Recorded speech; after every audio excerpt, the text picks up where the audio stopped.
Hello.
Do you really want to spend the rest of your life watching? Hate it when that happens.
Hello. Kyle Marshiku here. Hello, everybody. So today I'm coming here to talk about a number of things, but I got to introduce myself first. First of all, I am for the first time dual streaming to both YouTube and Twitch. So I'm going to kind of just be a bit elaborate in who I am. I am Kyle Marshiku. I got a bit of a YouTube channel. I went viral like twice, so like I've tasted big things, but struggling content creator nonetheless. Originally, I was on like Newgrounds. Here, let me show you my screen so I can show you my YouTube channel.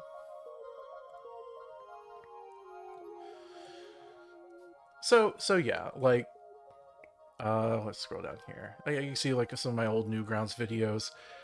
More recently, I did some Homestuck videos because I'm big in the Homestuck fandom, or big into it, I should say. These videos did get relatively popular, so I was glad about that. I put a lot of work into them. If you haven't seen them yet, feel free to go ahead and check them out.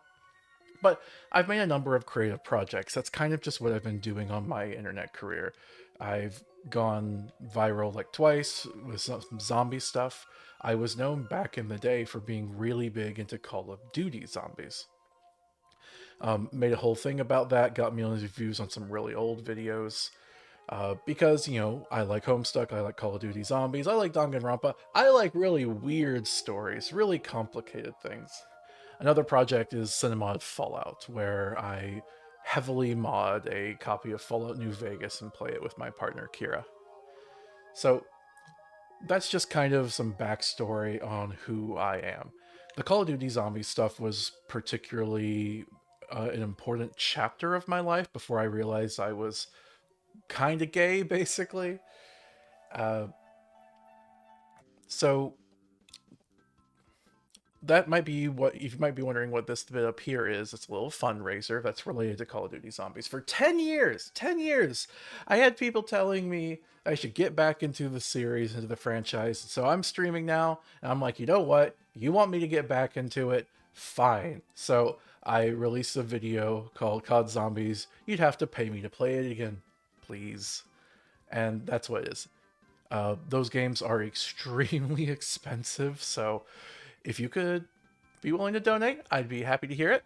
But that's just an ongoing fundraiser I have. No pressure. We'll see how far we can get. We need to at least get to the 220 mark if we want to play the classic Black Ops levels. Otherwise, Kira and I will just play whatever we see fit if we don't get the money. In the meantime, we have a very modded version of Minecraft that we've been playing. We'll get to that later. I like to start the streams off by just kind of rambling about a project or an interest of mine that I really care about. Uh, it's helpful when people aren't chatting that much. Part of the reason I wanted to try dual streaming with Twitch is because, people say that Twitch has higher discoverability, so I'm hoping that's the case. I was really hoping to count on the subscribers I had already accrued from my time in Zombies, or even possibly more recently in Homestuck, but unfortunately that just hasn't materialized. I genuinely think a lot of these are dead accounts, so my fame is a bit more ephemeral than it might appear. Anyway, so what are we going to talk about today? Well, after I made those Zombies documentaries, deep dives into the lore and whatnot, there was another one. I decided to try to follow it up with another series I cared about. And this, you might have seen here, was Bioshock. So that's what I'm talking about today, is Bioshock. I know it's an old game series coming out, what was it? Around 2010? A little bit before, a little after. I know Bioshock Infinite took like 5 years to develop. But I believe these games are remembered very fondly because they had a lot to say. Like, I feel like these games are part of what put the whole video games as art thing on the map. People would argue about whether video games really counted as art, and these games showed that they did. And there's countless indie titles that would also make that argument, but fair or not, a lot of people don't take indie titles seriously, and I don't think that's fair, obviously. I remember like around Gamergate, a lot of hate was happening towards like walking simulators and whatnot. It's like bullcrap. Those games are just as valid. Uh, but Bioshock was like basically a AAA game that was kind of delving into that. I have seen people criticize the original Bioshock for not being as deep as it was, and I hate that criticism because there's a little bit of validity to it. Um, let me just play a video for some backing footage. Oh, man, ads. Sorry. Let's try that again.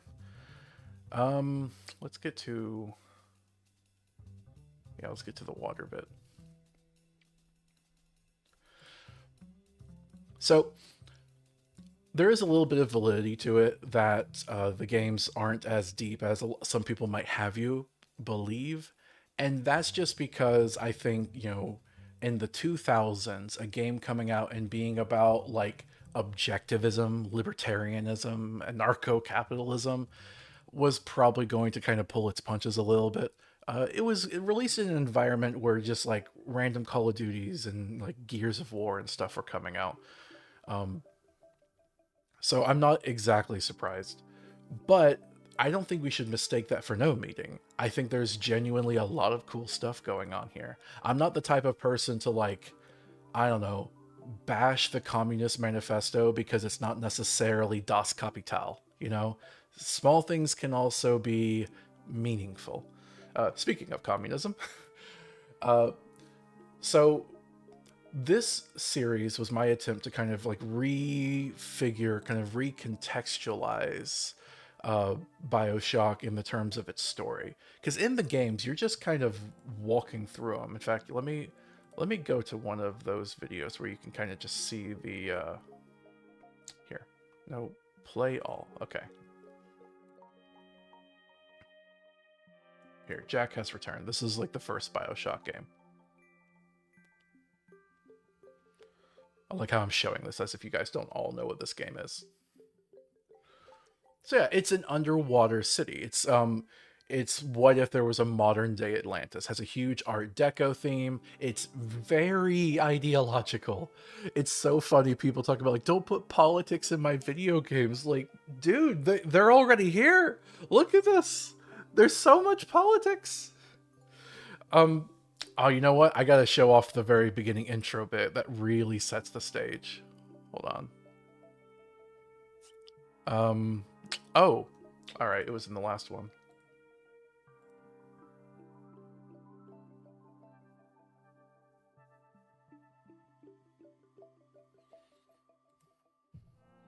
All right.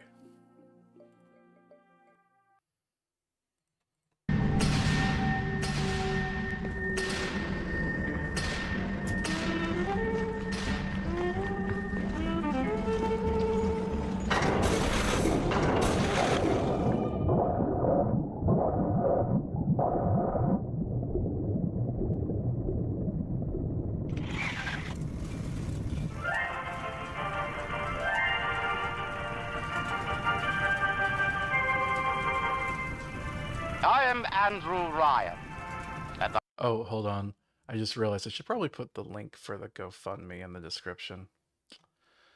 Uh, just grab the link. I'll just throw it into both chats and get back to this. I'm here to ask you a question. Is a man not entitled to the sweat of his brow? No, says the man in Washington, it belongs to the poor. No, says the man in the Vatican, it belongs to God. No, says the man in Moscow, it belongs to everyone. I rejected those answers. Instead, I chose something different. I chose the impossible. I chose rapture. A city where the artist would not fear the censor, where the scientist would not be bound by petty morality, where the great would not be constrained by the small. And with the sweat of your brow, rapture can become your city as well.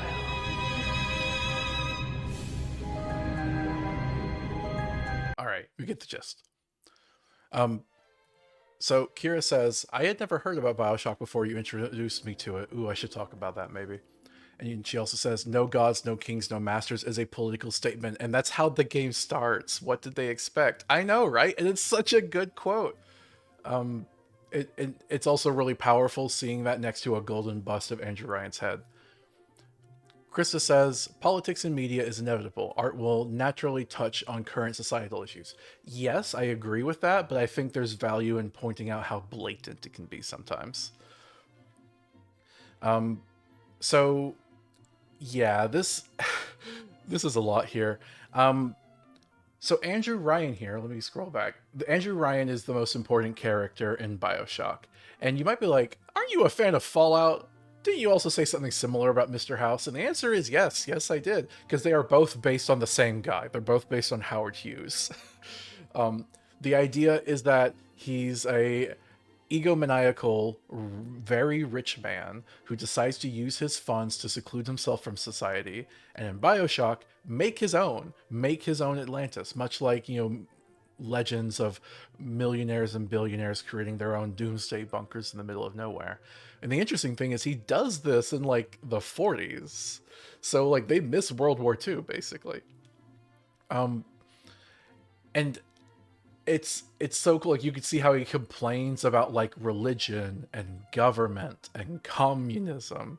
Like he has a gripe with every single type of like authoritarian structure, but in the very like typical libertarian and anarcho-capitalist way of viewing things, he doesn't understand that capitalism is another one of these forces. So he's fine with that one. In fact, this is where capitalism could finally get a real start. All those bad things that happened with capitalism, those weren't real capitalism. The government, the Pope got involved. It's not the same. So he gives it a shot.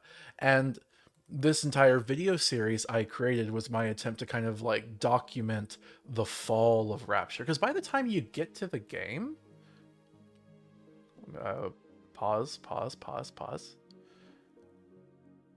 By the time you get to the game, like everything is already destroyed.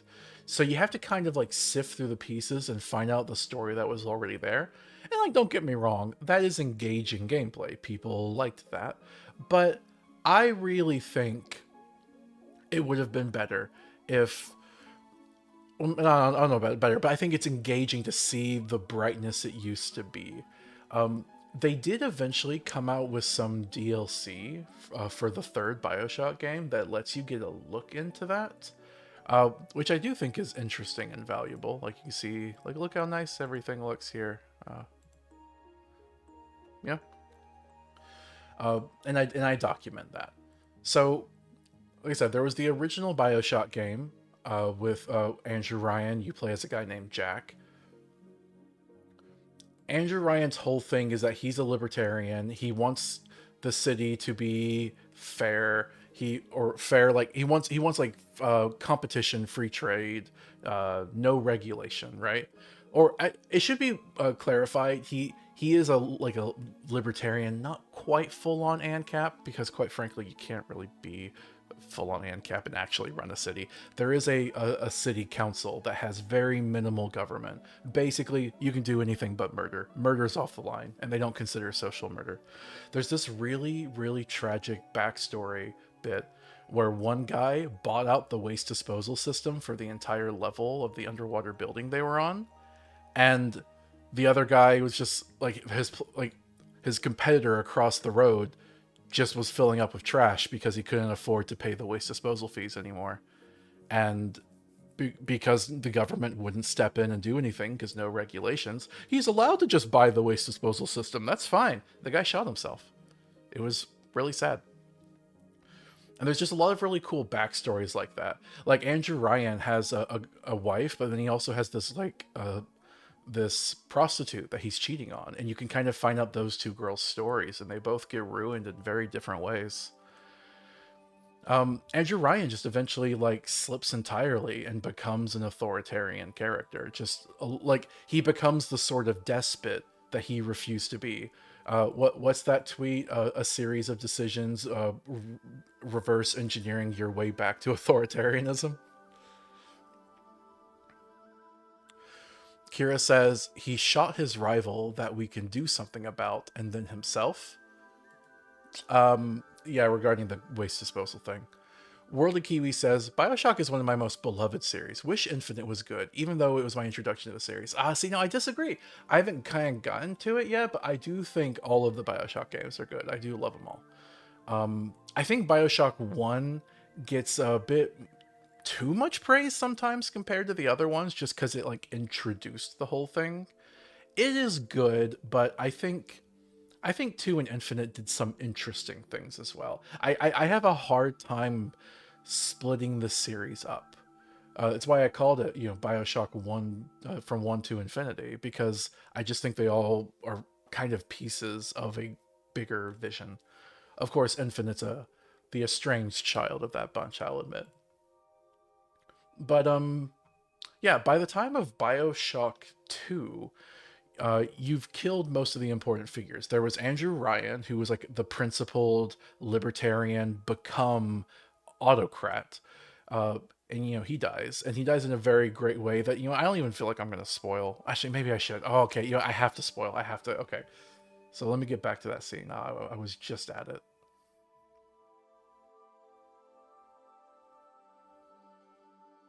Here it is. So the funny thing is, the first time Kira visited me in real life, the first time we got to spend time together, I really wanted to show her Bioshock. So I tell her, like, as she's like getting ready to finally face Andrew Ryan, he's thrown so many lackeys at you, he's tried to kill you. You've gotten these hints here and there about Andrew Ryan trying to literally do mind control experiments because, like, the populace wasn't listening to him, and like Rapture was in danger, so he had to take drastic measures. He couldn't just let people have free will. You can see how much of a hypocrite he becomes. And you know what, by the way, a lot of libertarians will scoff at this. Libertarians hate depictions of real libertarians, or realistic ones, because inevitably those libertarians always become authoritarians. And they go, oh, well, that's not real libertarianism. No, that's always what real libertarianism becomes every time without fail. Uh, so Kira gets to this point, and I tell her, stock up on stuff. You're about to face him. So she starts preparing for a literal boss fight, not realizing what's actually about to happen. And I'm just going to play that for you. Big spoilers, but it's an old game. If you haven't seen it and this is what gets you into it, then great. Crash. Okay, hold on. Rewind a little bit. A man. And now he's come to murder me. Krista says, but libertarianism has liberty in the name, so it must be freedom. Oh, no. People lie. What? No. Oh, crap. I hate that YouTube makes it to where when I press the number keys, it changes where I'm at. So I have to find it again. Thanks a lot, Krista. I'm kidding. It's not your fault. The assassin has overcome my final defense, and now he's come to murder me. In the end, what separates a man from a slave? Money? Power? No. A man chooses. A slave obeys. You think you have memories. A farm, a family, an airplane, a crash, and then this place. Was there really a family? Did that airplane crash? Or was it hijacked? Forced down. Forced down by something less than a man, something bred to sleepwalk through life until they are activated by a simple phrase spoken by their kindly master. Was a man sent to kill or a slave? A man chooses. A slave obeys. Come in.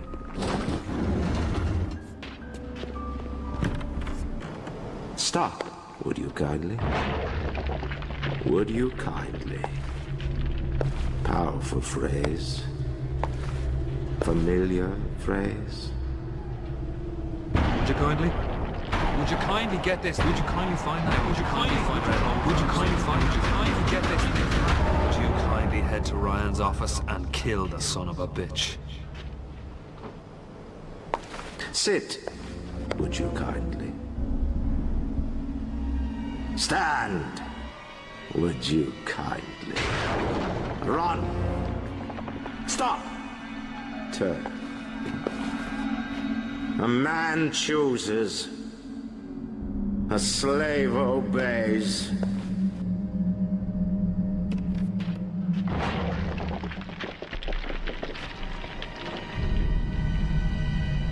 Kill!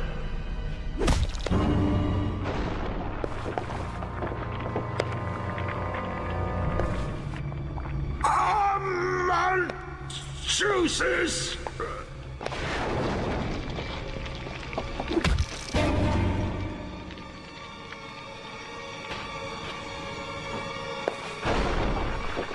A slave obeys!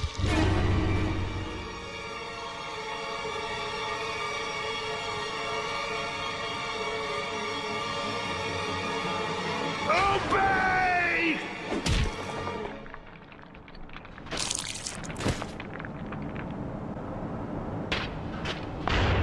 Hurry now! Grab Ryan's genetic key! Now would you kindly put it in that goddamn machine? It's such a good bit. It's such a good bit. I love it. I love it so much. So I remember when Kira first played this, and she was just like, "What? What?" Like it was not at all what she was expecting, and I loved it so much. I remember her experience more than mine because I played this when I was really young. Um, so it would be too much to say that he dies with his principles intact, because obviously he doesn't, right? He doesn't really have principles anymore. He's an authoritarian now. But he dies thinking his principles are intact. He dies thinking he did nothing wrong. He was just bested. And like I love it. It's a compelling villain. He basically goes out on his own terms. He's like, you are an automaton. You do not have free will. You are some monster of science. I am a real man. I have choice. And so, as my choices are limited by the outside world, as I begin to fail, I will choose to end it on my own terms rather than let you have this victory over me. And he has a victory in death. And maybe it's symbolic, maybe it's not real, but it's that kind of thing of like, after he's dead, you hear on the radio the other guy saying, "Hey, would you kindly do this for me?" And you're like, "Oh, you're the real villain." Andrew Ryan was a principled monster. He became a hypocrite. His principles were backwards and didn't make sense. He was kind of like, like imagine like a Thomas Jefferson figure, right? Um, but the other guy on your walkie-talkie is a guy named Frank Fontaine, and he is not principled. He will be whatever he has to be to gain power. He is just a power hungry authoritarian. And we see how Andrew Ryan's entire society, all of his principles, they end up just being slowly reworked, reshaped to bend around Frank Fontaine. Like, this system rewards evil people. And so an evil person comes along and he just ganks it. And it's really cool. Unfortunately, the game does kind of fall off after this point where you have to fight Frank because again, he's just kind of a big evil guy on steroids. And then you get an ending based on whether you were good or evil, which is, a kind of binary choice. Uh, it's whatever. That Andrew Ryan moment, in my opinion, is kind of where the game really ends, even though it keeps on going. They did make a sequel, and the sequel is Here's how the average. the sequel is very controversial because the original game has a lot to say about libertarianism, which a lot of people just flatten to being like, it makes fun of right wingers, it makes fun of conservatives, it makes fun of capitalists. I think that's a bit of a reductive take. Like, and that take only existed because so many Republicans like to pretend to be libertarians, but those aren't the same group, not at all. So the second game comes along, Bioshock 2 comes along and goes, what if we did it the other way?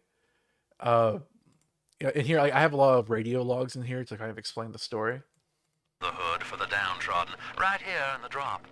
This movement springing up around her is almost a kind of old-time religion.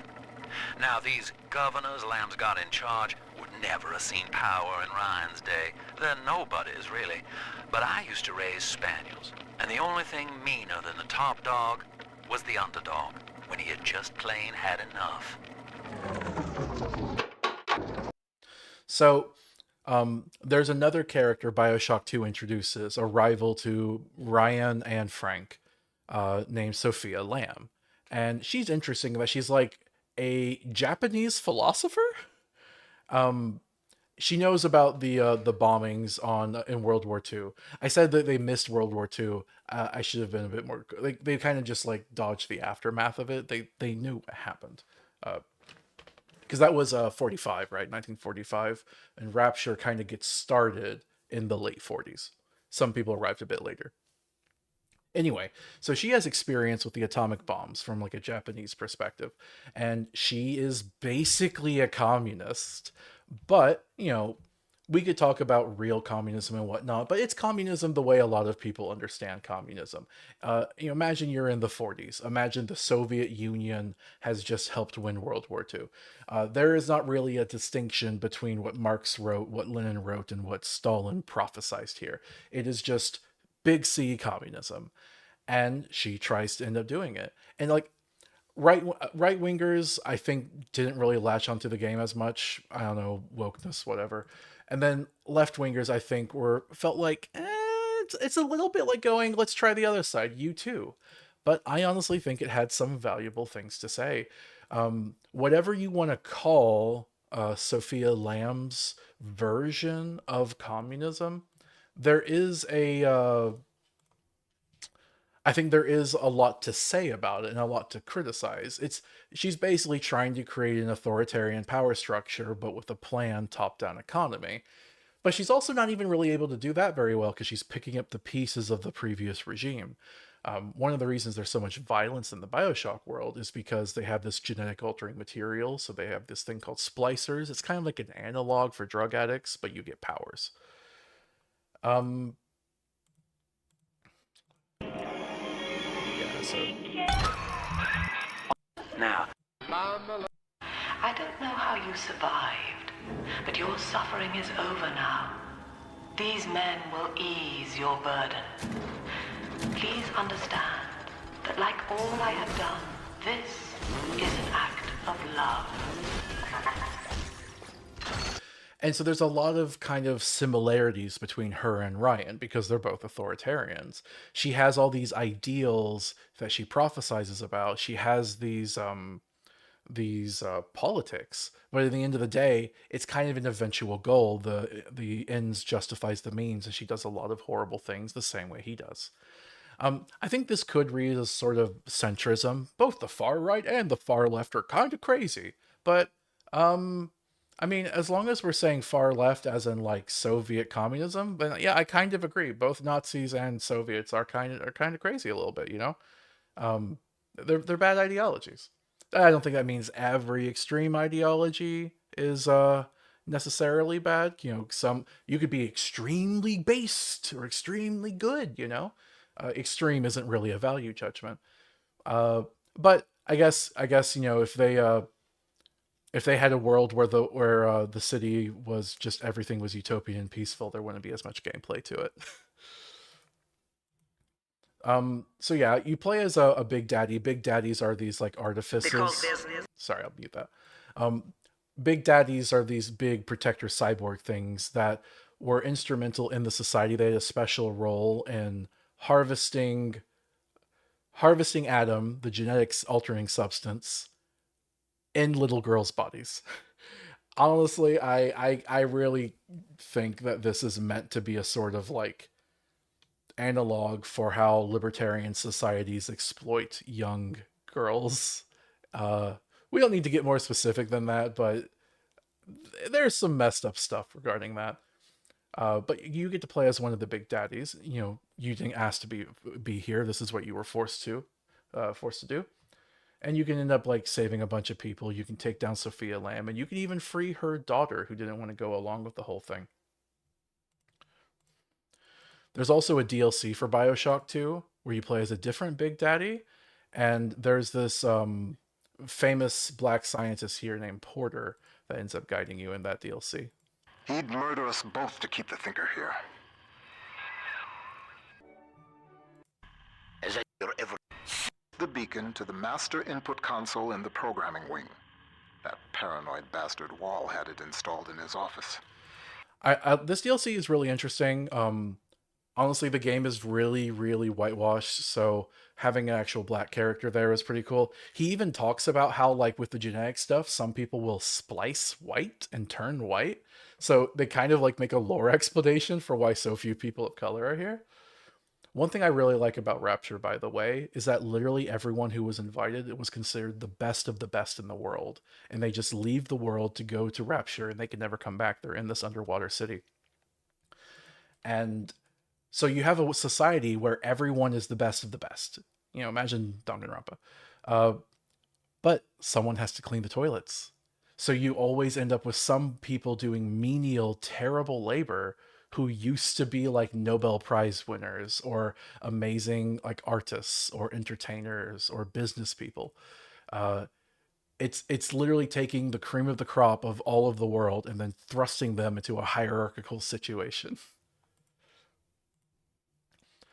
The DLC also has some really interesting things to say regarding artificial intelligence and whether it's real. Um, Obviously, it's sci-fi, so it ends up being real. But there is actually an interesting subject about it, like impersonating Porter's wife, and it makes him viscerally uncomfortable. Crystal says, "So Ivy League schools?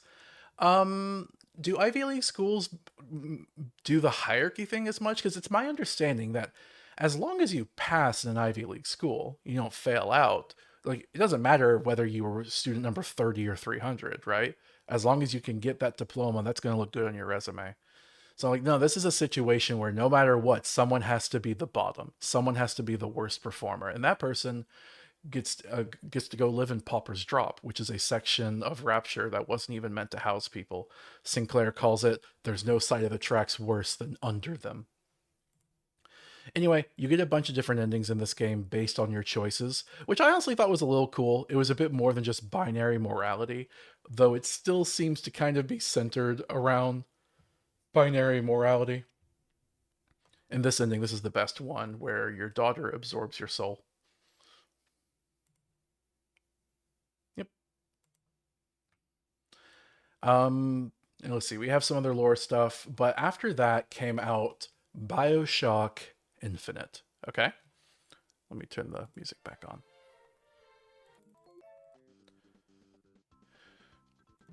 So Bioshock Infinite was a big departure for the series because, come on, because they decided to take things into the sky.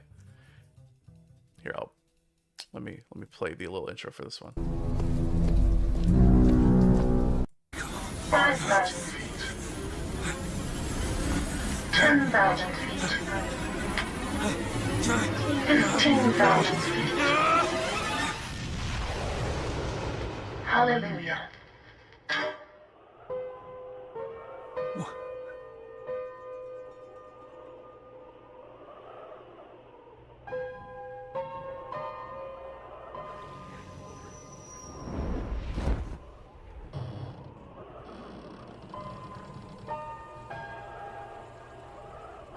I think it's beautiful.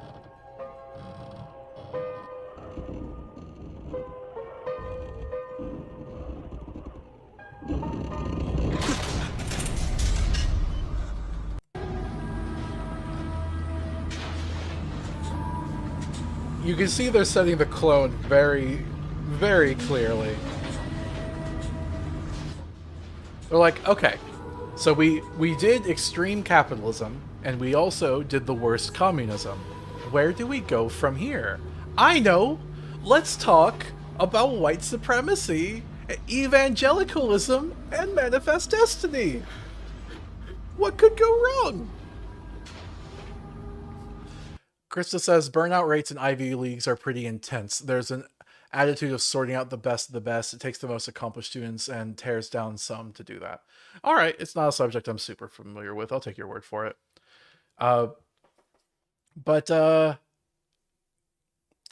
Sorry, I lost my train of thought. Where were we? Manifest Destiny?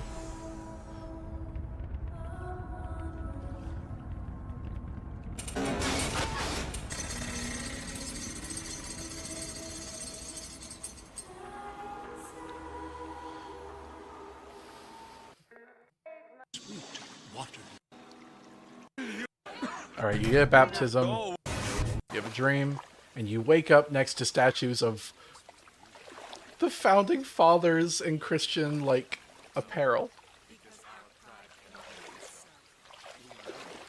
So some people say that Bioshock Infinite wasn't really as, like, anti-racist as a lot of people thought. And again, with the original criticism towards Bioshock, I have to kind of agree. There's a little bit of validity to it, but I don't like the way this criticism is often poised. So, as you can see from this intro, this game obviously has a lot to say about, like, Christianity, evangelicalism, white supremacy, and manifest destiny. Now, Christians might be like, well, they're talking about a really extreme alternate branch of Christianity. It's like, yeah, sure, fine, whatever. But, like, Like, look at how they venerate this man, Comstock. He is their founder, the founder of this city. They had statues of Jefferson, Washington, and whatnot, but here's their real hero here. It's like it's kind of like how fascists will like make a mythologized past that never really existed. That's kind of what they're doing here, but they're building on top of the one for America. It's very Confederate coded, right? Where the Confederates say that they would love the founding fathers, but they want to go an alternate route with things, you know, pro-slave route.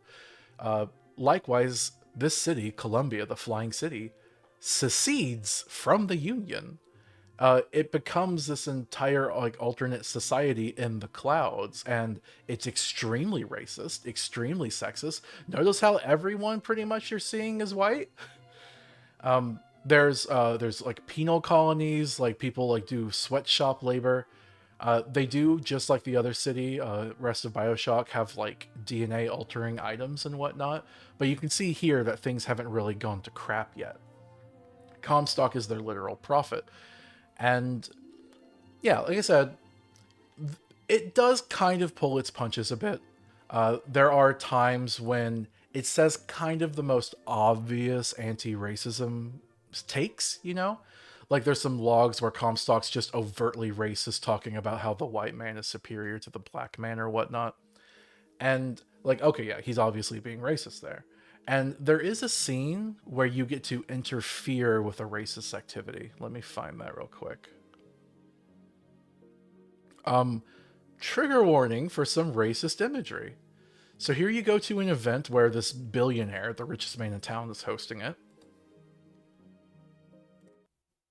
Then, the winner is number 77! Oh, what do you know? Number 77, come and claim your prize! First round!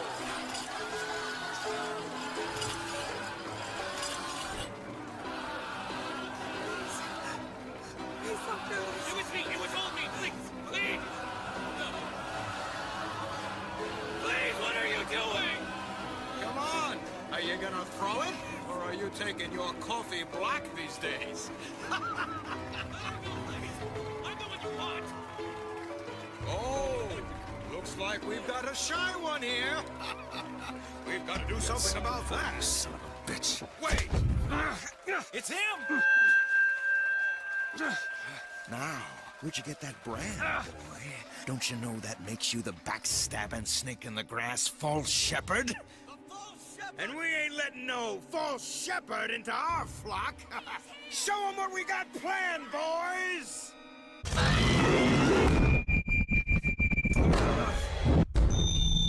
All right, I think we get the point. So, there are some criticisms you can have of this. First of all, there is a very racist scene that happens where characters are being racist and treating this interracial couple horribly.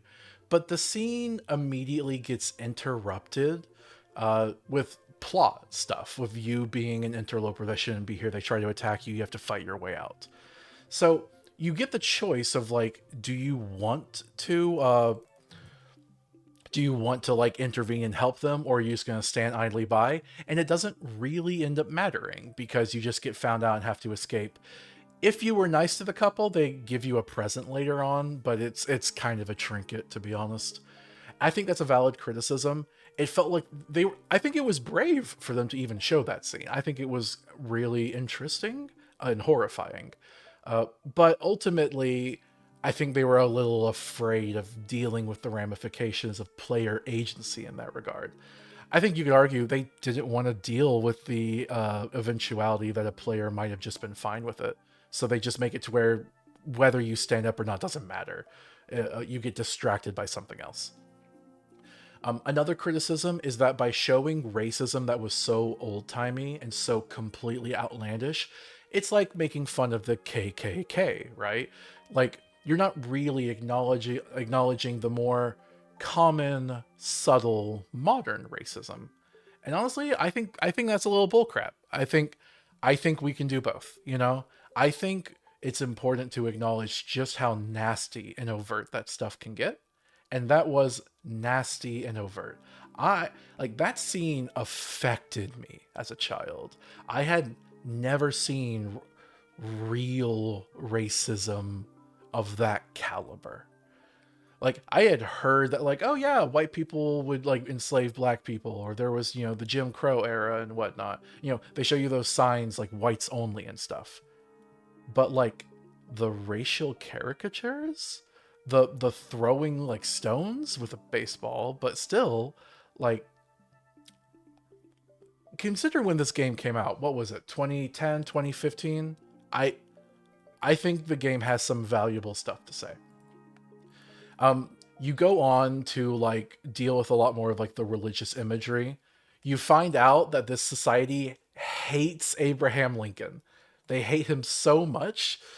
They have these little like automaton things that look like the founding fathers. Eventually, a rebel group called the Vox Populi start hijacking them and putting Lincoln's face on them to scare the racists. Though there is an unfortunate thing here. I suppose I really should talk about. Wait! I have to show you the best scene. So this city doesn't have big daddies. There's only one girl they care about, only one girl with powers they need to protect. So they put all of their resources into making one automaton. I got a chatter in Twitch who is just a bot. That's unfortunate. How do I get rid of them?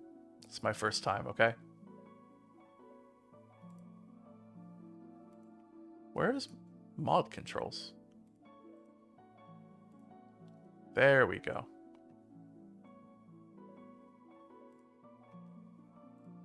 Okay.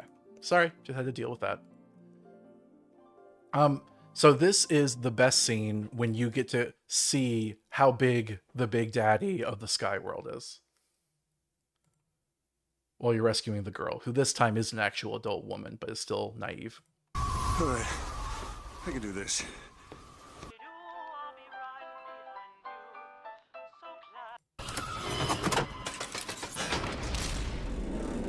It's a way out!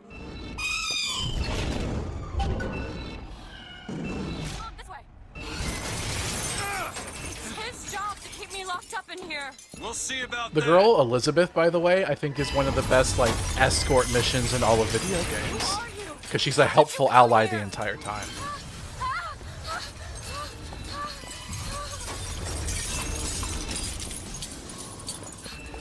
This way, come on!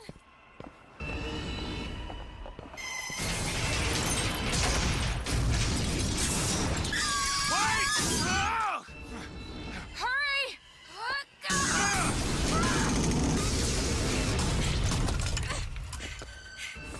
Call the elevator! What?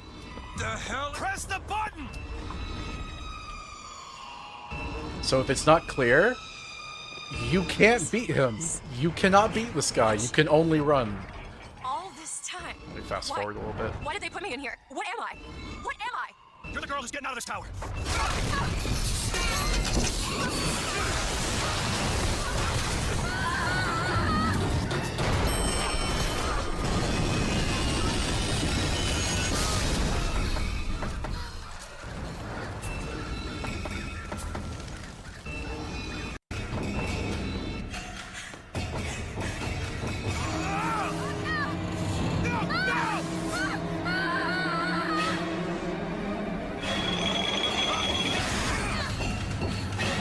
The music is great too.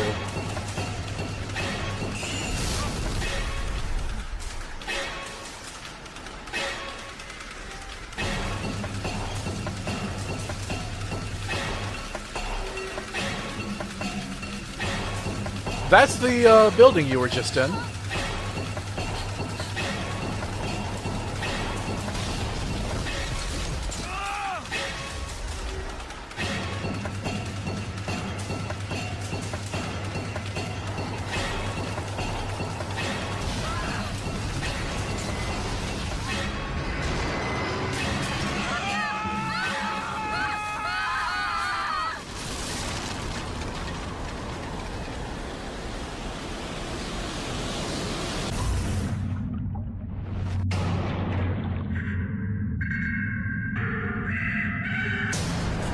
Bird can't swim.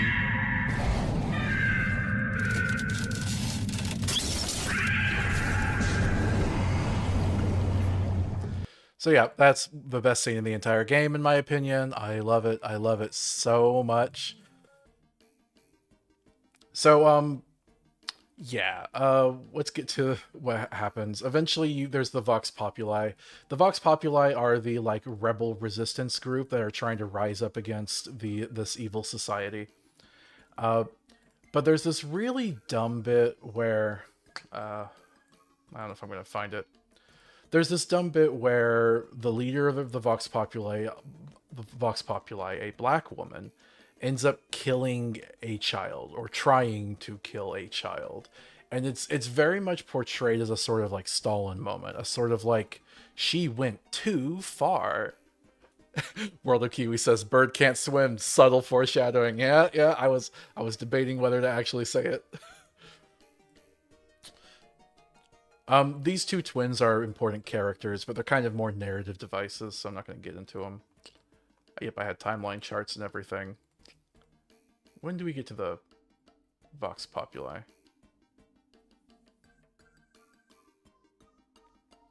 I think I might have skipped them already.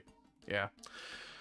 Well, yeah, here they're even literally talking about their heroes. Oh, this line. Oh, crap, I missed it. Worst line in the entire game.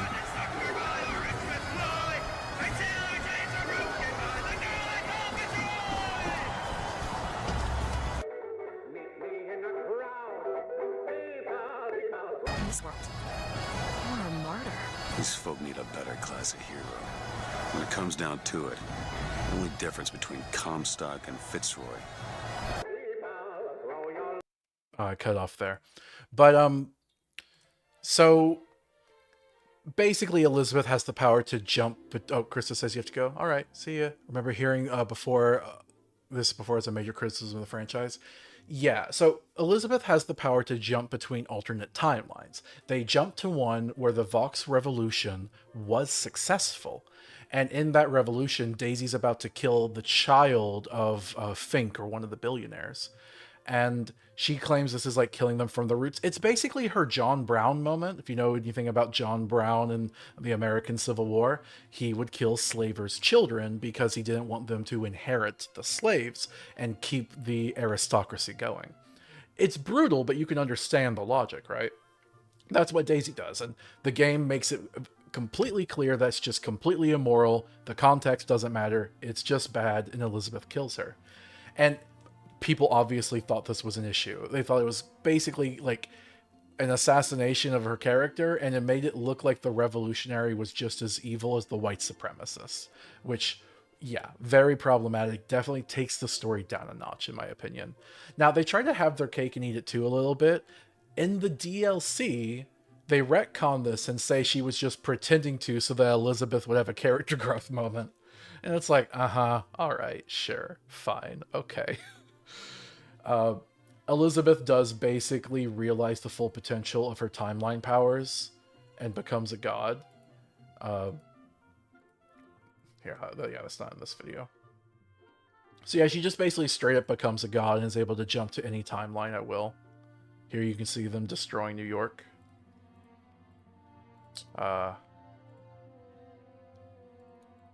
There's a big twist. I guess I've already spoiled so much, might as well say the twist.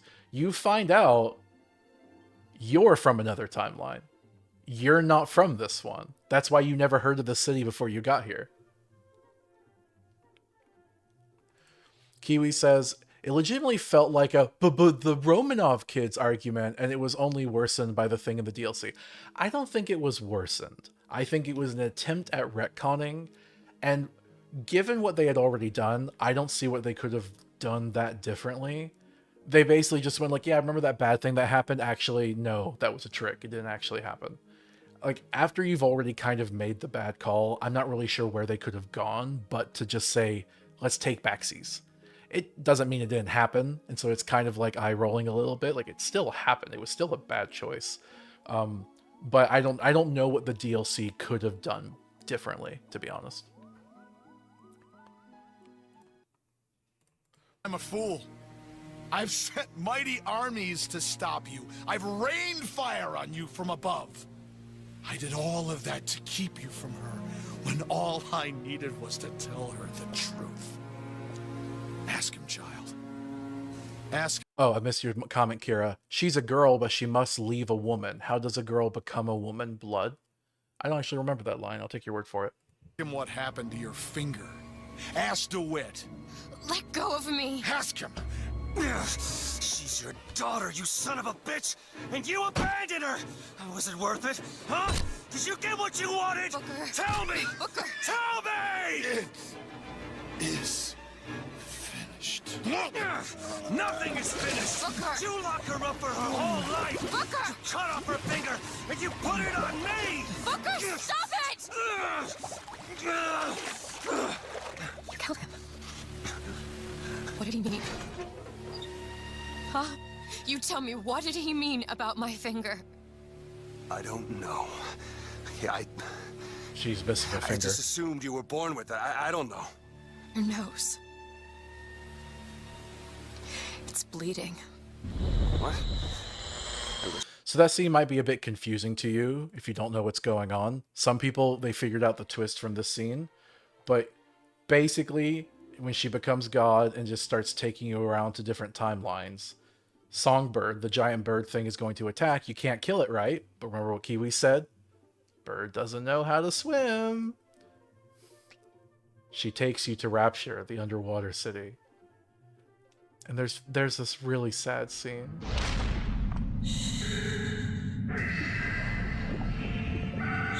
He never asked to be this way. They just made him this way. It's all right. I'm here. Just let go. There you go. There you go. Elizabeth, I'm sorry.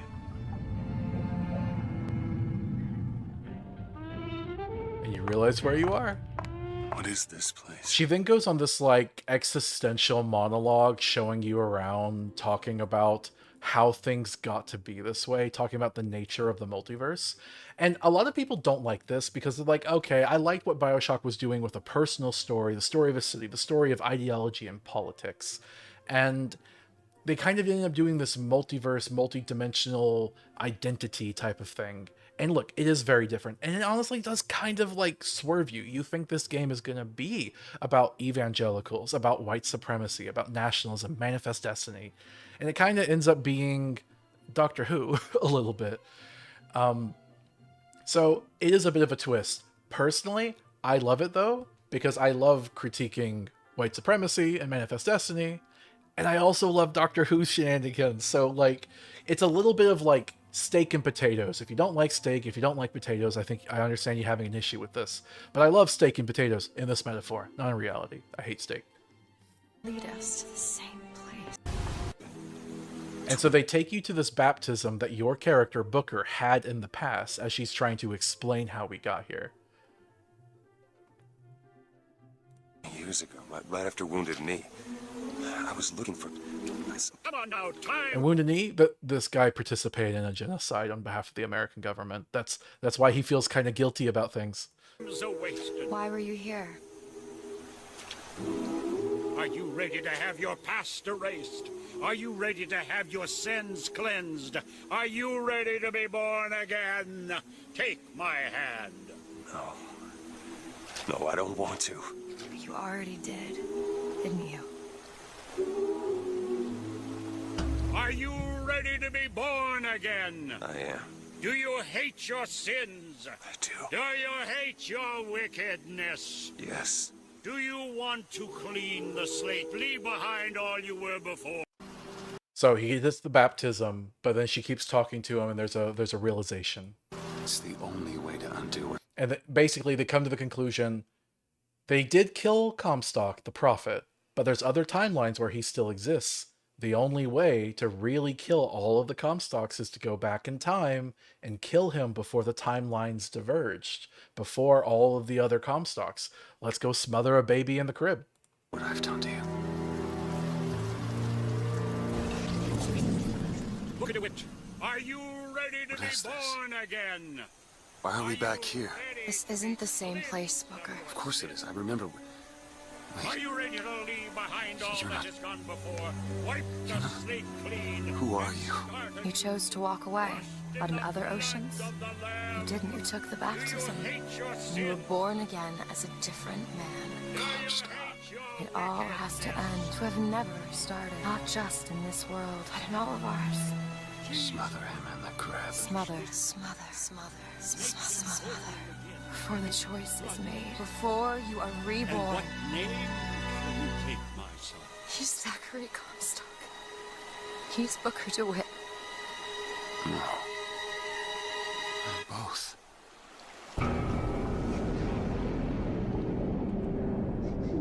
You, baptized, became reborn, and became Comstock. He was the alternate version of you. So they kill you before you have a chance to make the choice of who to be.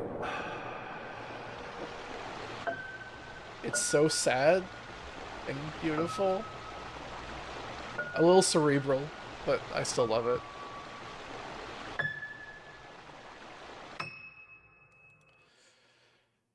Explain the metaphysics of it, basically of like erasing and rewriting time and stuff. But yeah, I personally felt like it was a moving story. Bioshock Infinite had 2 DLCs, and the DLCs basically just kind of just connect the 2 different worlds a bit more. Elizabeth, now a god, goes over to Rapture, just stays there because of all her bad memories in the Flying City. And there's this whole kind of contrived nonsense where there's still one Comstock because he fled the reality before he got unwiped. It's a little bit contrived. But personally, I like these stories for the way that they kind of just tie the 2 universes, the 2 timelines together a bit. Oh, and there's this beautiful bit here where, because Elizabeth is a god, she can just go to a timeline where all of her dreams come true.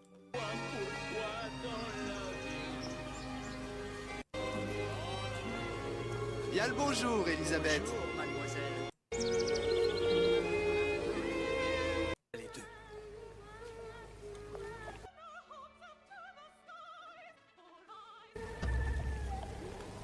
Sally. Sally! Like, look, there's literally a tweeting, singing bird.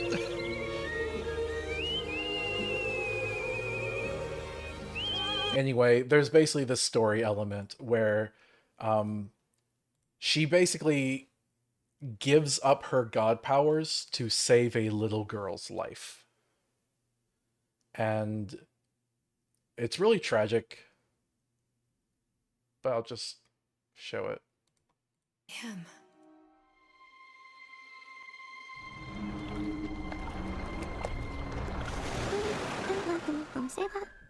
This is Jack, who eventually saves the little girls.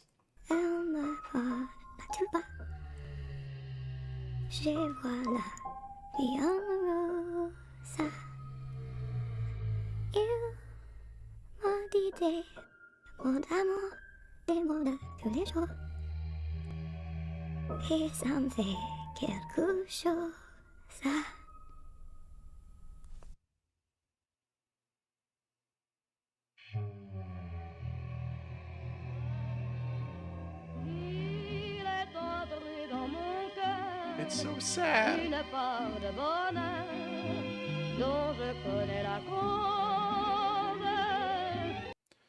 And that's basically Bioshock there.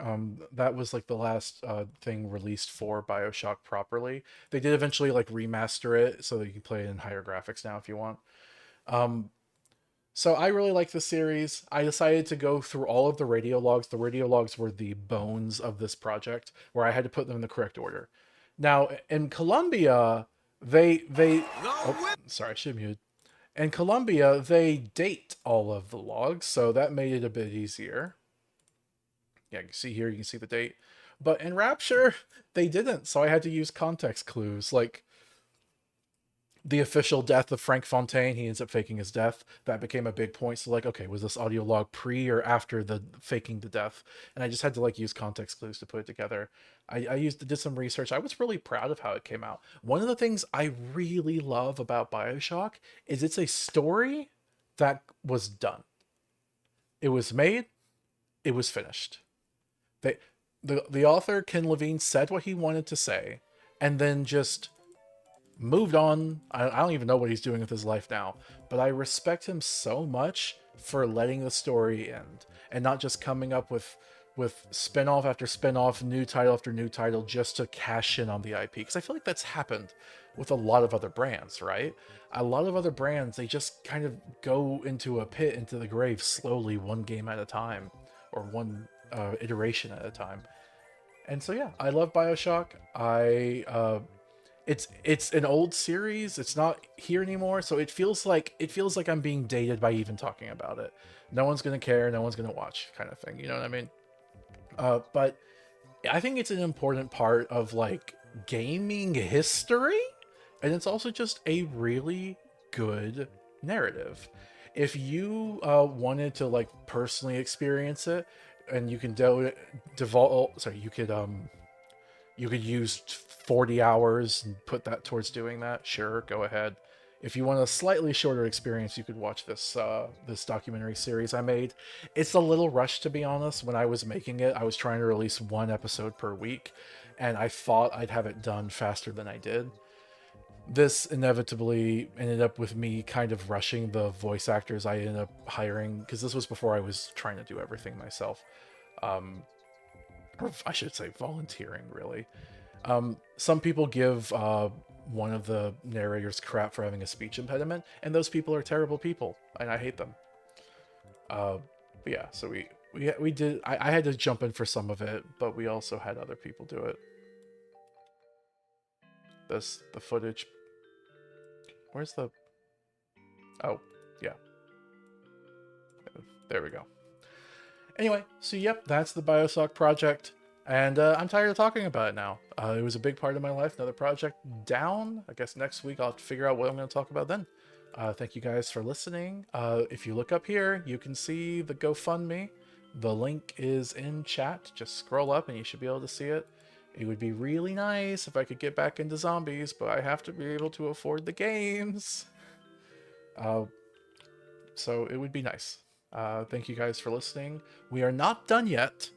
Kira and I are going to switch over to Minecraft, a very eldritch modded Minecraft. I want to start looking into the eldritch stuff today, because we've just mostly been building up a home so far.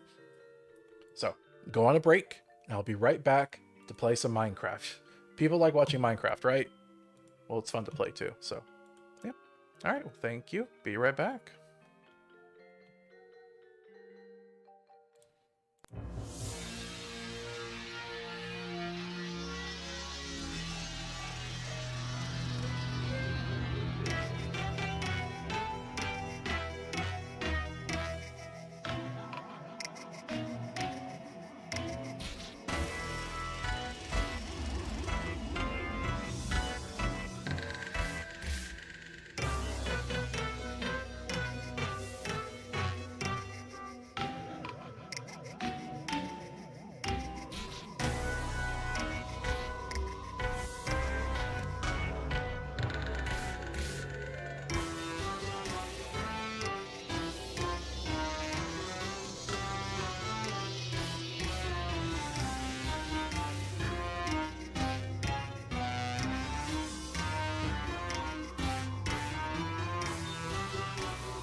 Oh, I was muted. I'm back. Hello.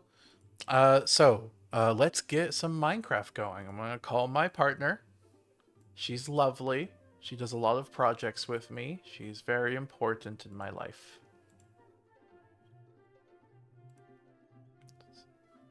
Ring, ring. Ring, ring. You there? Hi. Can you try again? 1 sec. Okay. There we go. Okay, make sure you're at an appropriate distance from the mic, sweetie, and make sure the cords are clear. Yes, I double checked that before we started. Does that sound okay? I can tell you didn't. I can tell you didn't. It doesn't sound good? It's doing the same thing from last time. Okay, give me a sec, I'll fix it. Alright? If you have to, unplug the cord, wrap it around, get it out of the way, untangle it manually the whole way through the whole thing, and then plug it back in. Yes, I will. Alright, make sure that it's plugged in all the way. Yes, I will be. Yeah, okay, go ahead and do that. I'm going to just get into the game. Okay. Alright.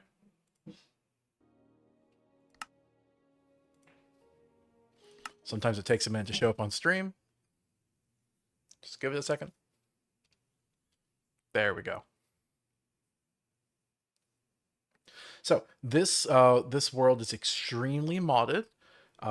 It's not a mod pack specifically. Kira assembled this herself. She's a really good Minecraft modder. I tend to be a bit more on the Fallout New Vegas side of things, but she's really good modding on the Minecraft side of things. She also just has more of a programmer mind than I do, where I'm a more of an artist type.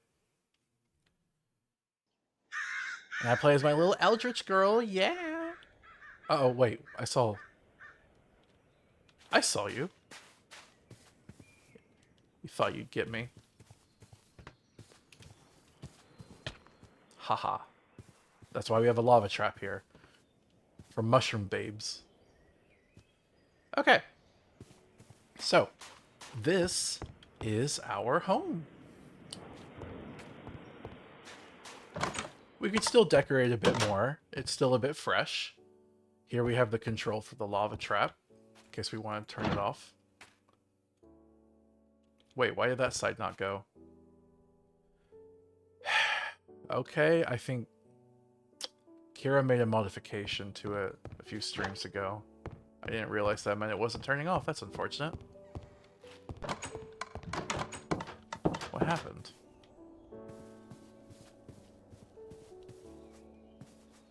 It seems like it should work. Well, it's at least open. I'm not so worried about it closing. We'll fix that later. Ah! Oh, I almost... Phew, that was close. Kira would have made so much fun of me if I had fallen off. Make fun of me for falling in lava all the time. Well, skill issue. You have to just avoid it like I did. Yeah, well, fuck you. Alright, down here we have our little dungeon / workshop. With a bunch of machines here. It's our energy cube. This just goes off into the tunnels, so this isn't part of our home. It's scary down there. Ow. Let me... Kira, I hate these panels. I hate them so much. Skill issue. Wow, okay. And here you can see it goes underwater out the beach. Oh! I fell down the elevator shaft. Of course you did. Oh man, I meant to workshop this so you wouldn't get stuck down here if you did that. Anyway, I'm just going to teleport because you're not supposed to fall down the elevator shaft. Yeah. Anyway. See? It's a bit strong glare during the daytime, but let's go down. Damn it, I gotta restart some audio issues. You do sound better. I'm glad. I think I fixed it. Oh, your sand chickens have pooped so much sand everywhere. Well, there you go. We could put an item collector down there if you'd like. That's alright, I'm just grabbing it for you. Wait. Where'd the bee girl go? We had a bee girl too. He might have despawned. Did you name tag her? No. Yeah. Sometimes entities will despawn if they don't have a name tag. No. That's so garbage. I'm sorry, sweetie. We lost the bee girl. I'm sorry. If you want, you could spawn in a bee girl spawn egg and then name tag her. Maybe later, I guess. Okay. Alright. Let's go back up. I kind of want to make the bottom of this a bit more flat. No, don't. Okay. It's not a farm. It's meant to be a place for animals. You don't need it to be flat. Like it's a thing, actually. If you're making an exhibit for animals, like at a zoo or something, if you level it out, you like ruin the quality of their life because they expect to have some amount of terrain. And as someone who lived in Florida, I can attest this is true. Living in a flat plain that just never changes elevation is kind of depressing. Fair enough. Okay, this is a building gadget. I don't need that anymore. Extra bucket. I don't need that. Exchange scepter. I don't need that.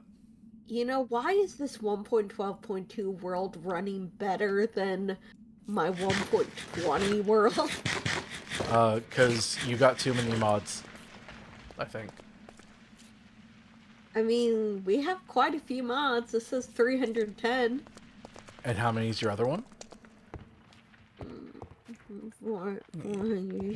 400. 400. Here's our upstairs area. Oh, it's getting a bit late. But here you see there's this little farm that Kira's been running. And she has some magic stuff over here. We decided that the roof is where magic stuff would go.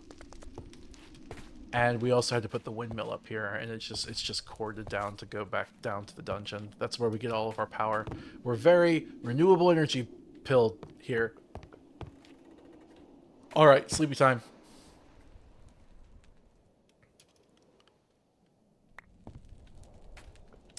Alright. World of Kiwi says, I live in a city that's kind of the opposite of flat, playing with no changes in elevation. It's low-key taking a toll on my legs. I hear you, but isn't that a little good for exercise, you know? Like, I get it. I don't like exercise either.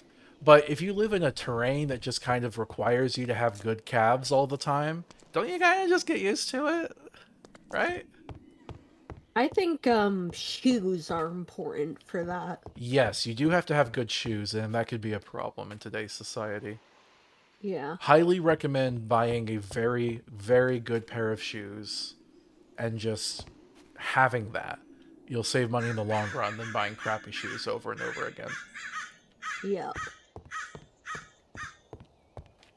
Okay. So I need to figure out what I'm going to do with this abyssal craft stuff. So here's my character. I'm wearing underwater diving suit at the moment. You know what? Yeah, let's take that off. We don't need that right now. Let's look cute. Yeah, see? And hold on, I think I have, yes, the Necronomicon.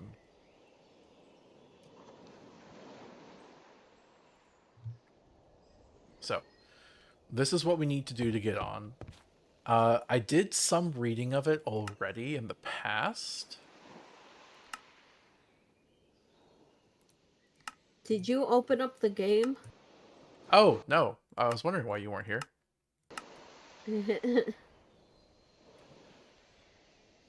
Okay, so, I need to make a ritual thing. Wait, rituals. Oh, where is it? Rituals. Okay. It has to be made out of one of these. So cobblestone or dark stone cobblestone. I think I know where we can get some of that. And we have to arrange it like this so that we can start doing eldritch rituals. Okay. I marked on my map an abyssal altar that we had found previously. And I think this will be perfect. I'm not really sure what this is. Chiseled darkstone bricks. I don't think that matters. Wait a minute.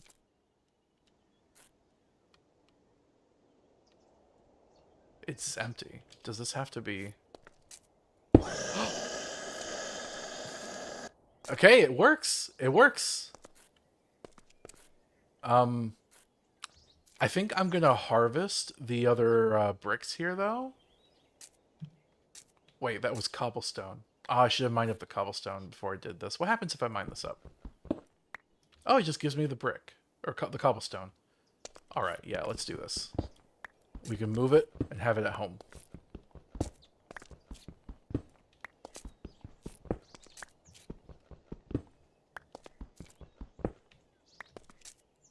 I love refined storage. Okay, I'm wondering if I should take more or not. I'll leave it for now, but I know where it is if I need to go back to it. So let's go back home. Sweetie, you want to see me do this? Sure, yeah.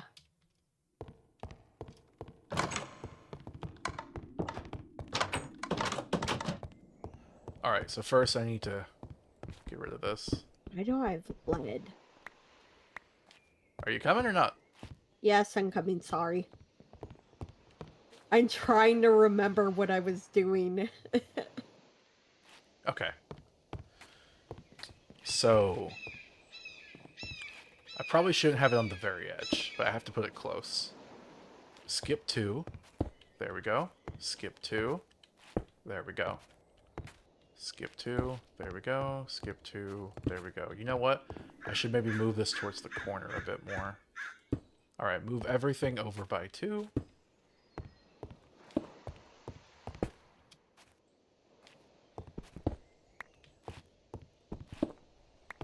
Honestly, the only thing that I miss in 1.12.2 that makes me be like, I really want to play the newer versions is the villagers are so much better in the newer versions. Okay, sweetie, we're doing eldritch stuff, though. Are you gonna watch? Yes, I'm here. Okay.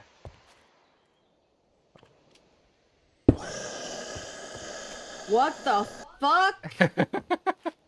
Did you hear that? Yes, I did. That's amazing. Alright, we have a ritual altar. Alright, that's it. I gotta figure out what to do next now. Alright, so we can put stuff on the sides in the middle to do some rituals. Potential energy is something we need, though. That's going to be a challenge. Sometimes they have sacrifices. Okay, that's the altar, that's the pedestal. Yeah, if we have sufficient energy, we can go to the altar and do stuff. The pedestal is used to make offerings. Monolith stone is used with potential energy. Okay. I had one, and we could go get more if we need to. Alright, so potential energy. Okay, so this is the new energy for the eldritch stuff. Something about ley lines and whatnot, eldritch power. There's one of the Shoggoth layers that we ended up killing a few sessions ago. Monoliths. Yep. While having statues placed on them. Now, we do have one statue from that layer we destroyed. Mm-hmm. Oh, this is funny. Theorists claim it has to do with power positions, but they're genderless and don't understand the concept of hierarchy. Shoggoth's based? What?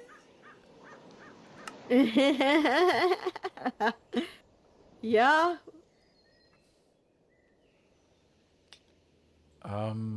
Okay. The statues come in different shapes for the great old ones. They can transport PE to nearby players when holding Necronomicons when under the open sky. Okay. So they have a limited range. So you put the statue on a monolith. That's like how I had it previously. And they need a collector. When placed on monolith stone pillar blocks, statue range can be... Okay. They can transfer energies to collectors further down. An energy depositioner is another manipulator. It works like a generator where the fuels stone tablets. How do you get a stone tablet? Energy pedestal. They collect the PE from statues. They can hold PE to be placed on the pedestal charge. Okay. Energy collector? Looks like an energy pedestal, but you can't place items on it. Okay, goodness. This is complicated.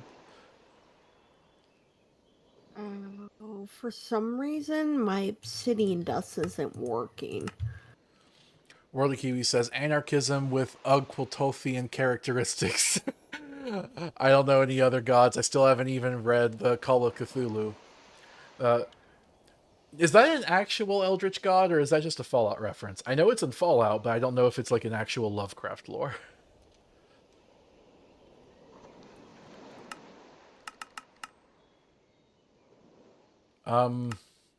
Okay. So this is like an alternative redstone system. That's interesting. Krista says, blood rituals on the roof. Nice, thank you. Some loud birds over there. Okay. So if I just put a statue here, shouldn't I get something out of this? Why is it not working? It says decorative. Is decorative a different thing than normal?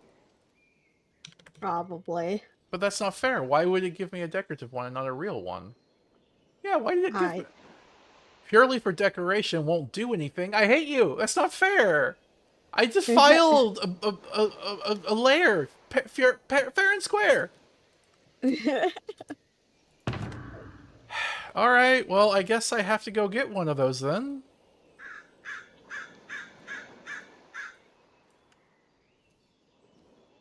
Alright, let's go back to that layer, although it's getting late.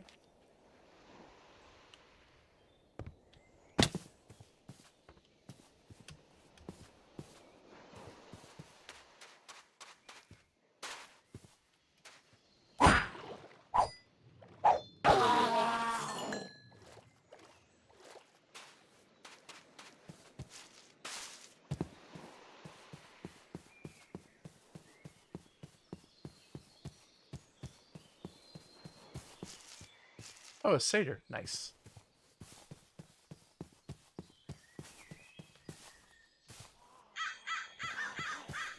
I don't remember that giant waterfall.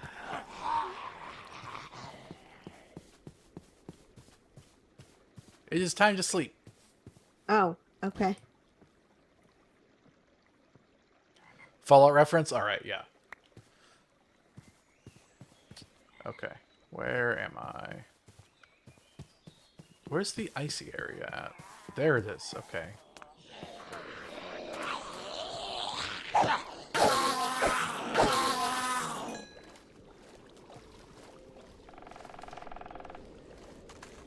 Okay, I must have just gone here a different way.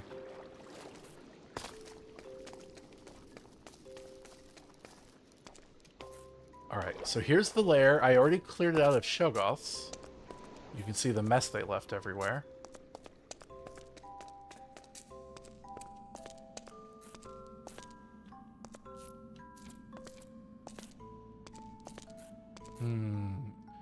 So, it said that Shoggoths create these pillars and statues, but because I already cleared this one out, they're not spawning anymore.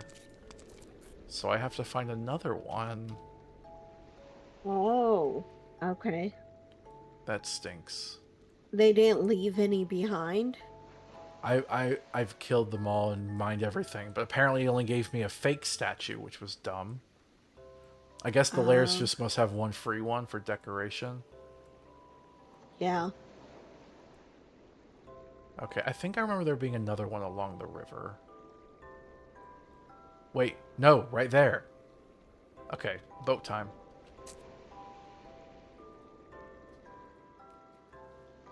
Okay, I need to go past here towards the sandy beach, a bit to the north of the sandy beach. Okay, we got this. Yeah, I remember the whole, like, Dunwich Ugpatolf quest and Point Lookout. We had to really stretch to make that quest make sense. Yeah, it did not make any sense whatsoever. It's like, okay, you're given a Bible, but you're told to take the Krivbekna to this temple, but the Christian lady with the Bible also wants you to do that, but, like, for good reasons. Like, okay, sure. I am currently using a magma crucible to melt down glowstone. Oh, okay, cool. Is that a machine you made? Yes. Nice. Is it hooked up to our network? Line up. Yes. Anyway, so that's where we came up with the line, read, don't place. Ah, the lily pad's attacking me. It's an evil fish! Oh.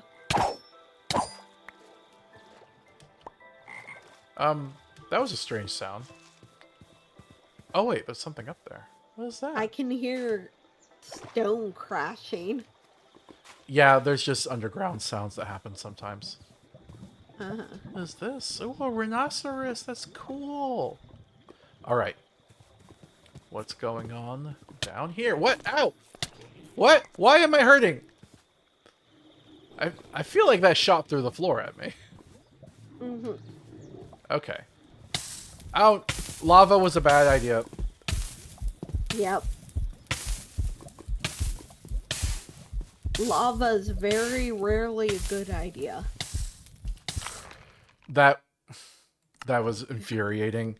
I stood there with my health just slowly going down. Surely the fire will stop now, right? Surely it'll stop now. Surely! Nope. It never did. Oh. Well, why did you just wait for it to go down? Because I had so much health, I didn't think it would go and take literally half of my health. Oh.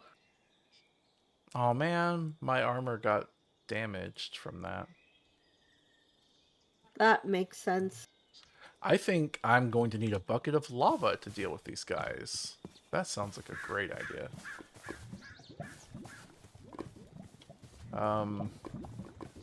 Is there only one block of lava here? That's a bit disappointing.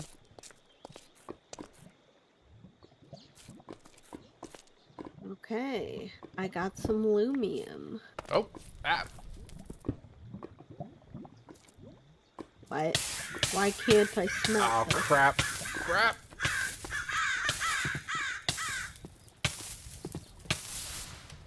Phew.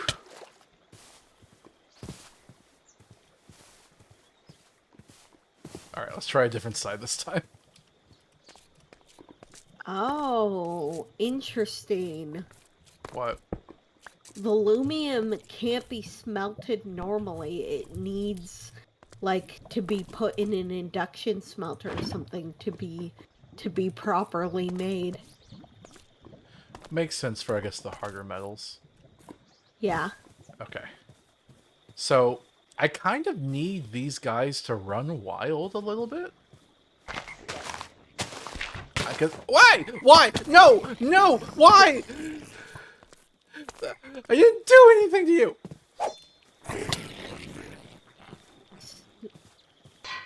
Sweetie, are you... They just made one! Oh, cool! And they built on top of one of their friends, and their friends is dying. Oh my god. That's so funny. And their other friends are coming to kill me. Rhino, protect me! Rhino, fight them! Where? There was like a Lamia or something out of nowhere. Centaur, please help me. Centaur, help me. Centaurs are usually pretty nice. Spider! Why no? Okay. The Shoggoth is on the lava thing and is dying. Okay. Man, yeah, a Lamia came out of nowhere and just ruined everything. Uh-huh. I'm so injured and I have so little food. What's that? That is raw large meat. Rhino, your sacrifice will not be forgotten. Oh, oh no.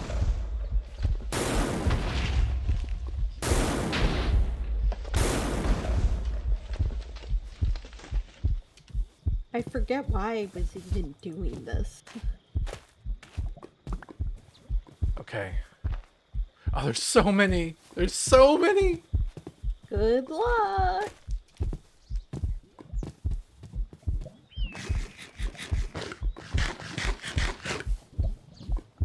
Oh, I need to get that leather. Yes.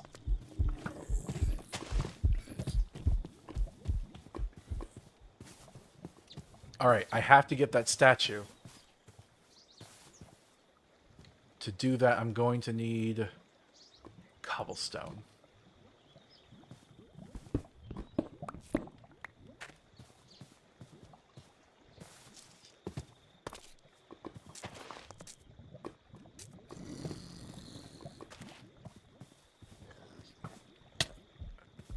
Die already! No! I didn't know that was a thing that could happen!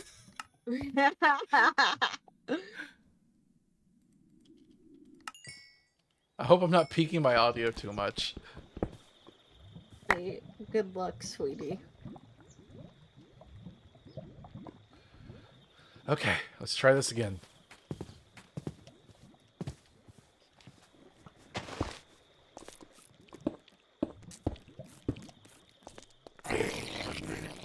No!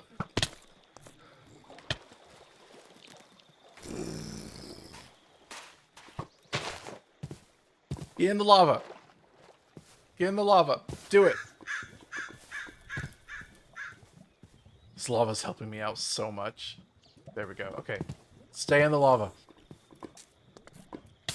No!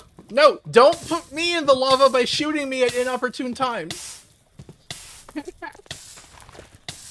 You sound like you're struggling over I got there. it! I got it! Let's get out of here. No lily pads. Oh, oh my goodness. So many of the lily pads have teeth. Oh no. Oh, let's get out of here. Oh, my boat. Wait, my boat. I need my boat.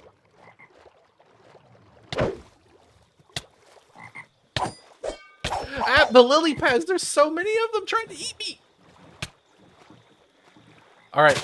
I'm free. I made it. Okay. I got the statue. Now, that biome might be a little infested with eldritch monsters now, but aside from that, I think it was a victory. Uh-huh.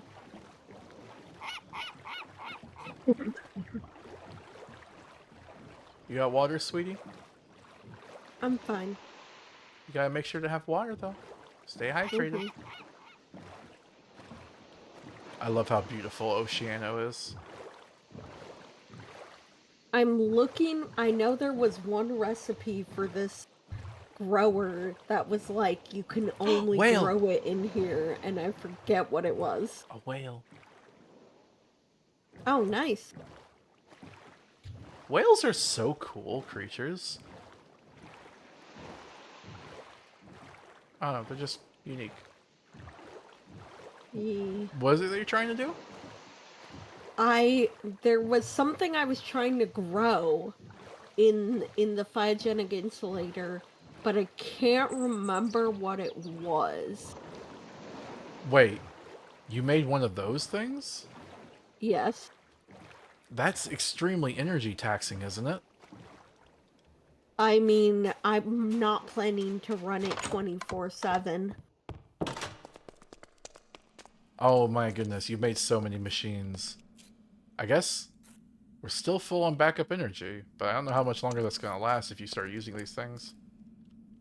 I'll be careful. I promise I won't run it like 24/7. Okay? Alright. I just really need to try to remember what I was going to grow. Ooh, wait. I can eat the Scuddler Eye? Don't. I'm woozy. Uh-huh. It gives you night vision. Sweetie, I make you food. I make you chicken sandwiches, and you eat spider eyes. Here, I have a gift for you for once. Oh? Meat. Yep. Thank you. It's big meat. It's big meat. It's rhino Thank meat. you. Thank you. Enjoy the rhino meat. Yeah, thanks. Oh, wait, crap. I should have kept the other ones. Wait, did you just... Oh, never mind. Okay. Anyway, I got the Cthulhu statue. Let's go. Nice.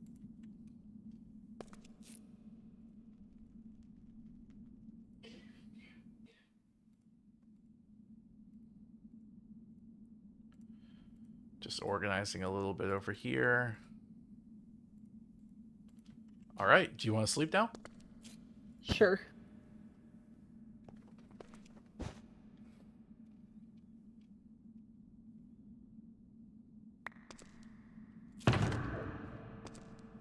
I don't have the other statue. Did I throw it in here?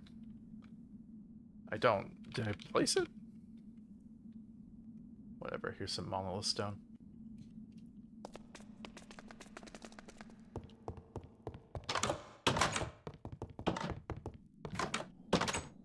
Oh, I just left it over here. Alright, so let's get rid of the fake statue.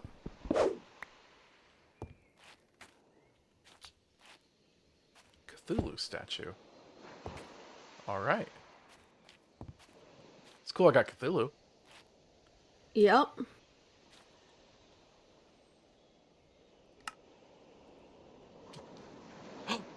It works. Nice. Wait, I only got 5. Oh, it builds up slowly over time. Okay, so doing it directly manually is not going to be the way. We need to get like some type of receiver. What are those? How do they work? Which things? What is they here? The receivers. So these statues generate energy. So I need to get a receiver that will like capture that energy so I don't have to just literally stand here holding the Necronomicon at it. Because I can do that, but that only gives me a little bit of energy. Okay. Interesting. First of all, let's just move this other statue. Actually, you know what? It's a decorative statue. Let's decorate it a little bit. Sure, fine enough.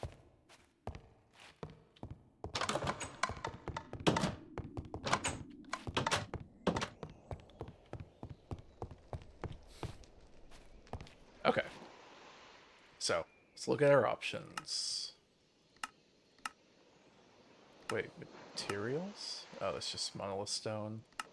Special materials. I don't think I need to worry about this that much. Places of power.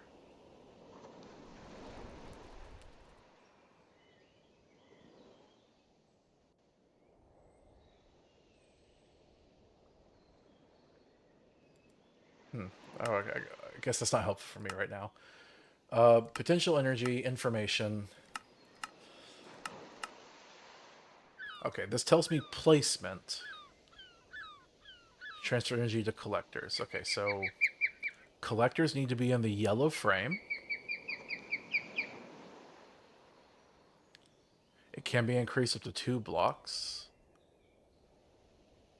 Statues on pillars can transfer energy to collectors further down. Okay. I don't think I need to worry about that right now. Depositioner. It works like a generator, but the fuel stone tablet. So I can turn stone tablets into more fuel, but I don't know how to do that. I don't know what a stone tablet is in this context. Actually, can I Okay, here. Abyssal Craft. Okay, that's not that helpful. Stone tablet. Nope, that's not helping me at all. Energy pedestal, which collects the PE from statues. Okay, so this is what I need. Or an energy collector. It works like a pedestal, except you can't place things on it. So I guess you might as well make an energy pedestal, right? But I guess Yeah. energy collector will also work. Okay.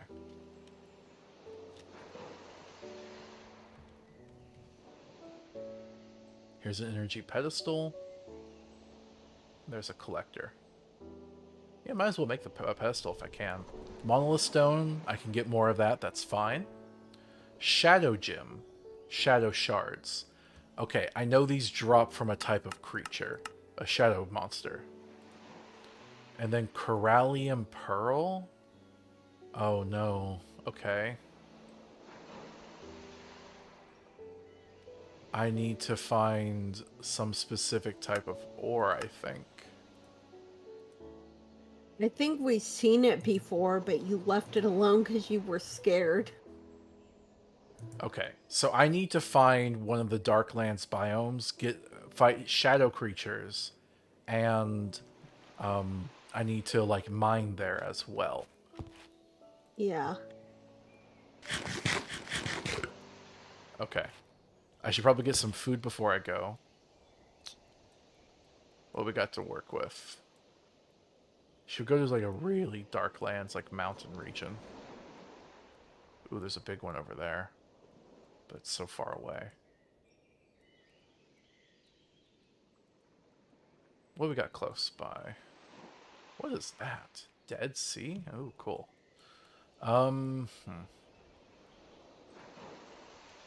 I guess northwest really is the closest way. I'll just have to go over land. Alright, I'll have to make a trip of it. Make sure I get enough food.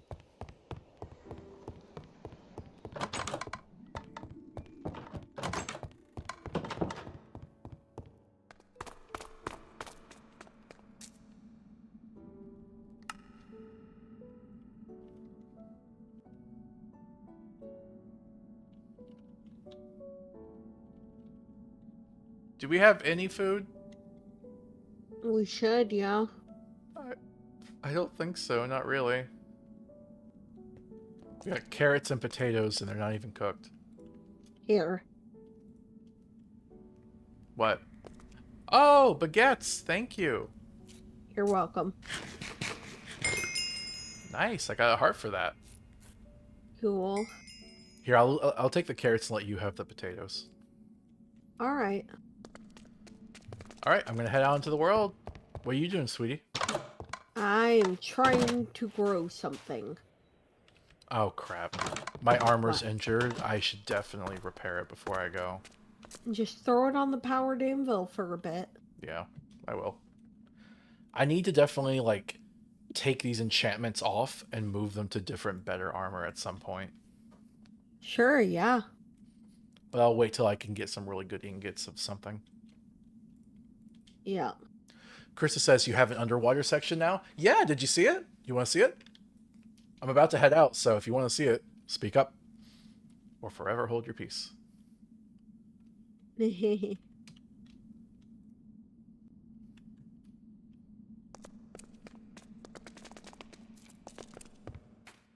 Yes, okay. So yeah, here we can get there from the dungeon. And we have an elevator. See? Takes you up here. And then we can also go to the ocean floor. And here we go. See, we have a bunch of sand chickens that Kira has, as well as our puppy. Abby's around here somewhere.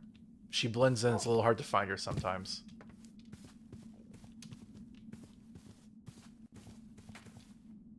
Where is she? I legitimately don't know where she is. I will be upset if she somehow disappeared, because we did name her. That shouldn't happen. Oh, there she is. There she is. Okay, she blends in with the grass. Unfortunately, the bee girl escaped because I didn't name her. I didn't know you had to do that. I'm sorry.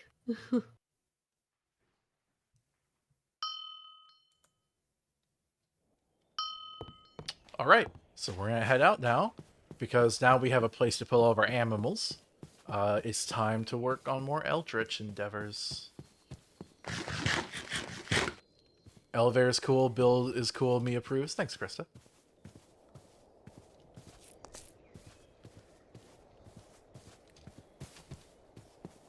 Alright. So I need to get to a Darklands area. Not just any Darklands, but a really dark Darklands.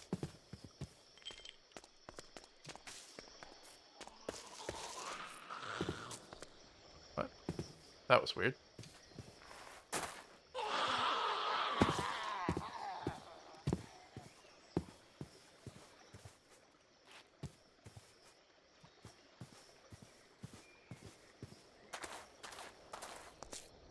Okay, how far are we? We're getting there. That fight with the Lesser Cho'Gaths, though, was really cool.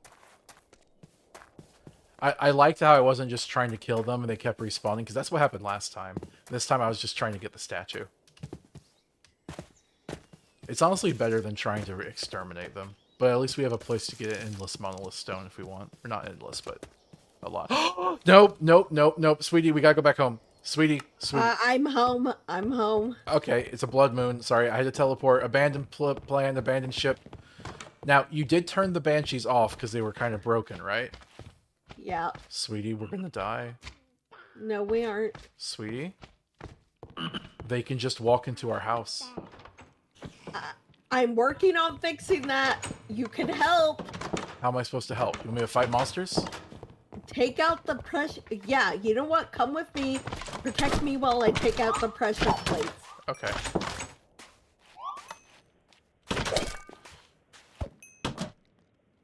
Okay.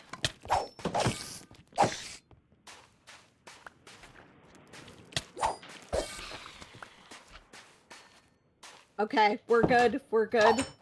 You're not going to replace them with other ones? Not right now. Okay, but there are pressure plates that, like, you can just... Yes, I know. I will fix for players only. Yes, I will fix that, but right now, we need to protect ourselves. I did every door, so we're good. What about the upper doors? I did those upstairs, too. Oh! Jesus fucking Christ. How bad is it? Look.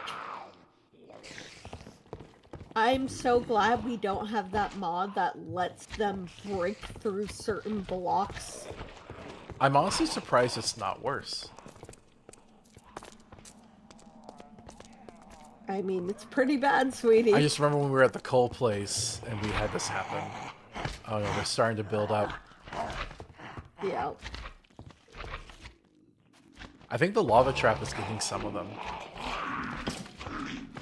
Uh-huh. How are you doing? You okay? Yeah, I'm okay.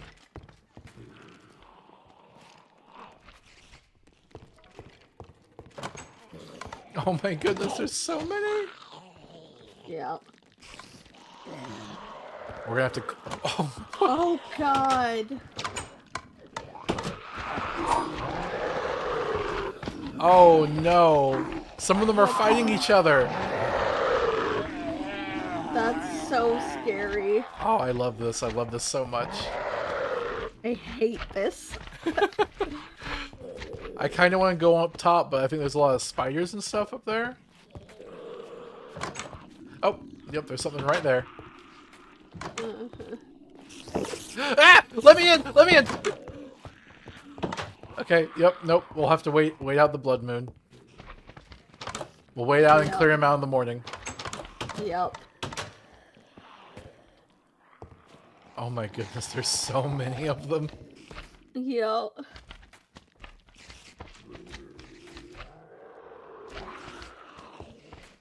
I remember that sound meaning something, but I forget what it means.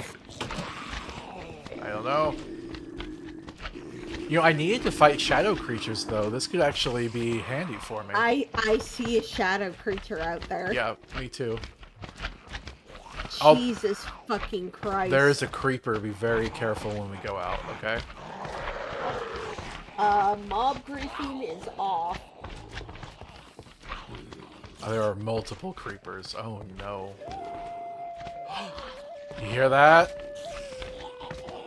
Okay, mob griefing is false. We don't have to worry about the creepers. Do you hear it? The Pied Yes, Piper? I hear. Oh my god. I remember us playing previously and getting wrecked by that thing. Oh, Lil Skelling 807 plays flies. Wait, files? Flies. What's up? Big back. Sure. Hey, what's up? We are having a blood moon with a bunch of monsters. We can't possibly survive if we fight them, but we have made a good shelter, so we're just waiting out till the morning comes and then we'll take them. Jesus fucking Christ. We're gonna get so much loot. Oh my god. Oh my god. Sweetie, come to this window. Which one? Okay. This one. Yeah? Look out the window. Yeah. Jesus fucking Christ. Oh, that thing is huge. I know what that sound is. What? It's corallium infection. And I know it because it's the same sound Escape and Run parasites use. Oh, okay. Yep. For when things got infected. I hate the skeleton creatures so much. I hate their ranged attacks. Yep. Oh! What are you? Oh, what the fuck Oh, it's an armored creeper. Ow! Careful! They can hit you through the wall if you're too close. Okay, There's just a shadow creature hanging out in this window. Oh, it's gone now. I need a spell. I need to get a spell book set up. Sweetie, you forgot a door. I did? Yes. Which door? By me. Come to me. Come to me. Where are you? Oh, the bedroom door. Oh, wait, no I didn't. Oh, that's weird. One of them opened it for a brief second. Maybe it was a glitch. Yeah, because the pressure plate isn't there. Jesus Christ. Did you know in hard mode, in vanilla hard mode, zombies can bust through doors? Oh, wow. Yep. Alright. I say when we try to take the place back, we go to the roof first, because only some of them will be able to reach us there. There's just an Enderman, right, sitting among them.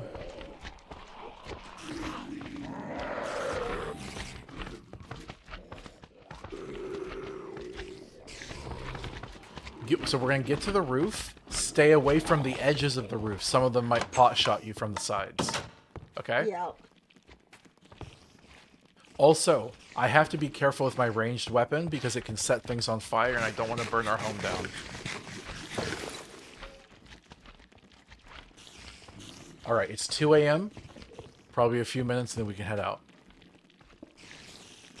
What are you doing? I am panicking, is what I'm doing. Sweetie. Here.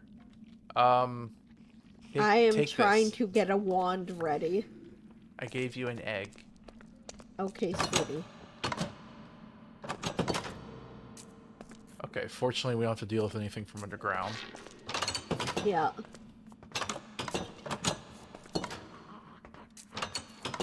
I hate this door. It always takes me like 12 tries to get through it. The beachfront is entirely controlled by slimes. There is a shadow monster hanging out in the lava pit. Just hanging out. Yep. There are several, actually. Alright, I am going to need a bucket. I have a wand prepared with heal and magic missile. because I feel like we're gonna need it. All right.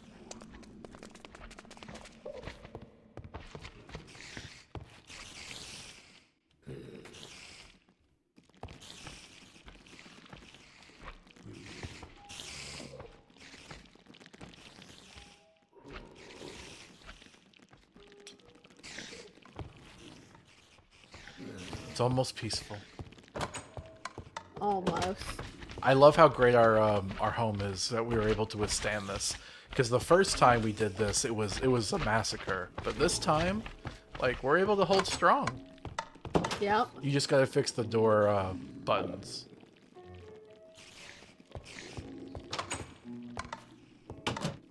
I put sharpness 1 on my sword.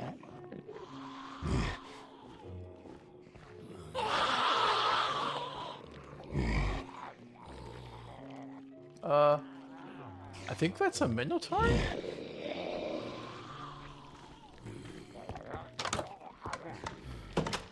Krista says, I'm starting to love Wall now? Yes, Wall is great. Wall keeps things away.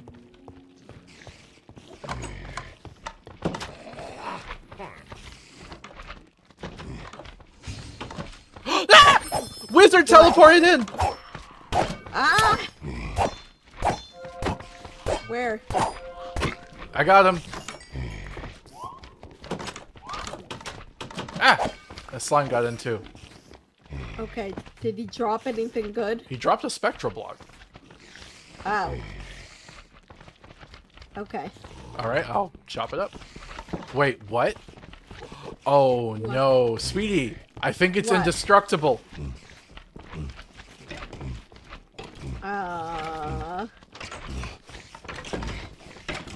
I can't destroy it.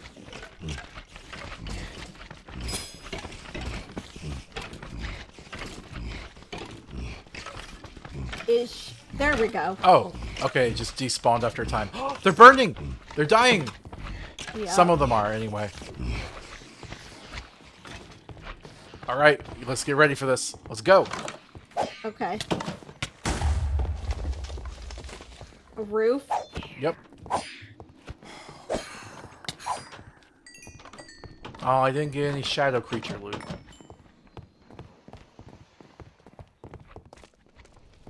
There's Alright. lots of loot laying around. Nice. Mostly slimes are left. Oh, there's a skeleton right there. Let me take care of you.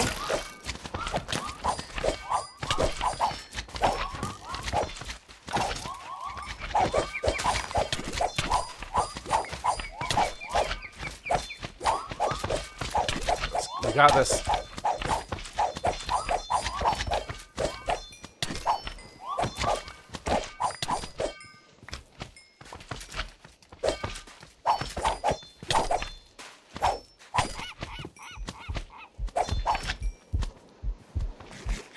Got this.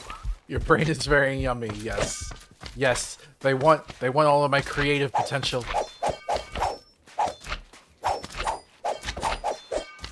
They're like, oh wow, you're a laborer in the United States. You must obviously have untapped potential that's being wasted in a dead-end job. Yep. Alright, I killed a ton of slimes and got a ton of experience. Nice.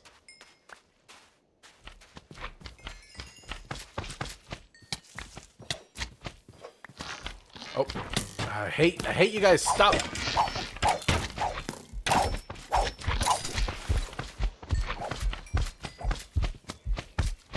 Got him. Thank you.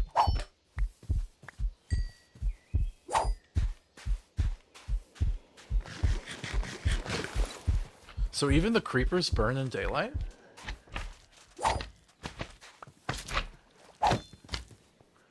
Is that true? I don't know. Are 'Cause they? They're all gone, so I guess they must have burned. Maybe. This foul slime is probably useless. We should see if there's some use for it, because we're getting a ton of it, just because they're native to the biome we live next to. I hear buzzing. There's a beehive over here. Oh, right.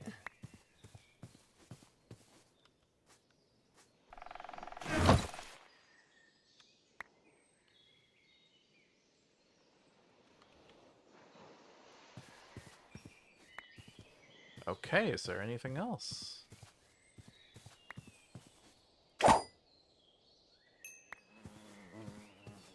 I think we did it. That was fun. I keep missing the slime. Sweetie? Sweetie! What? Get over here! What? You see this? That's a rat hole! Does that mean our place is infested with rats? It means a rat got in. I don't see them, though. They must have left. Maybe, yeah. Okay. So unfortunately, I didn't get any shadow drops from the shadow monsters. Just go in the caves. You'll get plenty from those.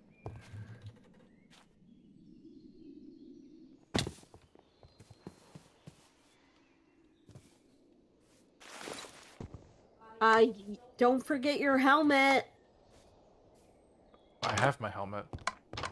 Then why? Oh, never mind. That rat skill, Krista says. Okay, so let's see the loot. I got a piece of sand, foul slime, magic crystals, string. Oh, I did get some shadow fragments. Nice, nice. Gonna hold on to those. Got some corallium flesh, iron ingots, arrows, bones, gunpowder, more corallium flesh, brains, cookies, and a blue flower. Wait, I think I got something else. Intestines, foul slime, and regular slime. And a potato. Okay. Let me put this on my things to make. What is foul slime good for? Because we got so much of it. Okay. You can make foul candy! But you have to make it out of defilement powder and sugar, which is a bit hard, apparently. It looks like that is literally the only thing you can make out of it. How do you make defilement powder? Oh, out of those little mushrooms. So you could combine the mushrooms with the powder, and as long as you throw sugar into it, that could be a reliable source of food. Nice. We should maybe look into getting some sugar. You have a farm, right? Maybe you should grow some. Yeah. Okay. And I need a shadow gem, which I need to make a bunch of shards to get. I also need corallium, so I need to, like, mine corallium somewhere. Okay. Well, we survived the blood moon. Uh-huh. Now I gotta make my way northwestward again. Oh, that scared me.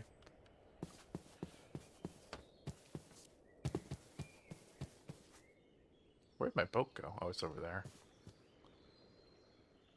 Yeah, I can't go on the boat.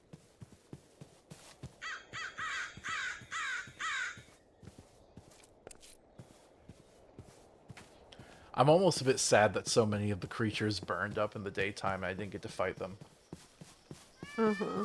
It would have been a hard fight, but it would have been fun.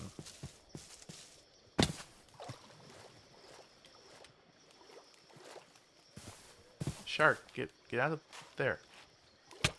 Ow. Fine, I was trying to help you.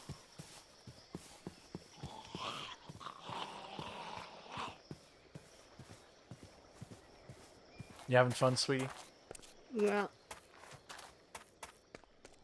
Anyway, so while I'm making this trek, now that things have calmed down, I wanted to mention that Kira and I finally finished watching Evangelion. Yep. It's a really old anime, really acclaimed, but we had just never watched it. So a friend of ours recommended it to us, and we finally watched it.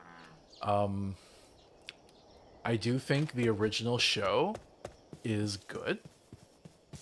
I think the movie is the literal worst movie I have ever seen in my entire life. It was so bad.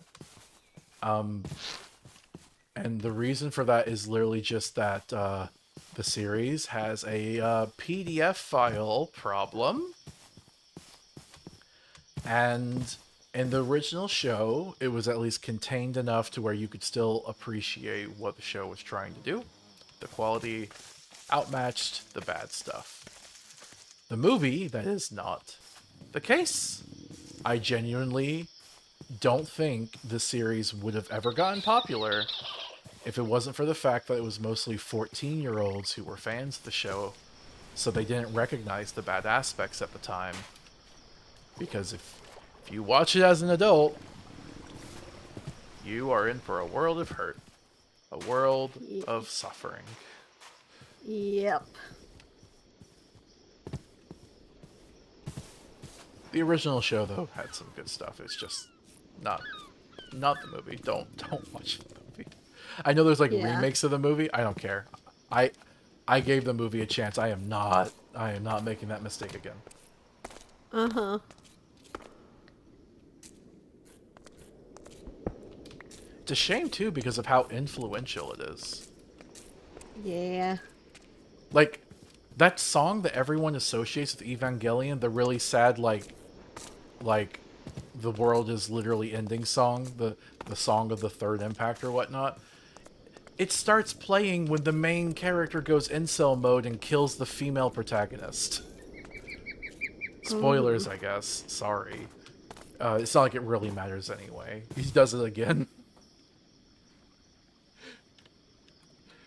Anyway, I had so much hope. I mentioned it last time we were streaming, and I guess just it was a waste of time. I mean, not literally a waste of time, but like, I don't feel like I can properly recommend it. Yeah. Okay, so I am here. There are no creatures here right now, but I imagine that will change at night. And I should probably also go mining.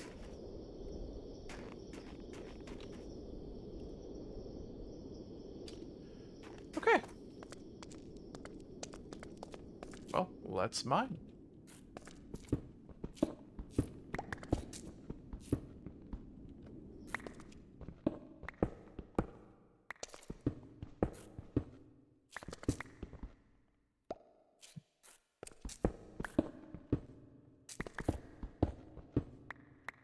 I'm looking for some type of corallium ore.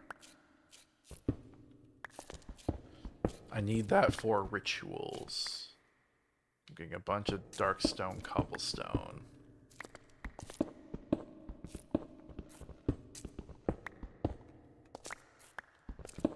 And by the way, sweetie, I'm not going to be sleeping tonight.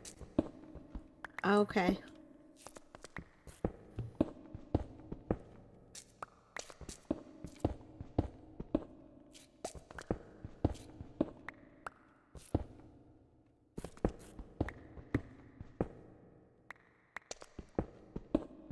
Man, I am finding nothing. Just nothing.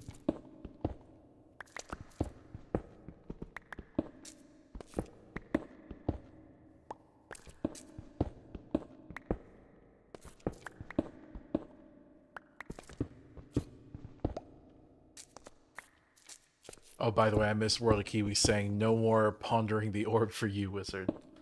I was just a little busy at the time. Mm. Okay, this is something besides Darkstone. We got granite. Does this mean the Darkstone is ending?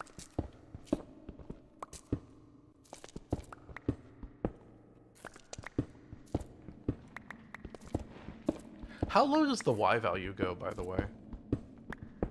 Just 0. This is an old version, so. Oh. Oh, crap, I messed up. Alright. Oh, that's osmium ore. I mean, I guess I'll get it. Oh, I did not mean to do that. Well, crap. Well, I mined a lot of granite.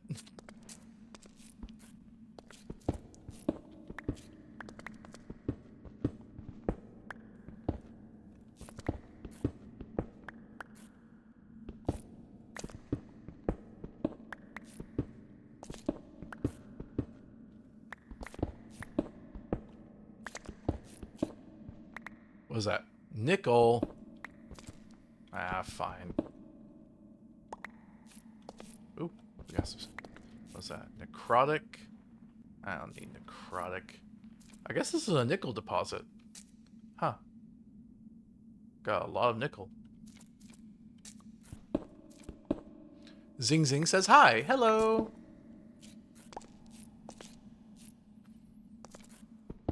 I have a GoFundMe up in the corner so I could hopefully afford to play zombies, because a lot of people want me to do that, or they said they did anyway. Otherwise, just playing Minecraft right now with the wifey. And I ramble at the beginning of each stream. Yes. I am trying to find corallium ore, but I am finding other ores instead. We have a ton of nickel now, by the way. Nice. If I had a nickel for every nickel, I'd have exactly the amount of nickel I have. Oh, I want to rant about that now. So I want to say, there's an old idiom that says, if I had a nickel for every time X happened, I'd have a lot of nickels. It's an old saying, fairly common. And but there's this honestly kind of dumb joke. I think it comes from Phineas and Ferb, I believe, if I trace that back correctly. And at the time, I'm sure it was kind of funny, where the bad guy Doofenshmirtz goes, if I had a nickel for every time that happened, I'd have 2 nickels, which isn't much, but it's strange it happened twice. And I hate that joke. I hate it so much. Like, so obviously, it's like turning the original saying on its head by acknowledging that nickels just aren't worth that much anymore. So instead of nickels being a lot, it's like, oh, it's not actually very much at all. But people overuse it so much. They use it so much. Like, I see it so often online with people saying that. And like, what are you saying? Like, I get, okay, you're doing a subversive idiom, right? So we're like layers of irony into this. You did an idiom, you did a subversive one. What do you mean? Oh, we got some lead. We got some lead. We could use some lead. Oh, that's not that much. And I honestly feel like people don't really mean anything. They're just pointing out like, yeah, this thing happened twice. It's like, well, I'm glad it happened twice, I guess, maybe, or I'm angry. I don't know how to feel about this. You haven't given me anything to work off of. Like, strange it happened twice. Like, okay, so it wasn't very common, I'm guessing. I don't know, just sometimes I feel like respond to something besides a meme, people. Be sincere. Say how you sincerely feel about something. You know that feeling? Kira? Yeah. I completely agree with you there. I think people, sincerity is underrated. Yeah.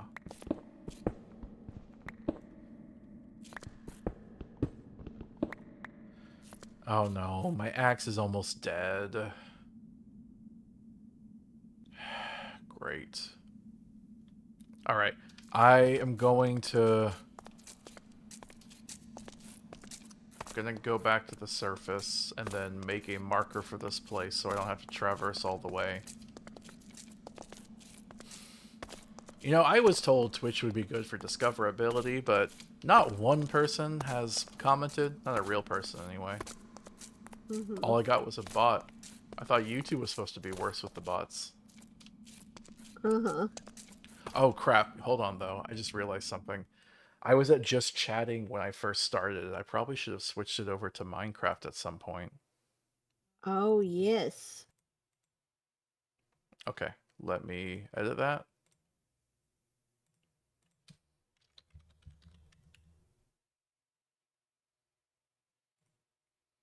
There, that might help. We'll see.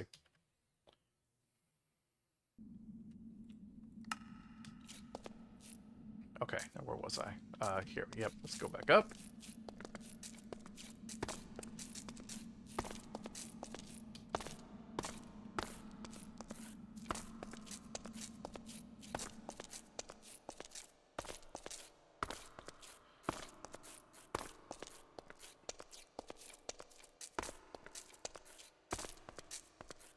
This would definitely be faster with a ladder, but a ladder's more pain to create. Yeah. Okay, I'm up here. I guess let's fight for now. Ow, ow. Okay. Oh, I see a temple. Weren't you looking for temples? I'm good, sweetie. Okay. Thank you, though.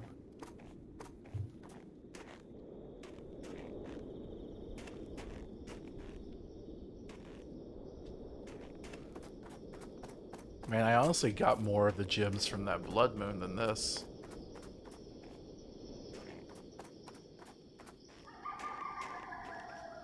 Creepy sounds.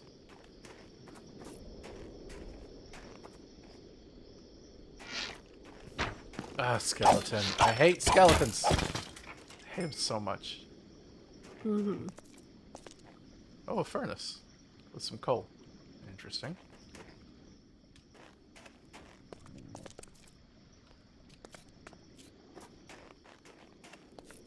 Oh, I'm getting hungry.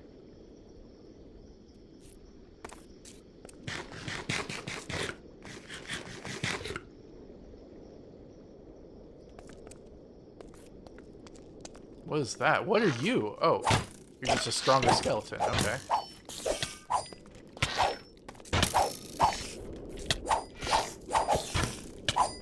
I hate you! Skeletons are my least favorite enemy, by far. Okay. Let's do that, I guess. Oh, I did get 2 shadow fragments somehow. Oh, wait, no, those are the ones I was already holding on to. Lame.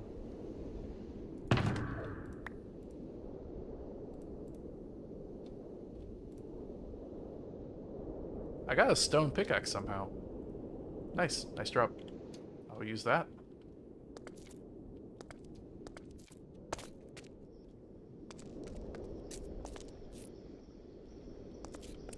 What is down here? Water? Oh, yeah. Okay.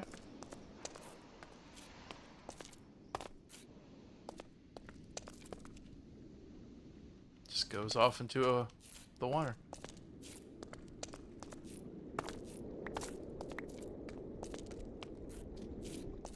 It's just so dead around here. Even at night, not that many monsters. I need water. Is there a way you can make more monsters spawn or be antagonistic to them in some way, I guess? I don't know. Not really. That's too bad. Because my plan isn't really working. Wait, wait, what is that? Shadow creature. It worked. Found one. Oh, a second one. A third one. Yes. I have 6 shadow fragments now. Awesome. And I need just 3 more. Okay. Nice. That's 8. Just need 1 more. Unfortunately, it is daytime now.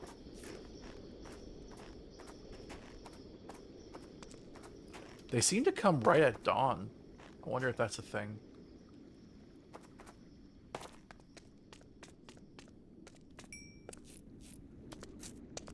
Okay. Oh, water. Interesting.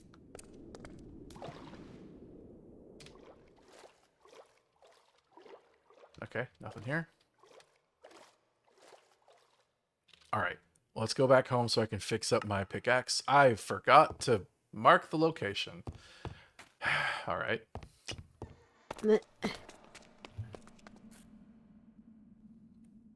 Okay.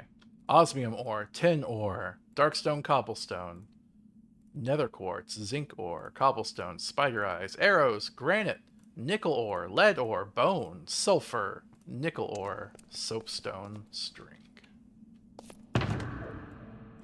And then we also have cobblestone, granite, and cinnabar.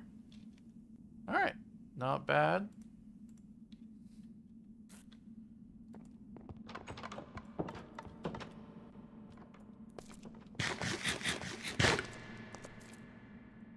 Oh, crap. What? I need water Why? to do Thaumcraft stuff. Oh, I have a bucket, I guess, if you want. I'm good. I'll get it myself. Alright.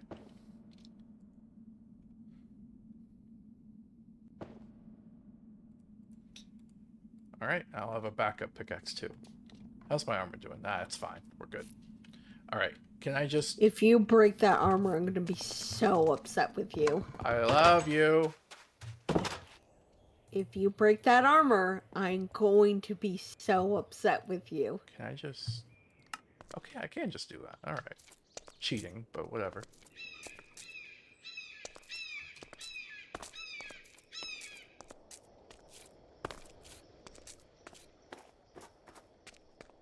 Now, where is my cave at?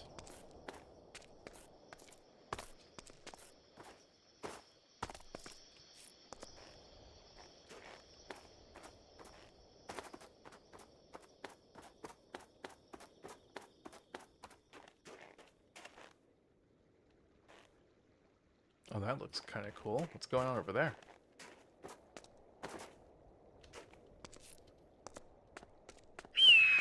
Oh, there's more over there. How? Oh, I can see it. It's hard to tell on the map because it's so covered in snow, but that would maybe be another good place to go to.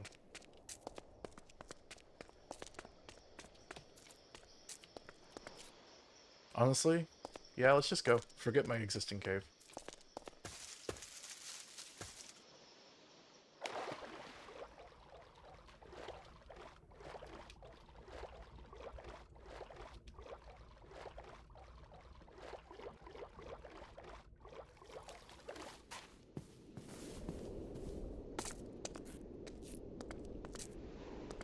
Krista says you had more at the house. I have these 8 shadow fragments. Unless Kira picked up one without telling me, I guess. I would let you know if I had one. And I still haven't found any Corallium ore. Alright, we got a number of birds here, which is interesting. Seagull egg, interesting. Oh, here's that temple.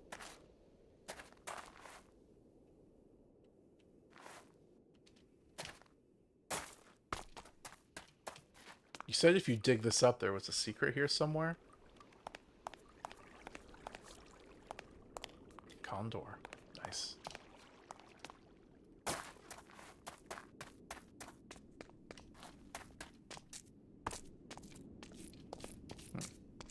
Not sure what the structure's supposed to mean. Hi, leopard. You're not gonna eat my face, right? Get it. Aha. Oh my goodness, it's such a tall mountain.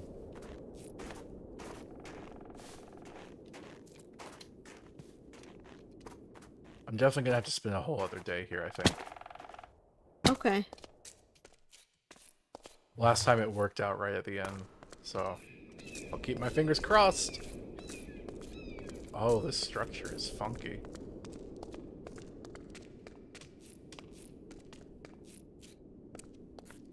What is that forest right there?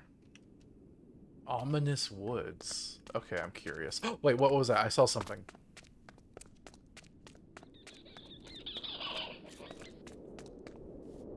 A black spider monkey. What? Oh my goodness. Bucket time. Bucket time. We have a new friend. Okay, sweetie. What? Oh. Shoggoth lair. Here we go. What's these woods about? I want to see what this is. They're supposed to be ominous.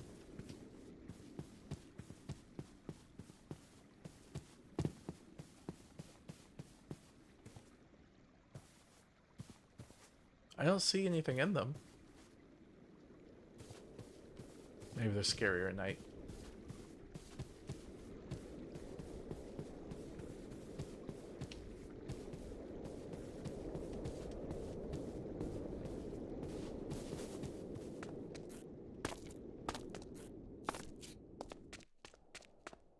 Ooh, a hole already made for me. Don't mind if I do.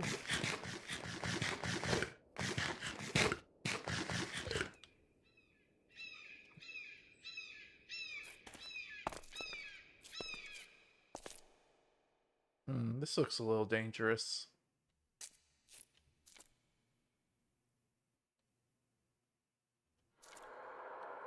Yeah, I'm a little scared about this.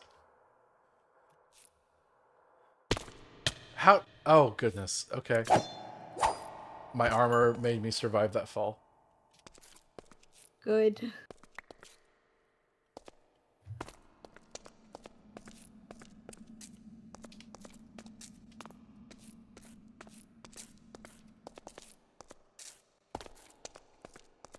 Okay. Oh!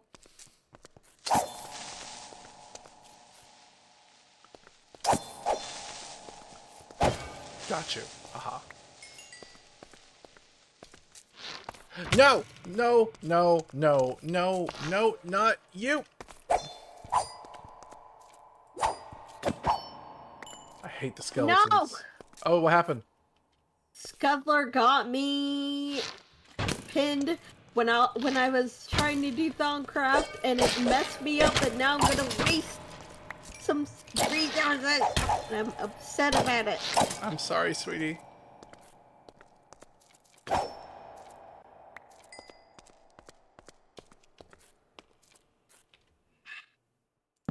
Oh well.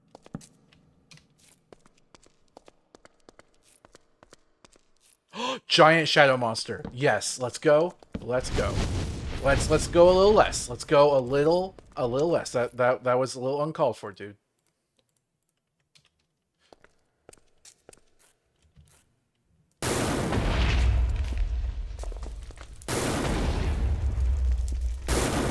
Come on.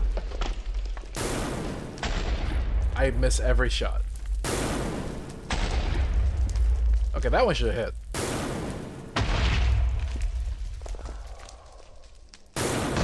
Okay, I guess it's just immune.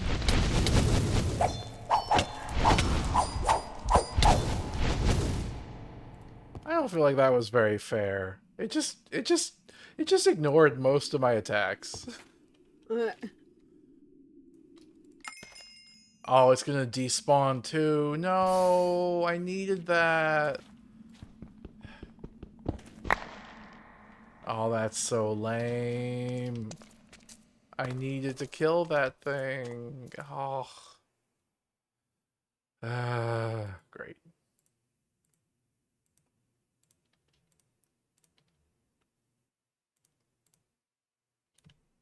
Alright, let's try again.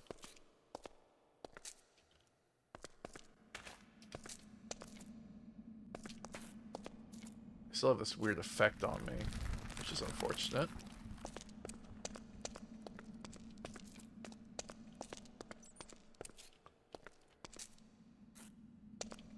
Still no corallium. I'm gonna maybe have to look up if it's a specific biome it spawns in. Or maybe only a certain depth or something.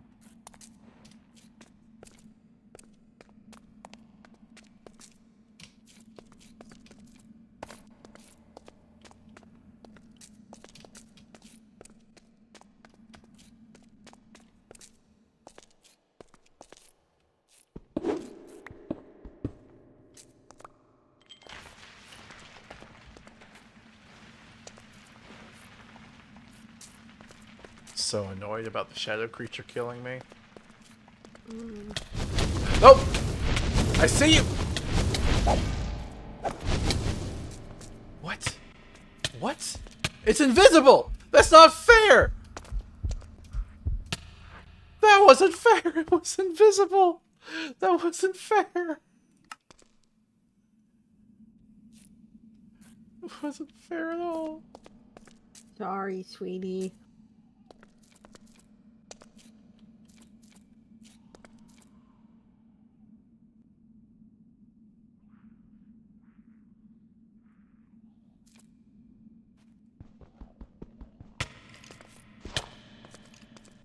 Okay.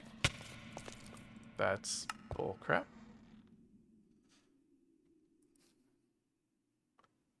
And my latest death is gone. That's also bullcrap. Well,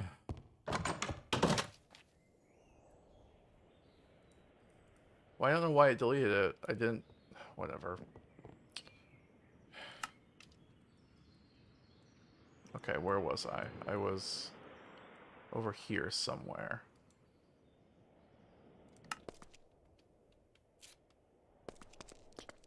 Oh, it's bedtime. Alright, I guess I have to go recover my stuff.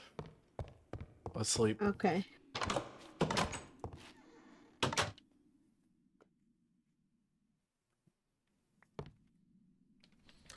Look, I don't want to be like a streamer that gets really angry whenever they die or lose or anything like that. But I do think it is bullcrap that the thing was invisible. Like, it just wasn't rendering for some reason. Sorry. Some type of shader glitch. Uh-huh.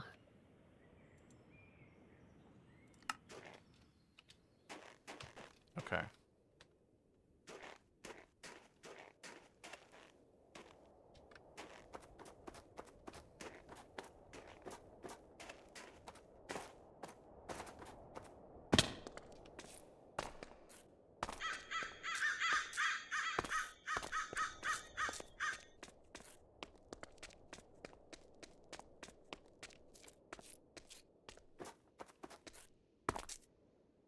Where was it? Ominous woods are that way. Okay.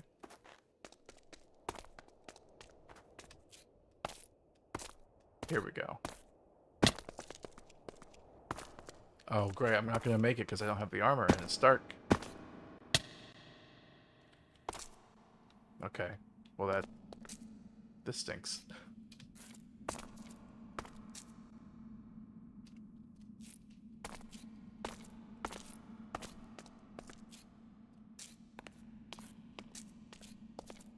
I left a torch. Yay.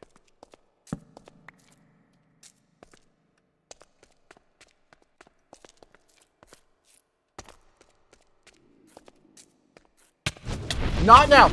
I can't! That's not fair! I haven't got my stuff back!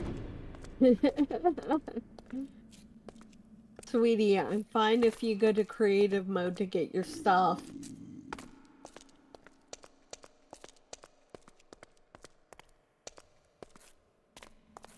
But I don't know where it is. Like, it deleted my death point. I guess I'll have to, though. Okay. I'm sorry about the cheating. I just genuinely don't know where my stuff was.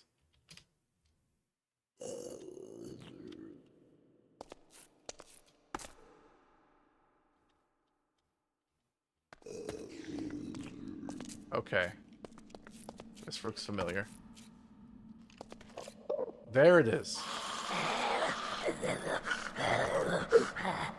And it's surrounded by bad guys. Nice.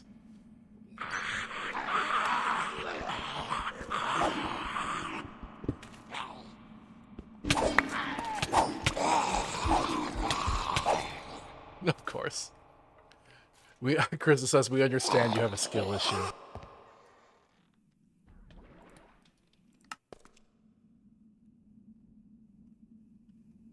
Okay, despawn them all. I just gotta find the grave. There we go. Okay. We can try this again now, properly for the first time.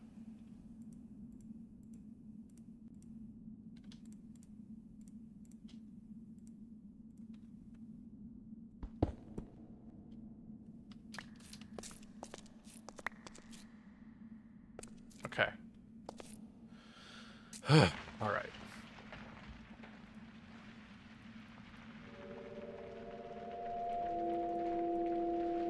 Gotta get everything back in order.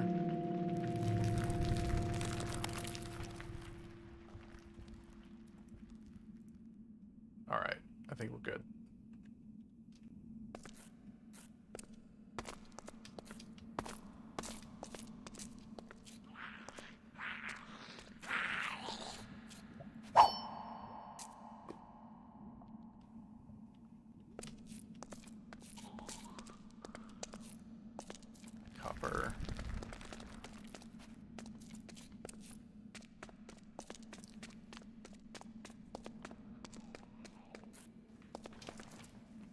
I'm ready for the shadow creatures now. Come on.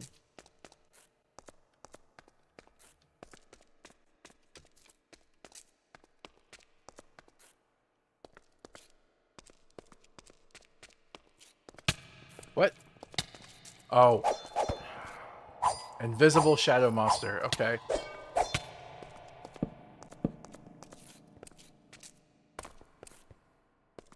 Wait, I see you now.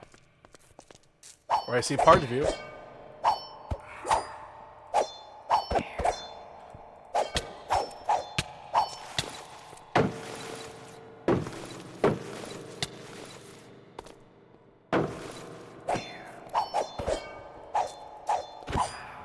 It's weird. I can see them in the lighting artifacting a little bit.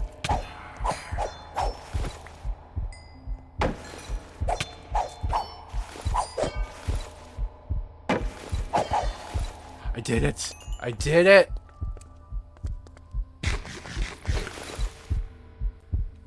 Okay. I have 2 shadow gem shards and 10 shadow fragments. Oh, wait a minute. Oh, that was not what I meant to do. Okay. Oh, no. There's a difference between the gem shards and the fragments. I need 2 gem shards. Each gem shard is 9 fragments. No. Oh, no. I'm not even close. What? Wait a sec. Why don't you try to capture one of those things and make a mob spawner? I don't even know what that is. You can capture one, and then there's a spawner that you can put it into that will make it spawn the creatures. I think I'll just keep hunting. Okay, sweetie. More copper. 10.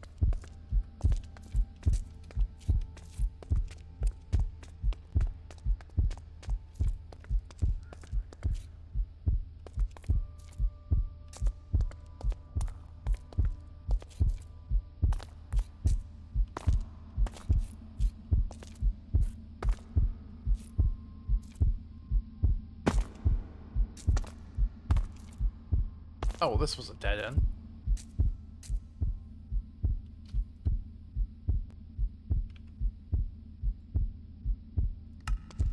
Oh.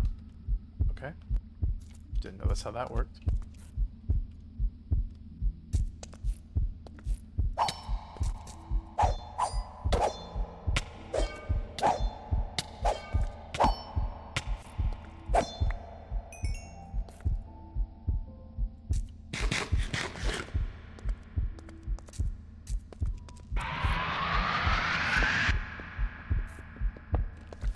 Oh!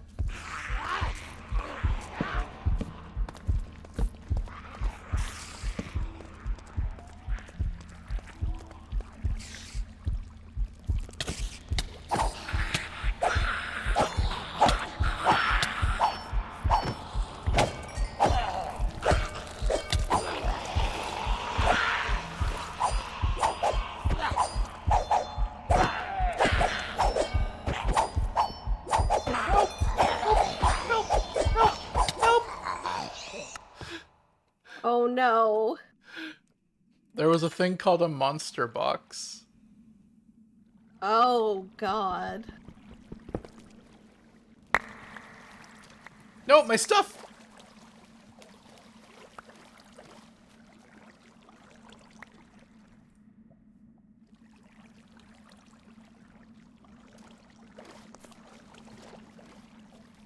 Please tell me. Okay. There we go.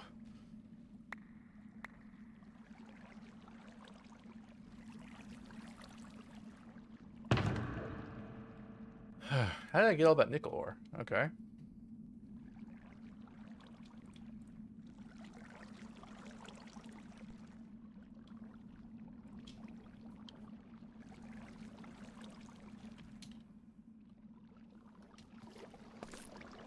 I'm so good at this game. I'm just like awesome. Uh-huh, sure you are, sweetie.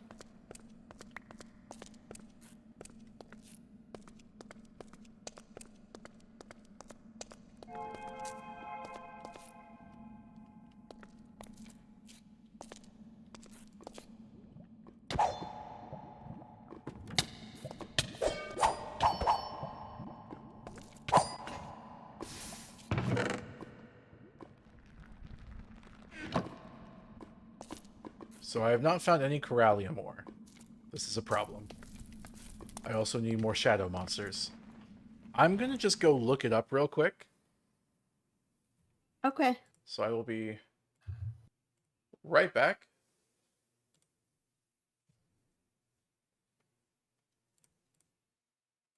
Do. Okay. Abyssal craft corallium pearl. That's what I need. You can. So it's dropped by corallium infused stone when mined by a pickaxe. Okay. And where do you find that stone? Wait, this one can only be crafted? Okay, you need to use gem clusters. Okay. And to do that, you need to mine corallium ore. Okay, so that's a different ore. It generates within ocean and swamp biomes. What? Oh, corallium infested swamps. Yeah, that makes sense. Okay, so the Shadowlands has shadow monsters, but not corallium ore. I need to find a corallium infested swamp. I'm just going to go ahead and leave because I hate this place. I hate it so much. That's fine, sweetie. Let me drop off all of the junk I got.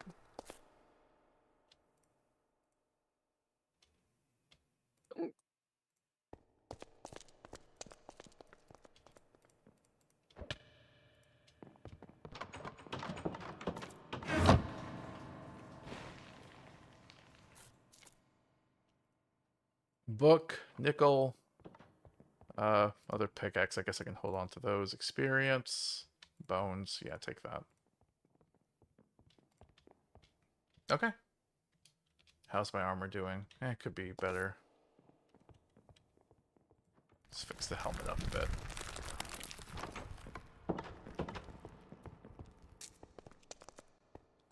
Alright. So let's go find a swamp. Oh, it's late though. We should sleep. Yeah. Monsters nearby. What? What monsters? There we go. Oh, it's the mushroom girl. Oh, I gotta get back to the gamer. The gaming emotion state. Oh my goodness, there's so many. Alright. This is what the lava trap's for.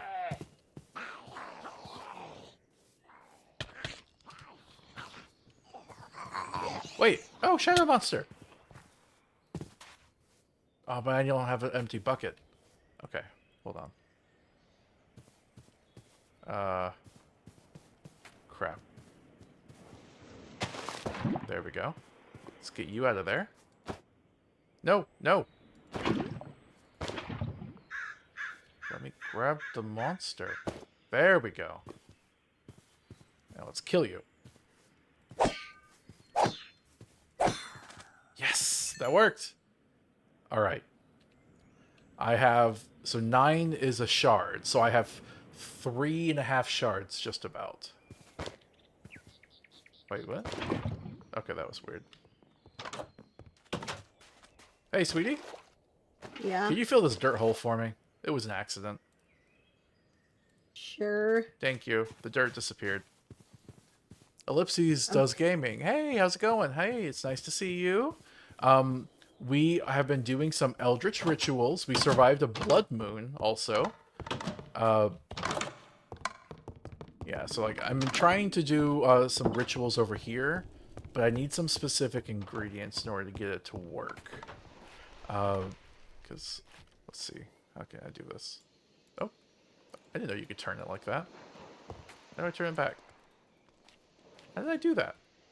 Turn back! Whatever. Yeah, but... What? Oh. What was... I was struck by lightning for interfering in dark arts. Don't worry. Okay. Oh, what are you doing? Thaumcraft? It sounds so squishy. I'm making crystals. Alright. Well, I need to find a corallium-infested swamp. Shouldn't be too hard to find. The map makes it so much easier. Oh, there's one right up there. Is there a closer one, or is that the best I got? Crap. What's wrong, sweetie? I need quartz fast. Why? Oh. Because it's gonna fade away if I don't get it. We should have some in the chest. Really, Yeah, Kiwi says, I miss playing Thaumcraft bad. I'm just not much of a magic person. Even this Abyssal Craft stuff has been kind of stepping out of my element a bit. Damn it. I'm not gonna be there soon enough. I'm sorry. The thing I hate about Abyssal Craft is getting all of these elements is such a pain. But I know that, like, it's only a pain right now. If I progress, it'll become a lot easier. Alright. I think that one westward is worth going to because it's bigger. How much energy I got? 200? That's actually not too bad. But I definitely need to get a better means of storing it.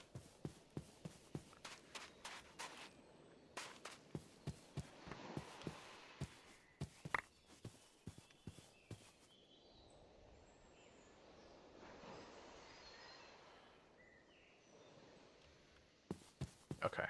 And then my boat. It's right here. Let's go. Okay, so I need to go west, but like really west. I need to get to the sandy desert and then just keep heading west. Alright.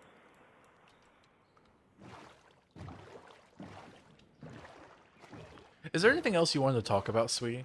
I didn't really have a lot of subjects in mind for today. I don't know. Honestly, I really like magic in Minecraft, so I don't get why you don't like it as much. Ellipse says, do you feel like the streams are growing? Nah. I mean, there are some people that check in, but it's kind of like the Fallout stuff we were making, where just there's like a regular small, like less than 1% of my subscribers contingent checking in. This is the first stream where I've tried dual streaming. People on Twitch can also see this stream. Unfortunately, even though I was told it was good for discoverability, no one's dropped in, so. Except for a bot, which is great. Yeah. Hey chat, like the stream to celebrate magic progress. Oh, I should remind people to like the stream. Thank you. If you're on YouTube, definitely like the stream. That helps people on YouTube notice it. If you're on Twitch, I don't know, do the Twitch stuff. Whatever that is.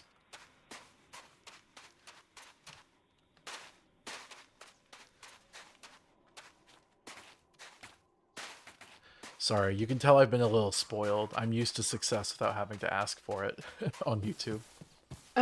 Really?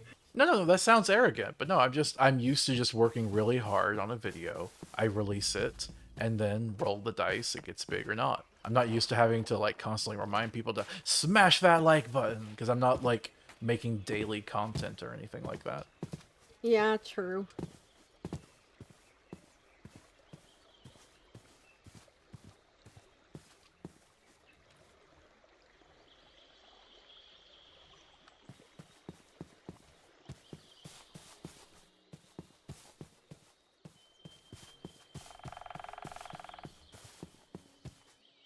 A log chicken! Nice! Is that really good? Do I need to grab it? Yeah. Yes. Yes. Crap. I don't have a bucket. Well, okay, I have a lava bucket. I will just drop off some lava. Okay. Be careful, but yes, we need that. There are 2. Do you need me to grab both? Yes, so I can breed them. If you can. Can you just teleport to me? Because I don't have another bucket. Yeah, sure. Little log chicken. What does a log chicken say? What? It doesn't say cluck. It says bark. I hate you. Anyway, did you bring any buckets? Yes. All right. I got buckets. There's 2 more log chickens. Yes. Where's the other one? Up here.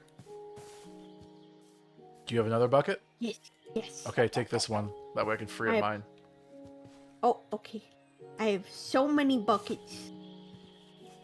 Come here. Captured. Also, cow. Yeah. Wait, oh no, old spot hog? Yeah, sure, I'll take it. That's so weird. Oh, waystone. Cool. Do you have extra buckets? I have 1 extra bucket. I want it. Can you give me? Thank you. Fine. While I'm here, anything you'd like me to ferry home? Sure. Take these other buckets. Just, throw them in the inventory for now. Okay. Oh, crap. That lava I left is causing issues. Yes, it is. Alright, I'm leaving. Oh, crap. There's a forest fire now.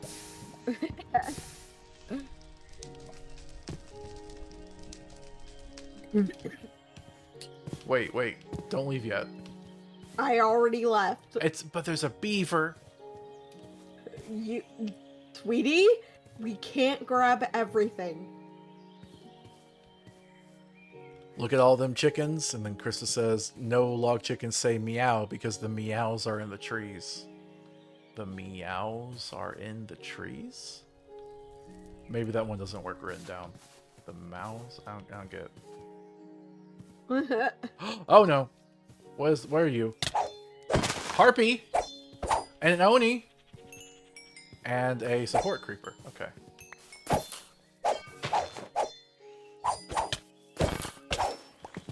Another Oni. Okay. Alright, we're good. We're good. Another pig. Nope, not that button. Map. Alright, let's head westward. Underneath this road. Giant pit, wow. Interesting. Defiled. I love it. Dang it, Cal, only you could prevent forest fires. Preventing them? Oh, I think I might have missed a memo here. But we're supposed to be preventing them? Ooh, nice. Oh! Oh no. Oh, that's bad. Oh, that's bad. That is really bad. That is so bad. What?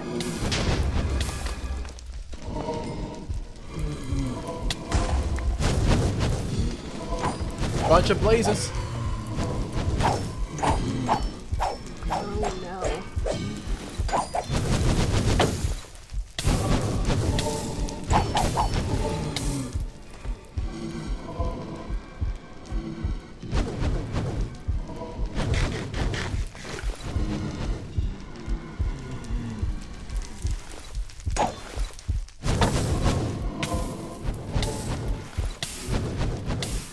Don't die!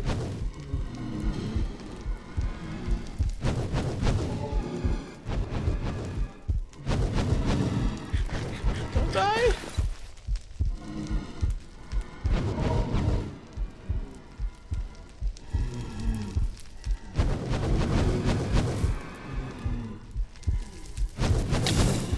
No!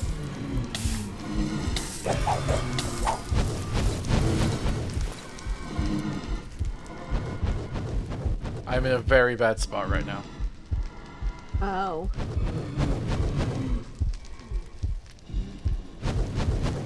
Just a spawner with so many blazes. World Kiwi says, "Girl, I evacuate!" Krista says, "I suggest submerging the world in water." Both of those ideas are terrible. Oh. Someone else has joined the fight. Okay, maybe those ideas are slightly better.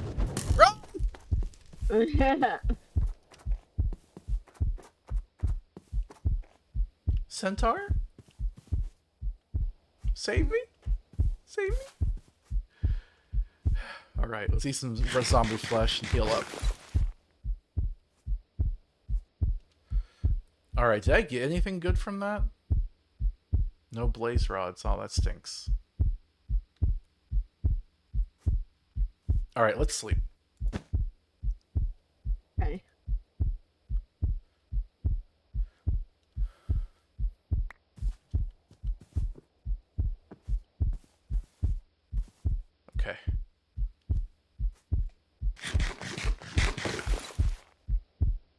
should have cooked these carrots before I left.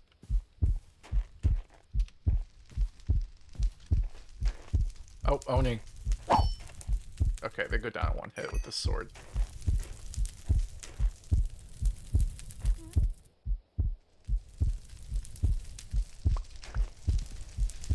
Oh, they're still over there.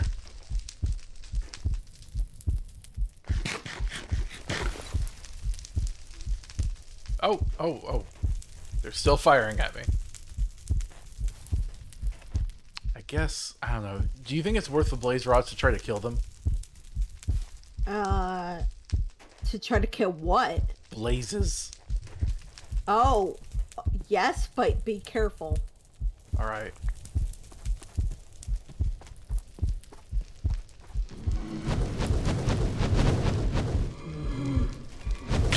Oh, come on! How'd you know I was gonna do that? What? Was there a kobold just camping me that just sniped me at the last second? Apparently.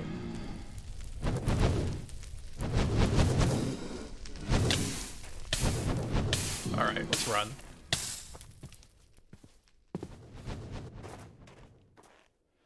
Okay, okay. Wait, where's the rest of my outfit? Oh no, please tell me they didn't destroy it. Please tell me.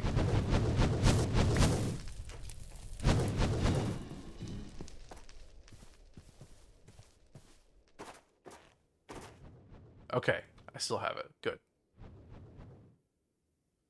Alright. And then my shield? I don't see the shield anywhere. I must have left it. I got 2 iron boxes, though. Definitely hold on to those for girl recruiting purposes. You never know when a girl might like a nice iron box. Got one! I think my shield burned up. Oh no.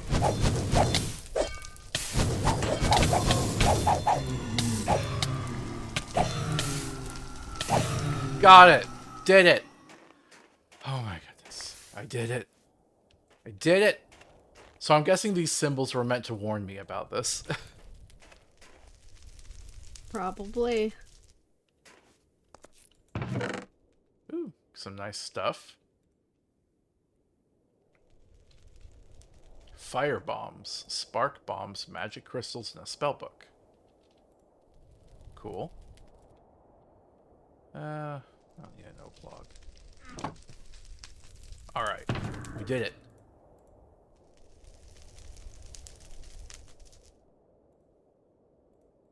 Let's put the stuff away that we're not going to need. Blaze rods, got 12 blaze rods. Huh? Huh? That's great. I am down a shield though. Okay. And I have these weird effects on me. And look, I only burned down a few trees, okay? Which way am I going? Oh, okay, I gotta go around that way. That was an adventure. Yep. How many lives are you on now? Well, look, it's not really a competition, right? So what's the point in keeping track of them? That would be a good idea, though, a life counter. Yeah.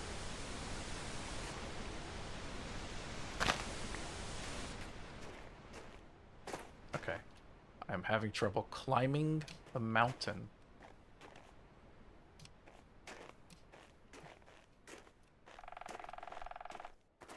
Okay. It's working out. Did not fall.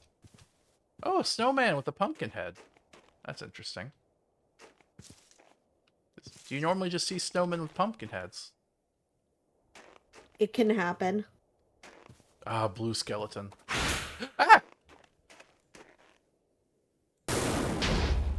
Yes.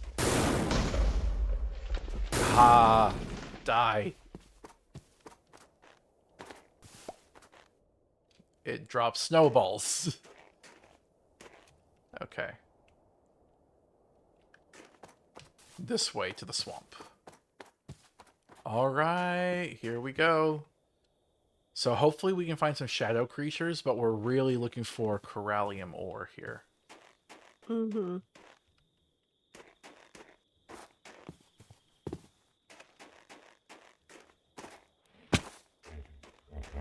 Oh, there's a lot of hippos in the swamp. Interesting. What type of plants are these? Trillium. Yeah, I'll take that.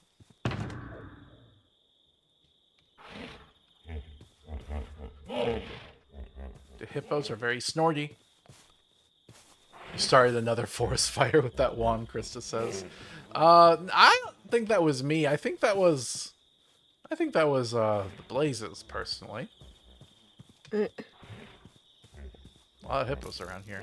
Oh, what was that? I heard you. I hear. Oh crap. Oh no. You attacked the hippos. Get your revenge. Yes. Hippo versus Siren. And Hippo wins. Good job. Good job, hippos. Hippos friends? You friend? You friend? Oh! Okay, you're still friend. You're just a little nibbly. That's okay.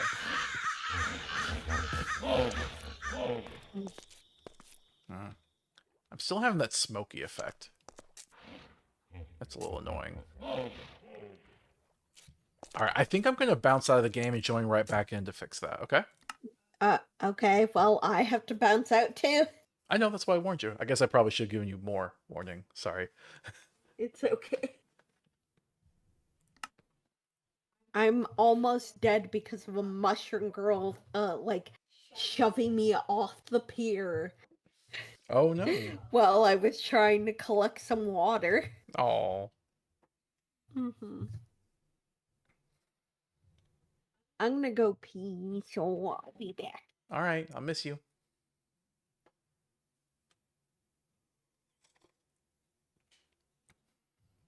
I had to cancel on D&D this week because I was feeling really down after the last stream didn't do so well. I just didn't have time to prepare the stream. And they were so nice about it. It genuinely makes me feel like I have some great friends, honestly. I gotta make it up for them by having a really good session this week. Oh, there's the lily pad fish. You can't get me twice. I know what you're up to. I know you're not real. Or, I mean, real in a different way than I thought you were. Whatever. Zombie flesh.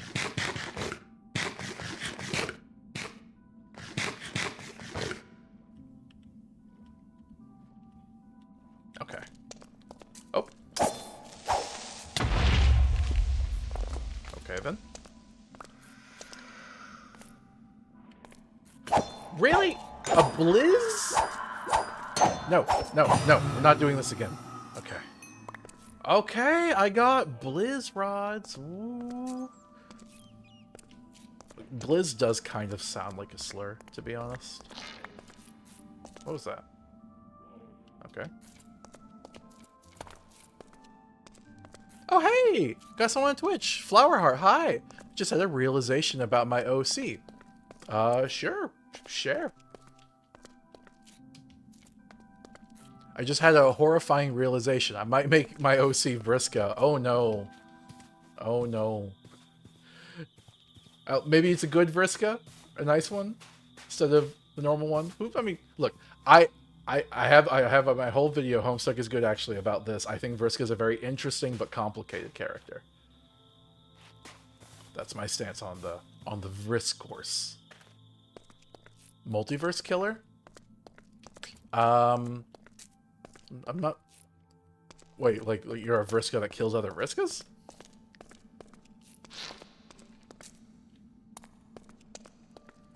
Alright, let's just start digging.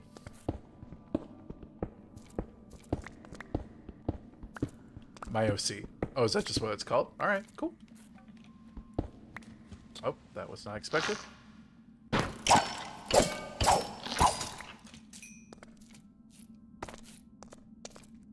My OC is a girl who kills her alternative versions. That's cool. I guess what's the reason for the killing? Is there like a bigger purpose to it? And YouTube chat, Ellipses says opinion on Eridan.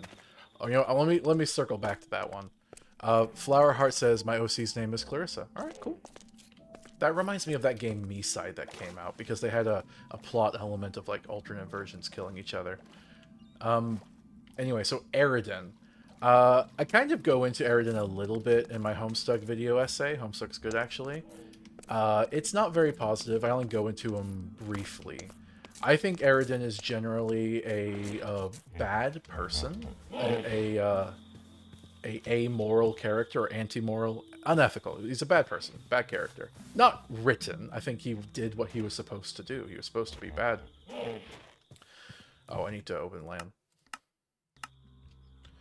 But, yeah, Eridan is basically a Sea Dweller supremacist, i.e. a white supremacist, the Homestuck analog for it. And as such, he ends up killing people. He doesn't... I mean, actually, he starts off pretty bad. He starts off trying to make literal doomsday weapons and trying to reignite the war. So he's kind of bad the whole time. I need sleep. There are alternate Eridans that don't end up as bad as him, but, like, when he does the fight against Solix and Pfeffery... oh no, what? Oh, goodness. What? Okay. Sorry. Interrupted here. Naga. Okay. And Siren? Okay. I handled that alright. So, yeah, he basically tries to defect to the enemy that's going to kill them all, which was a foolish decision in the first place. He tries to take Pfeffery with him. Pfeffery refuses to go, but letting him leave is going to doom them all. He will track Jack back to them. We later learn out that this is a fact. This happens with Vriska. She tracks them back. Eridan's was going to be threatening them by leaving, so they have to stop him. And when they stop him, he knocks out Solix, but then he murders Pfeffery. People are like, oh, well, she was grabbing a trident to stop him. Well, yeah, because he was fighting her boyfriend. Yeah, so she murders Pfeffery, knocks out Solix, and then Kanaya comes at him because he just destroys the matriarch. And that's the big incel moment for me. It's not enough that he was, like, killing his friends and trying, like, people that try to rationalize his actions. He had no reason to destroy the matriorb. He did that out of spite. He extincted their species out of spite. And this goes with his class spec. He was the Prince of Hope, with Prince being the destroyer class. So he was the destroyer of hope. Of hope. Yes. Yeah. He was terrible. And he gets his comeuppance when Kanaya chainsaws him in half. Like I said, bad people can be reformed. There can be alternate versions that aren't as bad. But Alpha Eridan is an incel, and he's a Sea Dweller supremacist. Eridan defenders are kind of worrisome. Sorry, hold on. I got a lot of comments while I was ranting. Yeah, okay. So World of Kiwis on YouTube says, accidentally making your OC Vriska is okayish. I accidentally made my OC Cronus-esque alien who's low-key wants to be human and has an obsession with greater aesthetics. I mean, it's perfectly fine if your character has similarities to other characters. I think it can be really annoying to make your own character, and people be like, oh yeah, this reminds me of someone else. And like I say that having just basically done that, but I think, one, you need to simultaneously just be okay with the fact that sometimes other characters might be similar in certain respects, and often superficial respects, right? Your character's probably not a creep like Cronus was. What was that? Oh, that's just the hippo. But also at the same time, I do think people need to just not have the first thing they say about someone else's character is like, oh, that reminds me of this like more popular media that makes more money than you. Like that doesn't help anyone. And then Flowerheart says, okay, so their character Calissa says she kind of got manipulated by a ghost lady in a very vulnerable moment because my girl had a big issue with using her powers, and ghost lady convinced her that if she kills those versions, she might get better control of her powers. Okay, so very morally dubious, just killing other versions of herself to get more powerful. But hey, there could be an interesting narrative that comes out of that. Anyway, Kira, you can rant now. I'm caught up. Hi. Honestly, Eridan is kind of a LARPer. He's very much not super serious about the Sea Dweller supremacist thing, and you can tell because, like, he does this thing with Vriska where she like makes doomsday machines, but they're actually like not helpful or anything. And then also he says that, oh, What? I could just lighten up on the feeding schedule and it would be simple, but Theft wouldn't like that. So I think Sweetie, sorry, you're talking over a horrific monster attacking me. Okay. It took so long to die. It was called mycosis. Wow. Okay, you can talk now.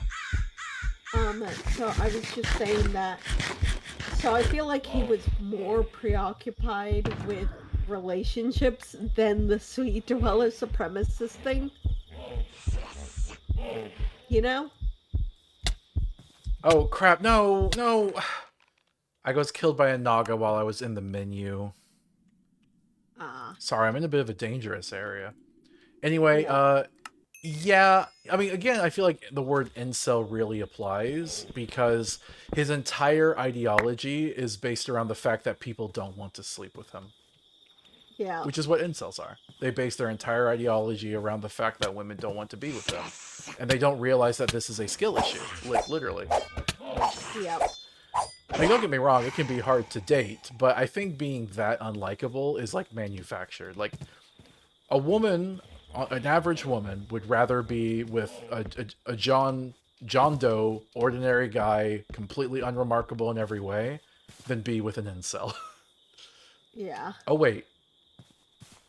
Okay, actually, sorry, I was remembering, like, wait, am I allowed to say incel on Twitch? I think the answer is yes, but I can't call any real people incels. Okay, that's the line. Flower says, wait, sleep, isn't he, like, 13?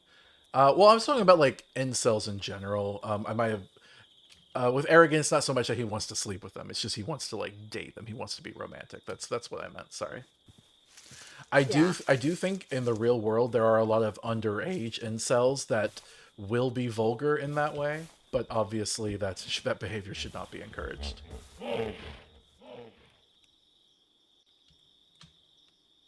Okay. And then Krista says, as long as character is written with some transformative nature or unique perspective of the creator, I feel it's fine.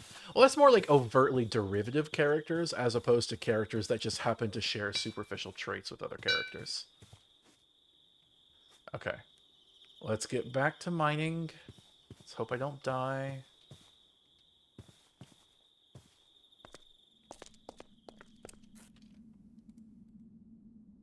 Wait, where did my torches go? Well, I guess they're gone. That stinks. Alright, I guess I'm going to make a marker here. Add Corallium. Continue. And I'm going to disable it so I don't have to see it on the map. And I'm going to share it with you, Kira. Okay. Flower says, I wish more people remembered that the trolls are literally teens in most of the comic. Yeah. One of the things I criticized was the way Homestuck used children. I feel like the story didn't require them to be children, and I think it kind of holds it back in many ways. The only thing it really helps with is the coming of age, but I still think that could have been done without the whole children aspect. Ellipses says, the thing I noted about Eridan is that his society is built around his supremacy, and no one really challenges that. They insult him, but they don't really question the system. Yes, that's why I would say Sea Dweller supremacy is analogous to white supremacy. Though, in our current day, if you are overtly a white supremacist, you'll be hated by most people. Not all of them. I mean, we literally have Elon Musk giving the Nazi salute now, so that's bound to change. In Eridan's society, Sea Dweller supremacy is the norm. The Condess is the Empress. There is an interesting, like, internal conflict between land dwellers and sea dwellers, where basically the Sea Dwellers won. They got supremacy, and Eridan kind of wants to reignite the old war. Gamzee, as well as like his ancestors in Kurlos, they don't really like bowing to the Sea Dwellers. They think Purple Blood should be on top, and that's like that comes into like Gamzee trying to like reclaim his like cultural legacy, which is of course by being a clown murderer. Yep. Flower says, like Trolls did a lot of stuff, like people talked about if Vriska's good or bad, but she's also like 16 when she did all that. I understand what you're saying, but I don't necessarily like couching ethics and morality in terms of like someone being a child. Because children can do some really evil stuff sometimes. Like, if you're a teacher, you probably know that. But it is relevant context to know. It is like it is helpful. I was talking about Evangelion earlier because we just recently watched it, and the main character in that show, Shinji, is a complete garbage person. He is terrible. In the original TV show, he does have like an arc of like getting better, kind of, at the last minute, but like he's kind of insufferable to watch. But at the same time, you're like, okay, but he's a child being put into traumatic situations, so it's kind of understandable that he would be not handling it super well. It's an important lens to remember, but when I think of like, is this action right or wrong? Being a child doesn't really change that. It just might help me understand why they came to that decision and tell me where their mind state is at. All right, let me drop off some of the stuff.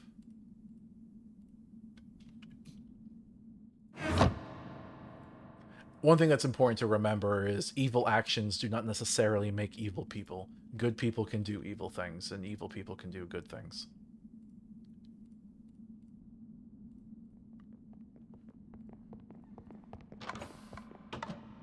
By the way, I got a lot of iron boxes from all the attacks that were happening on me. Okay, cool. I need to cook some food. Do we have any other carrots? We do, yes. Alright, I have still just 3.5 shadow fragments. I did not make as much progress as I was hoping. Let's get that out of here. Iron, gunpowder, iron boxes, fire bombs. Those could be useful. Blastum fruit, interesting, but I don't want to clog up my inventory right now. Oh, I need to get more torches because I lost them all for some reason. We should sleep. Coal? Alright, give me a whole bunch of torches. Alright, sleeping. Flower says, honestly, I'm actually one of the fans who doesn't really care about the trolls that much. I'm more interested in human stuff. I mean, that's interesting. It's uncommon. I understand why the trolls were such a phenomenon. I had to devote a whole section to them in my video essay. Whereas the humans, I didn't really find that much to talk about with their humanity, per se. It's just kind of like, yeah, look at these characters. And I guess that's just because humanity is a familiar concept to us.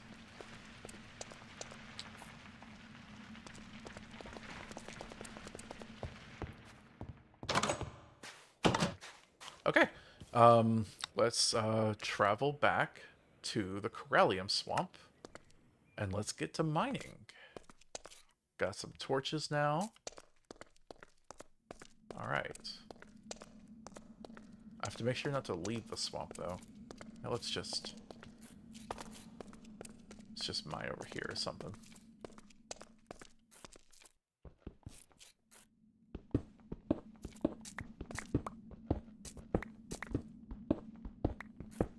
So I don't know exactly where the ore is. I just know it should be in this area. I think I didn't realize that the ore was so local to this area because when we previously played using Abyssalcraft Kira, like the one time we did before this, we were in a Corallium swamp. We just happened to be. Yeah. Flowerheart says, also, my opinion about Homestuck Epilogues and Homestuck 2. You know how Madoka has Null Magical Girl and JoJo has Jorge Joestar? I'm not a big JoJo fan, so I don't know that. I do know about Madoka. I don't know what any of that has to do with Homestuck Square, though, to be honest. Madoka is generally one of my favorite anime. Although I think it's really the original anime as well as the movie that are worth watching. The spin-offs are kind of crap, just cashing in on it like a gotcha thing.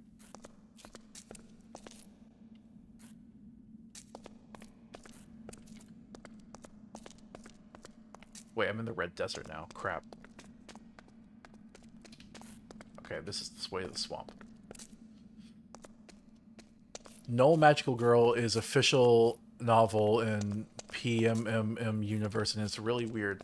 It must be recent, because I looked into a lot of the spin-off stuff, and I don't remember anything about that one.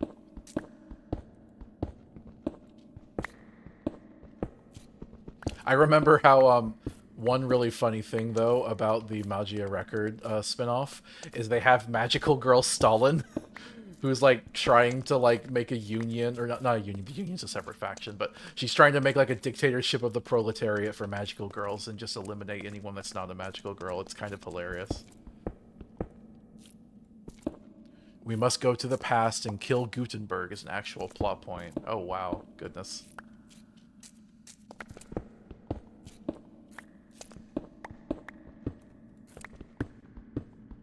I remember there was one spin-off of Madoka Magica where one of the magical girls was literally Joan of Arc.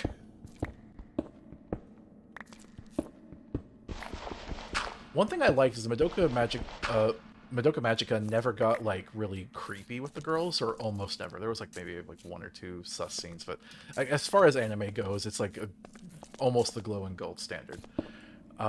But the spin-off material was not nearly so careful. I remember seeing one whose protagonist was like a 13-year-old girl, but she did not look 13.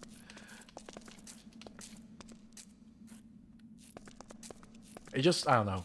It kind of reminds me of Squid Game being like a really remarkable success and then like just got like marketed to death.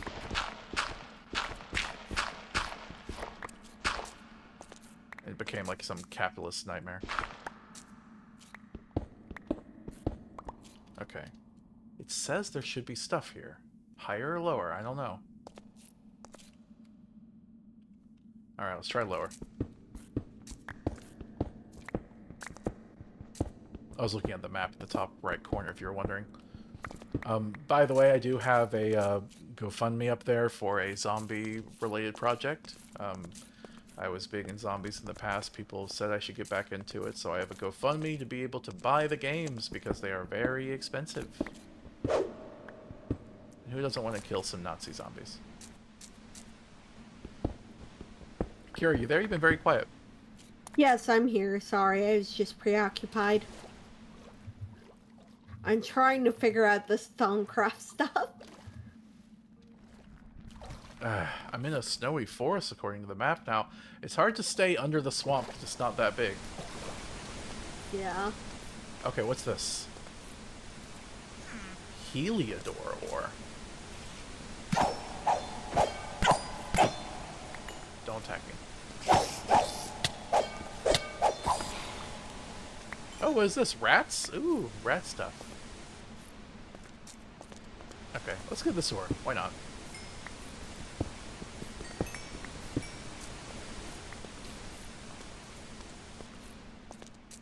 Listen, I am advanced Madoka fan. I made a sheet of every single magical girl in the Puella Magi franchise, including crossover ones and ones that appeared in Escape Room one time, and even very obscure ones. Oh wow, you're dedicated.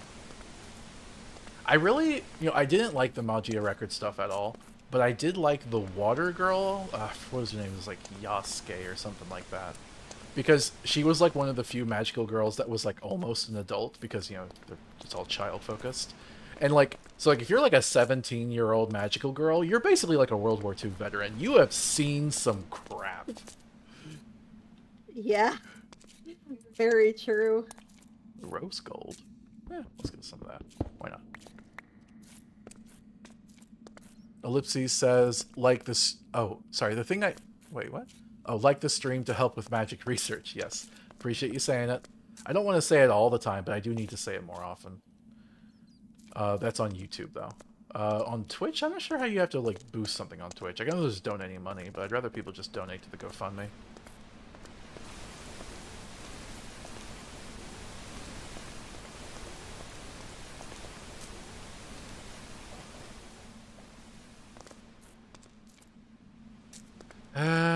Why does this ore have to be so hard to find? There's an ore prospector in the storage thing that could help. Wait, I found some! Right when I said Nice. that. Remember, kids, if you're ever about to give up, just go ahead and do it. Then you'll succeed anyway. Lipsy says, did you link the GoFundMe? Yeah, it's at the top of both chats. So just scroll up and you'll see the link right there.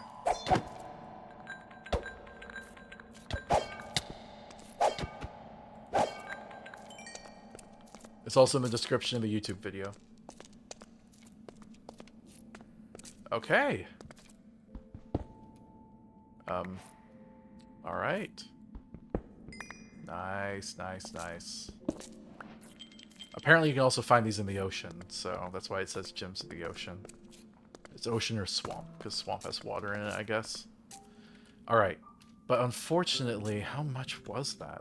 Sorry, wrong menus. Okay. I got 11 Corallium gems. And I need to get stone. I need gem cluster.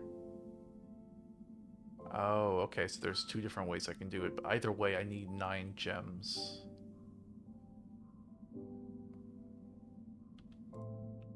Right. Oh no. What? What? You're gonna be so mad. What? Why? What? I lost my book again. Your book? What book? My book of all the books. Oh, the Akashic Tome? Yeah. Didn't you also grab mine and lose it too? Yes. Wow, you lost both of them? All of the instruction manuals. You know what? That's fine. We don't need instruction manuals. We can just figure this out. And at least I have the Necronomicon. I'm so sorry. It's okay, sweetie. Alright. We got what we came here for. I'm so glad about that. Ellipsy says, did you know you could pin a chat message so it's always visible and people don't have to scroll up? Okay, sure. I'll try it real quick. Thanks for the advice. Let me see. Okay, yep, indeed. And let's see if you can do the same thing on Twitch. Oh, you can. Ah, that's smart. That's so smart. Thank you.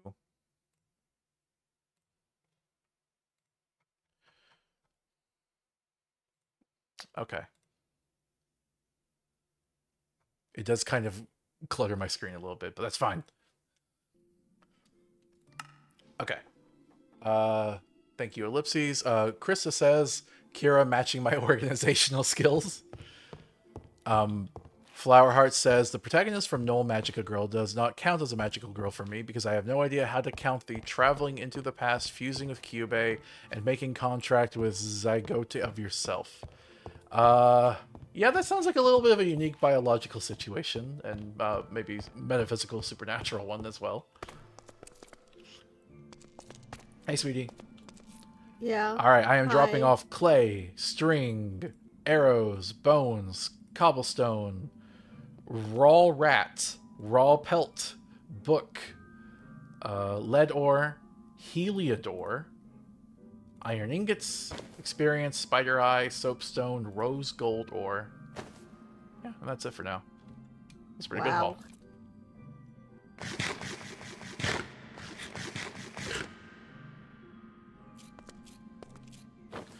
I did some industrial foregoing stuff, by the way, if you see it over there.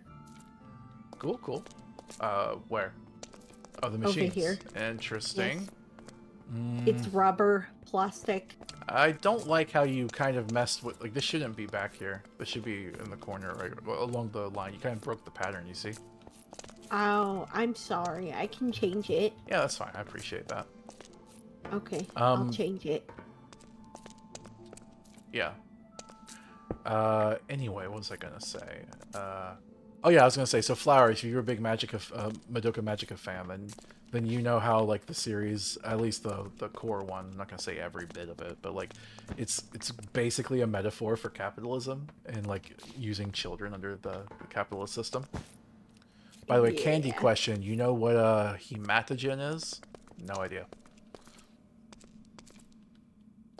Okay. Let's see. Made the torches. Got the corallium. I just need to get more shadow gems. A lot more shadow gems. Alright, let's go to the Darkland Mountains. That was the only place I was really able to keep finding them. That was the most consistent place to go to. Alright.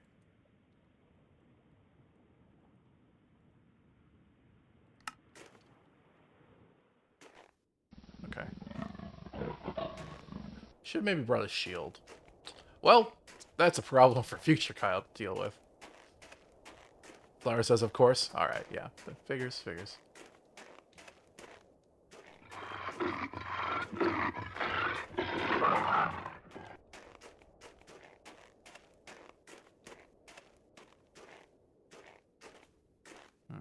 It's a little hard when it's so dark.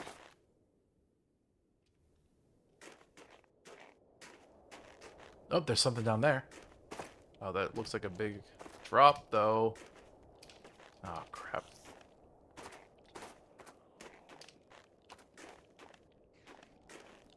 Alright, let's hurt! Ow!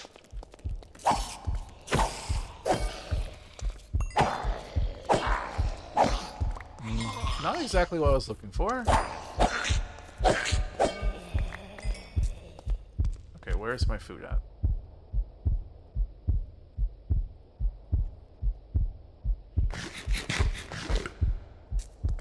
Sweetie, is there anything you'd like to talk about? Oh, I don't know. Any pieces of media you've been thinking about lately?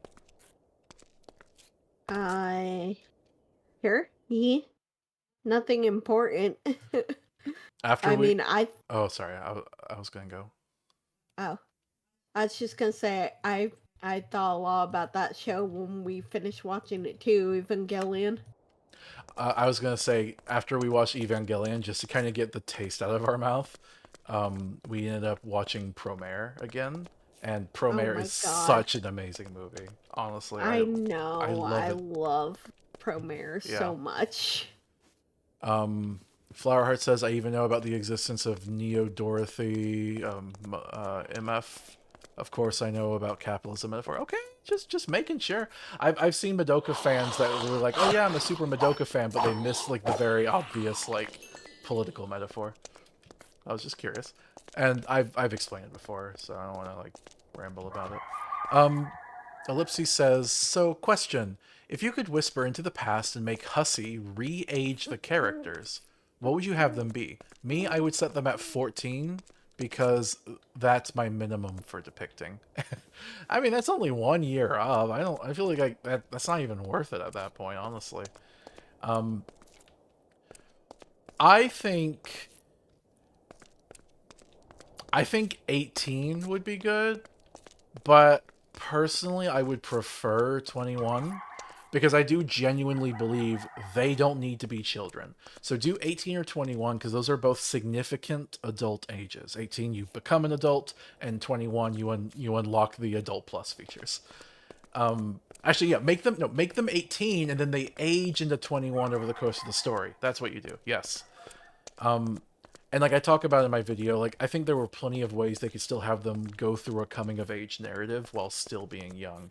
Like, what if John with his dad like has some pressure if the dad wants him to get a job or like figure out what he wants to be, but he just graduated school, he doesn't know what he wants to be, and that's why he's hanging around the house because he just doesn't have a job, and like maybe it turns out getting a job wasn't the most important thing. Maybe he has some like some drama with his father because like his father only seemed to care about him getting a job, but he did just want the best for him and was worried about him surviving. I feel like there's some really cool stuff you could do there. Oh my goodness. Oh my, stop! I hate the skeletons so much.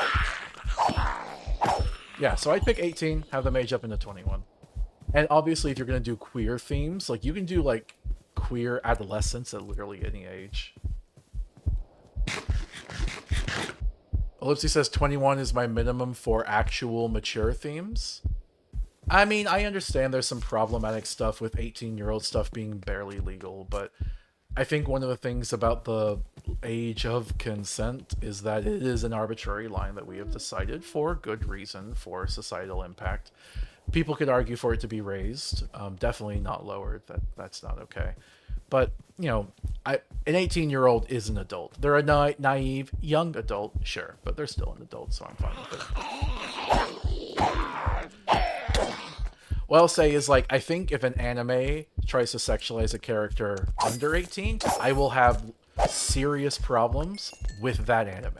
If an anime sexualizes a character that is literally just like 18, I don't like that. I don't prefer that. But, that individual anime could still be good. The character could still be interesting. It's just part of an overall trend of barely legal characters that I do not approve of.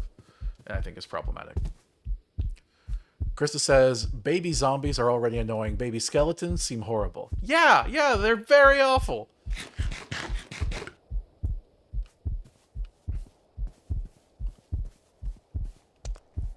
Okay. Is that a shadow monster? No, it's just a floating tool. I hate the tiny things because they're hard to hit. Goodness. Alright. I haven't found any shadow monsters. Just frustrating. Maybe I should go underground. Shadow monster! See? Remember what I said. Give up. Just give up. Always give up. Give up and success will come to you anyway. Evil Confucius would be like. Because real Confucius would never tell you to give up. Mm-hmm. Oh. Bissell zombie. Next to a leopard. Alright. Flowerheart says, honestly, my main annoyance with Madoka is not even Madoka itself, but ironically how well known it is. I think that's a little overrated, to be honest. I have talked about Madoka before in like Discord chats where I was like, yeah, I like Madoka. Madoka is one of my favorite anime of all time. And people will just be like, ugh, Madoka, so vanilla, so basic. And I'm like, so? You know what else is basic? Sunshine and rainbows, you cretin. Really? Yes, I didn't come up with it, but it's such a good line. It is. Whew, that was close. I don't think I got any. Man, I killed a shadow monster. Didn't drop anything good. Because as a fan of magical girls, when I ask people about magic girls, they will always talk about Madoka. I could understand feeling like other ones get kind of snubbed. As like the magical girl genre. No, I don't want to die. I don't want to die. Don't kill me. Okay. I did it. Hold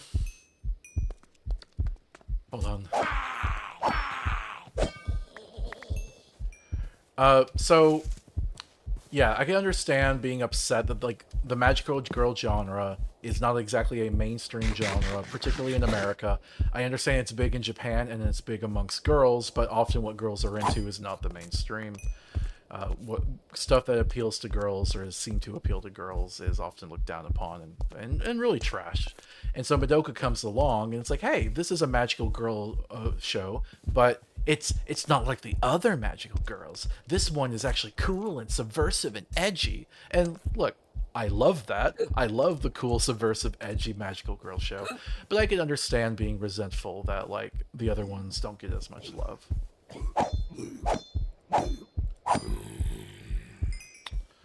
Well, this unfortunately was not a good day for Shadow Fragments.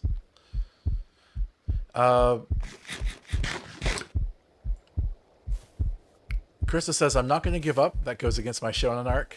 Very true. Don't die.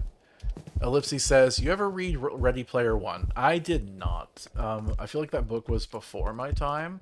And when they made the movie also felt like it was before my time, despite the fact it had only just come out. Which is an insult towards the movie, to be clear.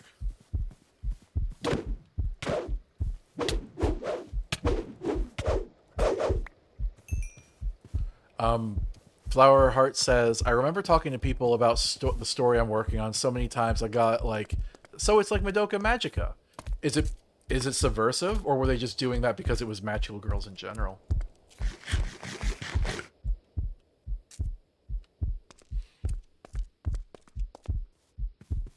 Still, though, that kind of goes back to the thing I said earlier of like, when you're evaluating something, I wouldn't immediately just compare it to a thing you know. Even like, it's not that you can't do that at all, but like, if that's the first and only thing you have to say, it's really rude. I would maybe just make an exception for if something looks like it's blatantly plagiarized, even if accidentally so.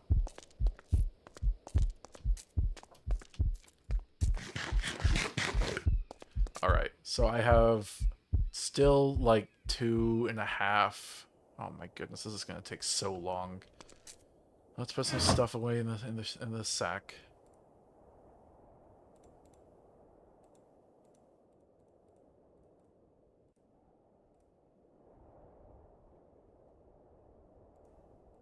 Alright.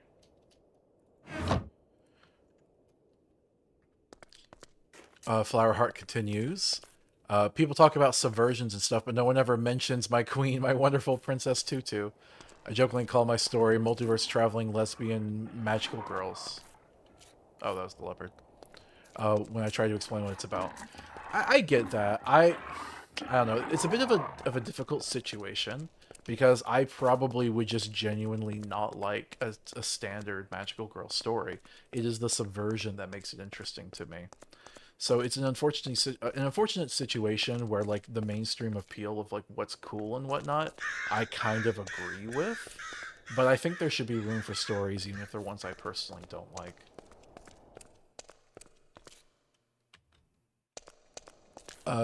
Krista said, Madoka Magica has so many positive qualities. It perhaps is the best short story I've ever seen. A lot seem to solely focus on its deconstructive nature when it's so much more than just that. I think it's because of the good characters that like it keeps you motivated.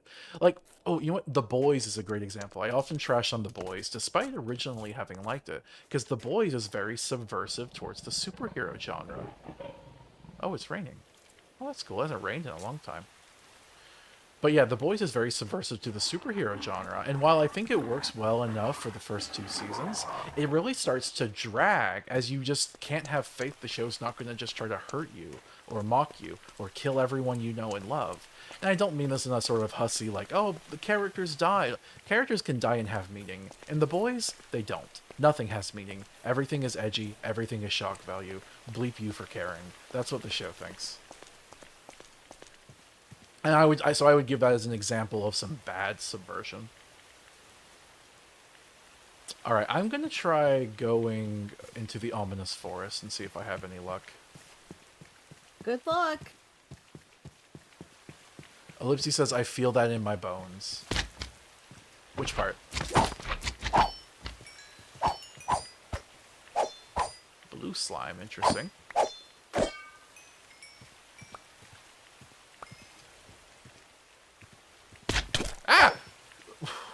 Oh! I'm just walking along and all of a sudden slime piles down at 90 feet per second. And it's like, oh, it literally fell on top of me from an island above. Yep. Ow. Ow. Ow. Really? Oh, come on. Okay, what we got here? Lucy says the shock plot stuff. Yep. I did not like that. Flower Heart says... I call 10 years after Madoka, where we call a bunch of dark magical girl anime Dark Age of Magical Girls, mostly because it reminds me of the superhero 90s. We got a bunch. Yeah, sure, maybe. I'm not as knowledgeable about the whole genre to really say about that.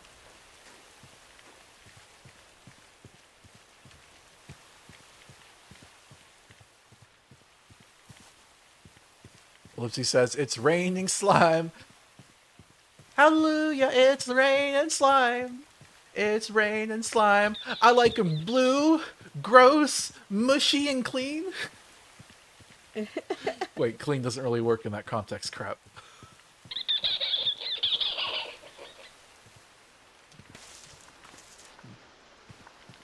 Alright, so the ominous forest doesn't really seem to be having much in it at all. Except the slimes, I guess.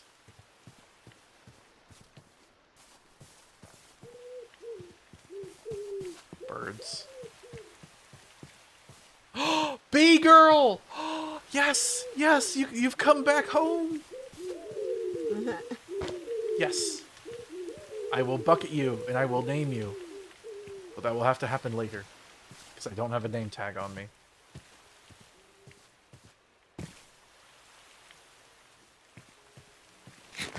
Alright, let's get back to the Darklands area, farm more shadow gems.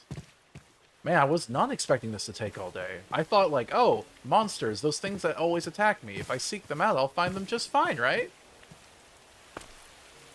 Yeah.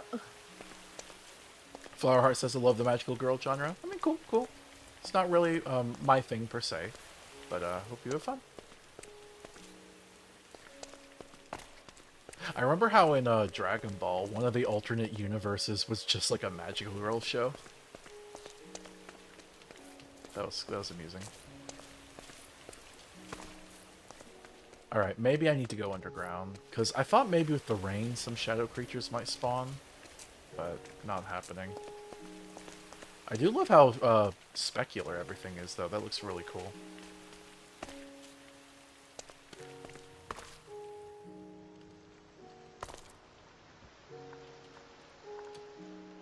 Okay, let's mine this so I don't have to fall to my death.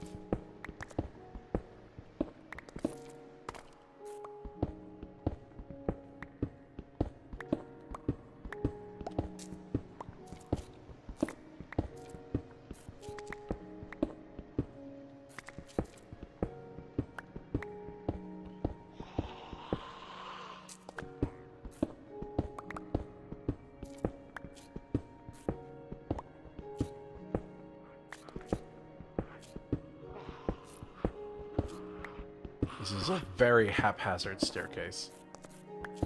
I can imagine. I'm hearing some monsters, which is good. Good for you, yeah.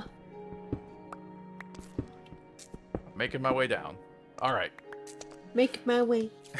Making my way downtown to the underground to get some shadow gems for my rituals.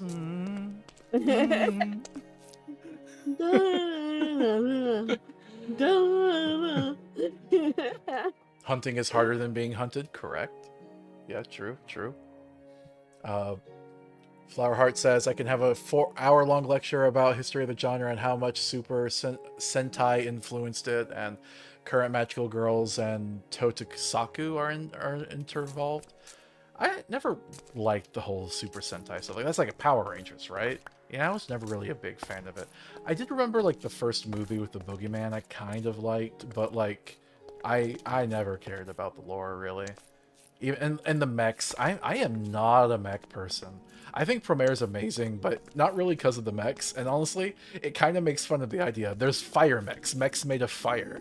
There's literally a guy named Deus, and this is a spoiler, but in Promare, just when everything looks really bleak, Professor Deus comes up to him and gives them a mech that's like, it's like renewable energy. It could actually save the world. It's like, oh, what's it called? Oh, I call it Deus Ex Machina! Because it's the Machina Deus. I love it.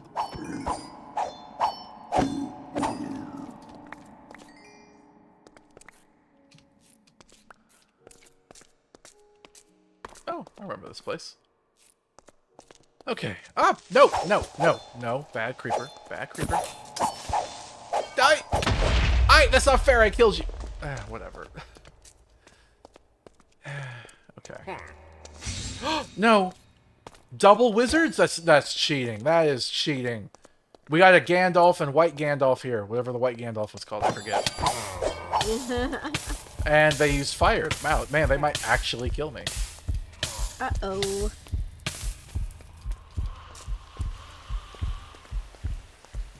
Okay. Did I run away successfully?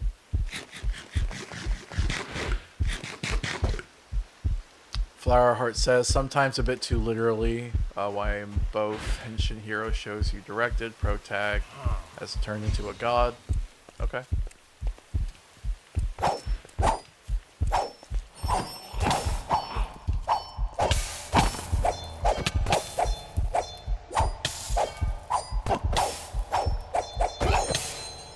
I killed one, the other one killed me. Okay. That's too bad. I tried. Alright, let's get back to being situated. I do need to fix my armor soon. It's not going to last too much longer. Okay. I still have the yellow stuff on me. Hate it when that happens.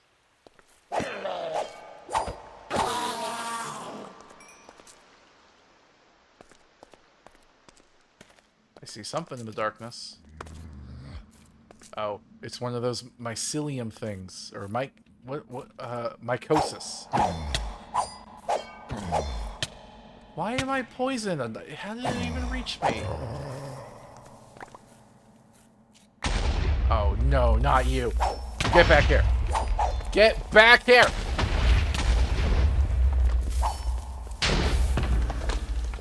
What the hell?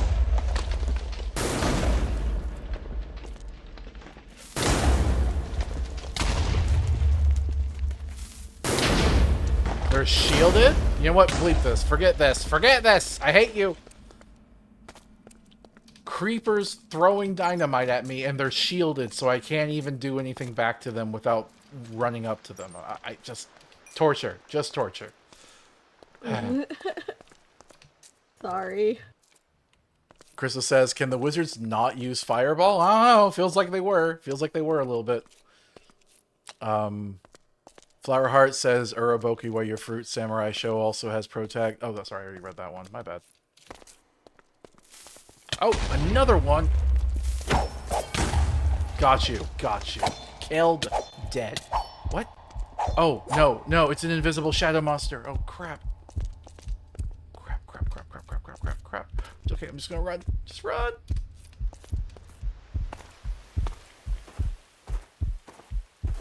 Ooh, snow. This looks so beautiful.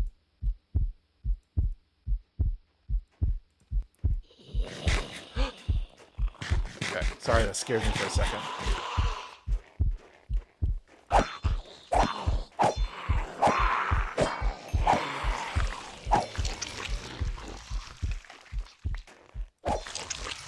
Worms. Okay. Alright, I have healed up. Let's go back in.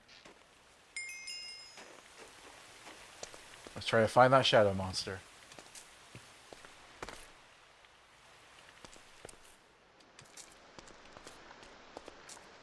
I see it. I see it.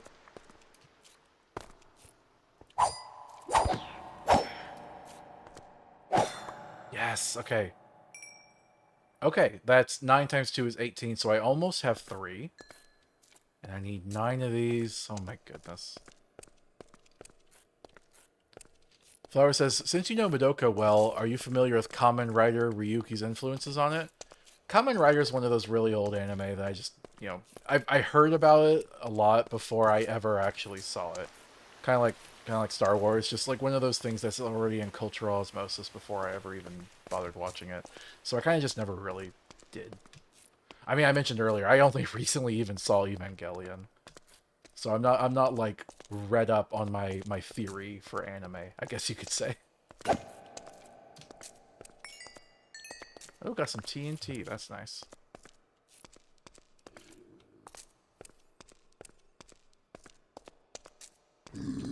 Okay. Okay, you probably don't have any shadow fragments.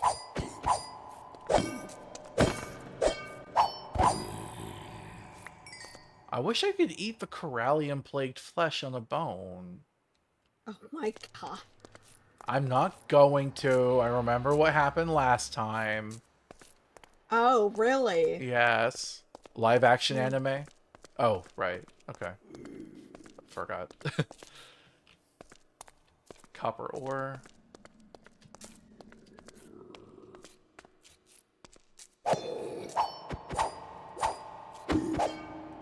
This is such a good sword. I really appreciate you giving it to me, sweetie. Yeah, no problem. How about you talk about an anime you like, Kira? I like Nana. Okay, I remember you tried showing me that one. I kind of bounced off of it, but it was nice. I genuinely just stopped watching because of the queer baiting. I was so sick of knowing that they were never going to kiss. I was so sick of that. Understandable. But it was still a really decent anime because one of the main reasons is because it's one of the very few anime where it's about adult characters in their adult lives. You know? Which is not something that anime does often enough.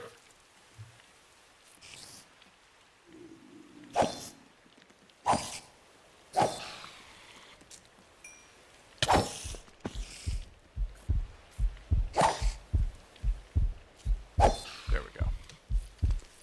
Still hunting for shadow creatures.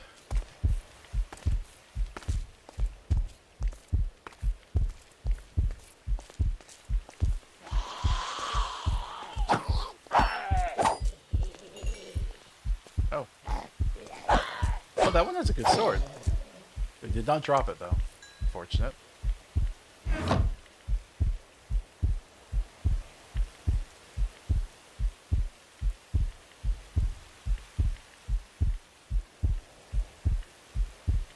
What is that? Soul Gem? Interesting.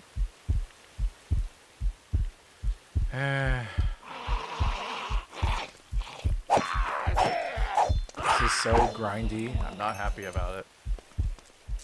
Sorry. It was fun at first, but now I'm just like looking at it and like I'm still at 3.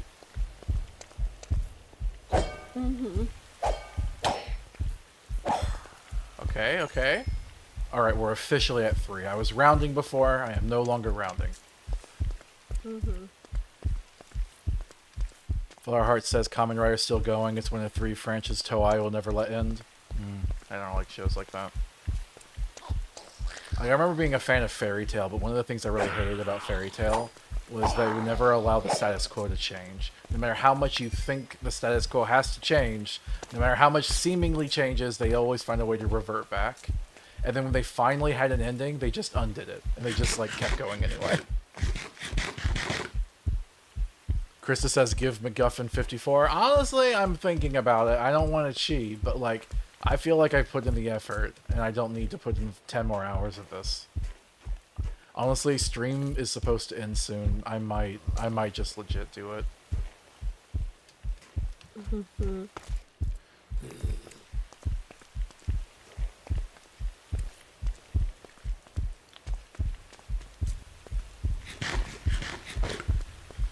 Yeah, stream is supposed to end soon, so I say we call it. Let's go back home. We'll cheat to get the rest. I did the effort. The fact that the game expects me to spend 5 more hours grinding it, I don't have any interest in doing that. All right. Come here. Let's sleep in the bedroom. Oh, okay. I'm still oozing yellow stuff for some reason. Okay. Hopefully that doesn't mess up the bed.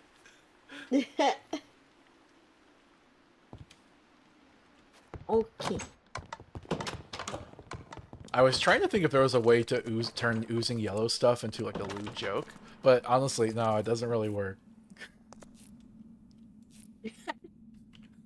I guess earwax is yellow. Does anyone have a thing for that, earwax? You're so weird. Look, I'm Ace, okay? You know, despite what my avatar might imply, like, to me, all of the bodily fluids are kind of the same. You guys have weird things about like, oh, I want that bodily fluid. Oh, I don't want that bodily fluid. That one's weird. Like, okay, sure, whatever, sure. It's all disgusting.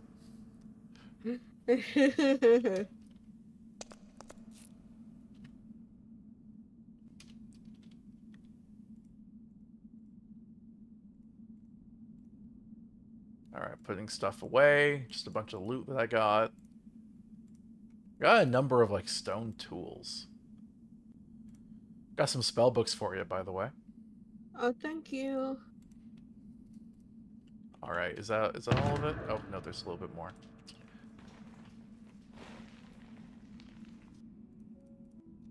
We gotta figure out what to do with that flesh. Krista says, that's a fellow ace, agreed. Yes, but Krista, I don't think you'll go to the point where I'll go. Where, like, I can understand conceptually something being, like, hot. And, I mean, it's not that I'm an automaton. I can find things hot. But when it comes to bodily fluids, like, I don't want to get that on me. But like to me, like, oh, I'm into bathroom stuff. I'm into just vanilla stuff, or I'm into literally bleeding you and getting blood. To me, I'm just like, okay, 3 different fluids that come out of the human body. Cool, sure, fine.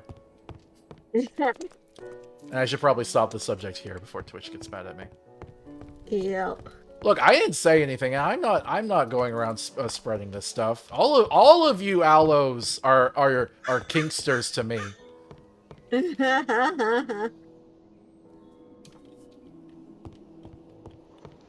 But Flower Heart, I don't really have any interest in Kamen Rider. I kind of said that. But I hope you have fun. Alright, I need to get to a crafting table, and I need to cheat. Yep.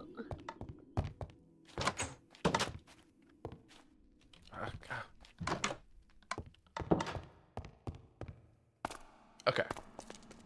So, first of all, if I get these things here... Okay. I have 4, not 3. I miscounted. Wait, we do have 2 additional shadow fragments. Okay, so I have 4 and a third. Nice. Flowerheart says I'm a nerd who's very easily pushed to info dumping. That's alright. That's kind of what I do at the beginning of each of my streams. I worry that sometimes people are just going to be like, oh, you're just advertising. But like, no, it's a beautiful piece of art I made. Look at my art, okay? I don't even get money from this. I just want it to be seen. Yeah.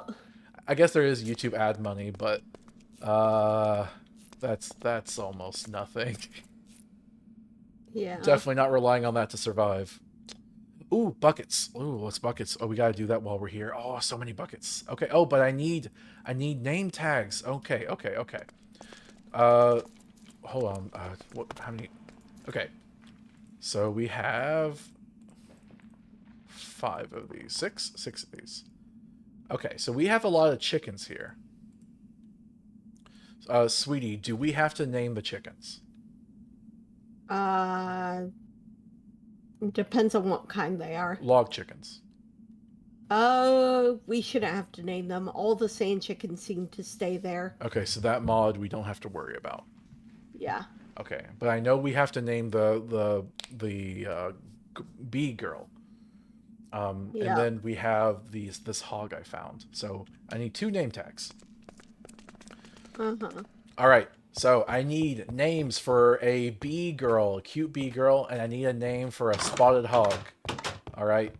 Any suggestions in chat? I need to make a name tag. Hold on.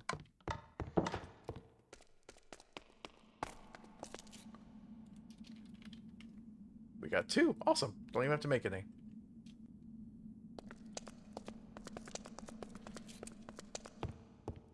Flower Heart says, I could talk about how I saw one day both High School AU and Samurai AU movie adaptations of Wuthering Heights, but pretty sure no one will understand what I'm talking about.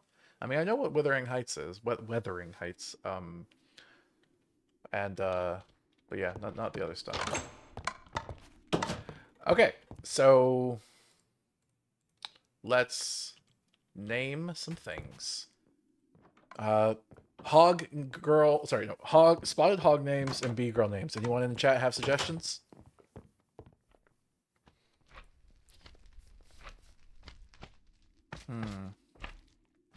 Ellipsy says Aubrey and Hogna. We have a chameleon named Abby. I think Aubrey's too close to that. That would get a little confusing. But okay, Hogna.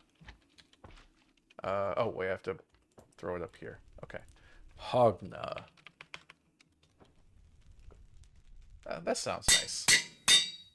Okay. And then the other one. Alright, I'm just going to name this one myself, I guess. Let's see. Bumblebee. Maleficent. Yes. You like it? Nice. Because Maleficent is like a reference to the Disney girl villain, the Angelina Jolie one. But also, it's a pun on honey, because bees are said to be melliferous. And nobody knows what that word means, sweet. World of Kiwis, oh, I'm sorry you're too late. You said I have a suggestion for the hawk girl's name, but I fear it's Twa Gunshot. Wow, okay. I don't know if we found a hawk girl, but I guess we have an idea banked for that if we find one. Okay. So let's get this over here. No! What? Wait, how did Abby drown? No. What? How? How did she drown? No. What happened? She must have somehow gotten through the glass ceiling. Abby broke through the glass ceiling of the patriarchy that was holding her down, and she suffered for it. Oh my god. Oh no, the chameleon. No. I'm so sad. Oh, we'll have to get another one at some point. Hopefully that doesn't keep happening. I'm thinking that's not likely to happen. Abby was really small, so maybe she could get into a corner she wasn't supposed to get in. Yeah. Wait. Oh no. What? She was under the elevator. She got squished by the elevator. No. Oh my god. No. I have to fix the elevator. Yes, you do. That's horrible. I'll go get a new Abby. Abby 2, okay? Okay. Krista says at least she met a good end, breaking the glass ceiling. Turns out she fell through the floor. You monster, Kyle, Krista says. I'm sorry. All right. So we got some more chickens for the coop. Now they'll be producing... Nope, nope, nope! It died. I'm sorry. What? Wait, what happened? It got stuck in a wall and died. What did? The log chicken. No! You know what? Give me... Sorry, it's fine. I got it. Log chicken number 2 is okay. And log chicken number 3. Okay. Okay. One of the 3 died, but we still have the other 2. You need to give me those 2 so that I can breed them and we can make more. Oh, I forgot we have a spider monkey. It's down here. You know where it is if you need to get it. We have a spider monkey we have to name too. I forgot about that.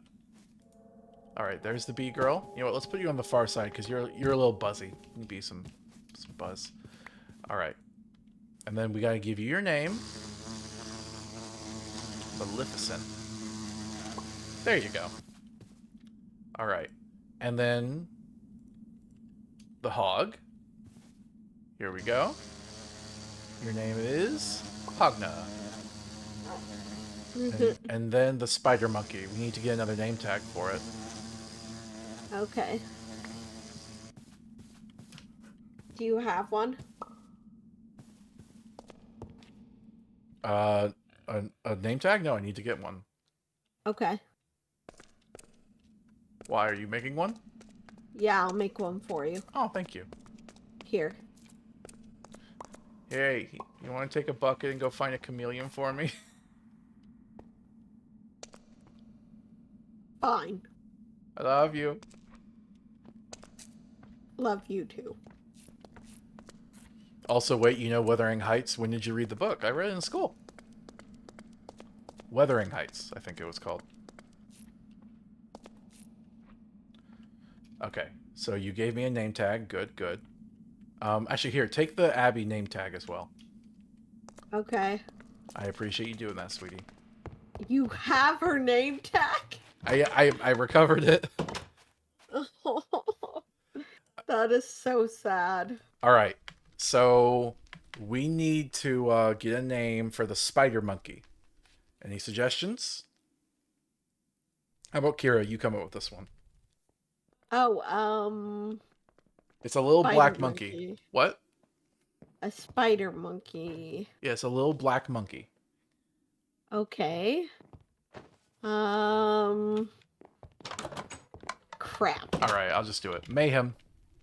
Oh, yes! Yes, that's perfect. That's perfect. Oh my god. Thank you.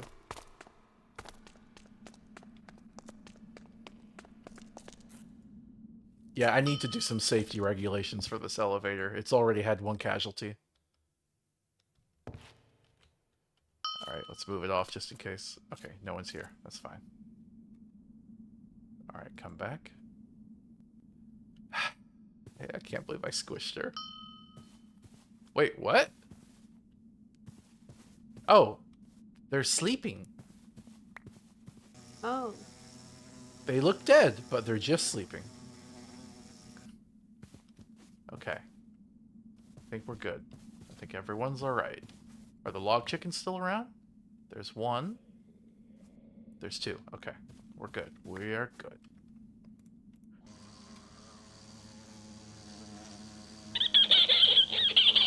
Mayhem. Little mayhem. Go cause some havoc. Homestuck question. Is Vriska a Byronic hero? I don't know what that term means. I know that she is a bi hero, and she can be ironic, I guess, which might make her Byronic. And she also has a robot arm, so she can also be bionic in that way. There's a lot of room to make puns out of that. Okay. What are you doing currently? Thaumcraft stuff. Okay. I was hoping you were going to do the chameleon right away. I will, but we're supposed to stop streaming, remember? Yes. Let's move that back down. Alright, let's sleep, and then we can finally get the fruits of our labor. Okay.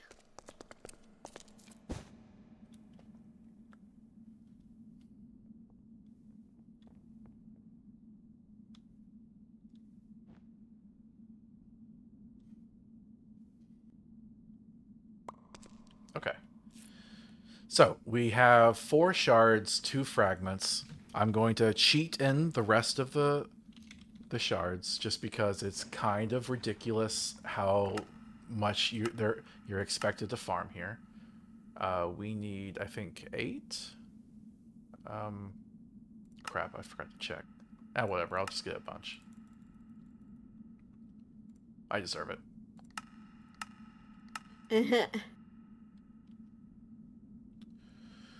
Flowerheart says, possessing a great deal of magnetism and charisma, using... sorry, it's such a long message, I have to, like, get out of Minecraft and scroll up.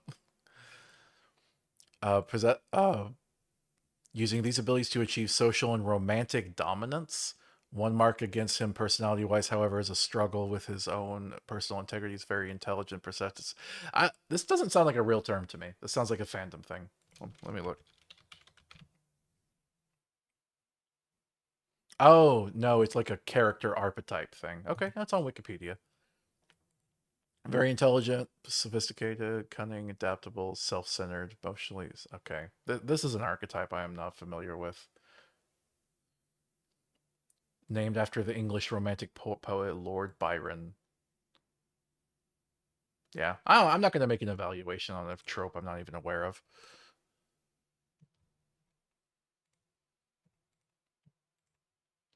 Ellipsy says dropping in here to say hi. Oh, thank you. Appreciate it. Okay, so we got the thing we need, right? Oh, yeah. Apologies if there's some background noise. Motorcycle outside. Okay, got a gem cluster. Need to make 2 more. Man, that's loud.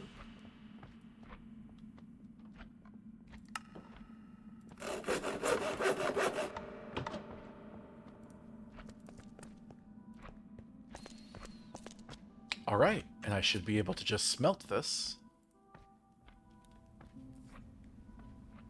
Yes, Corallium Pearl.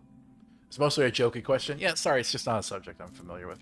I know a number of tropes. I try to talk about anti-villains to people sometimes, because like everyone knows what an anti-hero is, which I would summarize as basically just being an anti-hero is someone that superficially seems villainous, but is actually like a hero, basically. An anti-villain is the opposite. Someone who superficially seems like a hero, but is actually the villain. And in my experience, the best anti-villain character is Aaron Burr from the Hamilton musical. Because he seems like he's a main character, like a buddy or friend, but he's one of the central villains. Yep.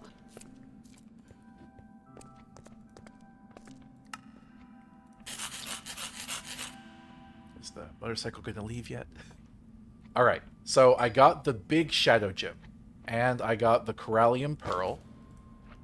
So now I just need some more monolith stone. Okay, I know exactly where I can grab that. That won't take me long at all. Okay, sweet. But are we gonna stop streaming? Yes, Sweetie? yes, I need to finish making this, and then we can go. I told you this is the big moment, remember? Okay, okay. The monolith stone is just down the block.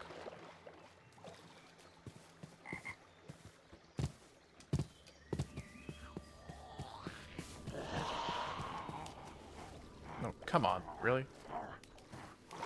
Okay, yes, we're making it.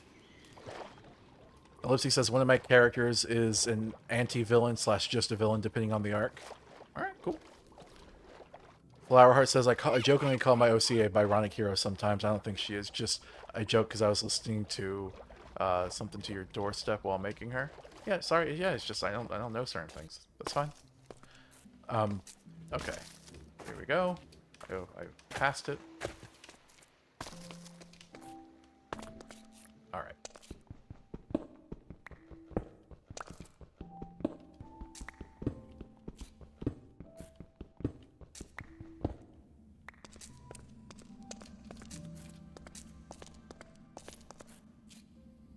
Okay, yes, I still have the hammer. Let's use that.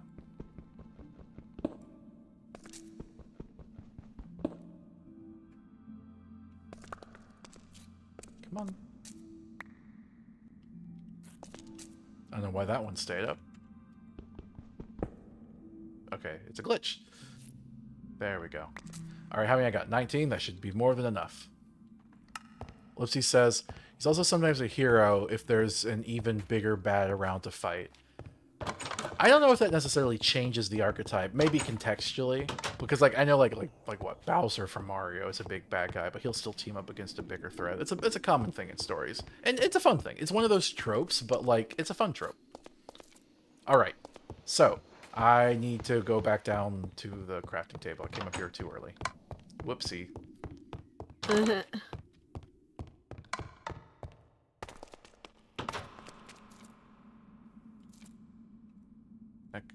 Go away. We're having a little bit of lag here. Go away! Okay, there we go. Alright. So, time to make the energy pedestal. Yes! I did it! I did it! Great job, sweetie.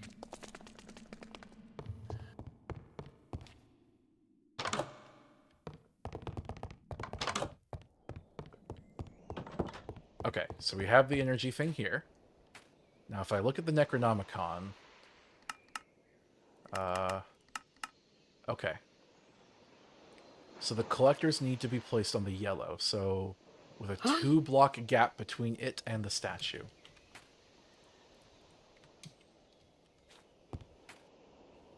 How much did that give me? 220? Okay. So 2-block gap. Let's, you know what, let's maybe move this.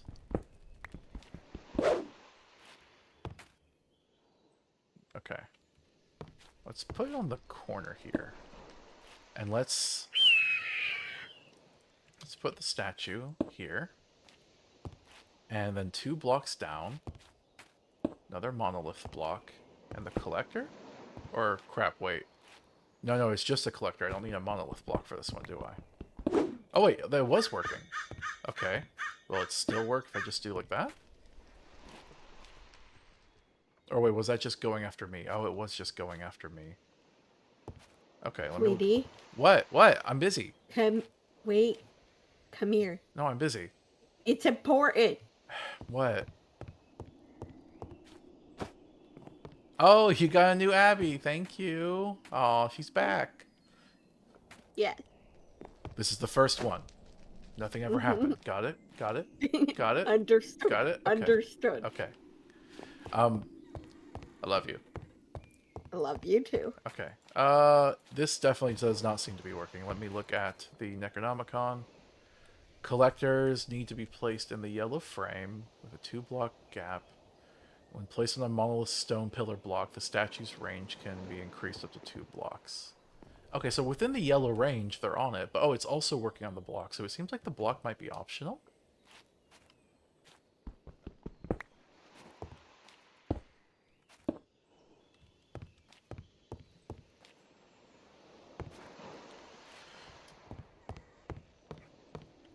Krista says nothing happened. Yes. Ellipses says, I'm talking about my high school bully character. He does have morals and principles, but he's also just an elitist jerk because I don't want to reinvent conflict every time. It's just there when I need it. That makes sense. Yeah, yeah, that's fine. Morally complicated characters are always cool. So oh, it did it! It did it! It did it! It worked! Okay, okay. That's great. And then so I should be able to come up here and just... Okay, no, it takes it straight from there. How do I get it from... Oh! Is that how I do that? Okay. It has 280. Let's wait for it to travel again. So, this will happen over time. This is how we'll generate energy that we can use for the rituals. And you can just be storing it here for a while. Okay. It doesn't tell me looking at it how much it has. But right now, the Necronomicon is 280. So let's put it on it. Oh, it just gave me, you biased my test, jerk. Okay. 310. Alright, let's wait for it again.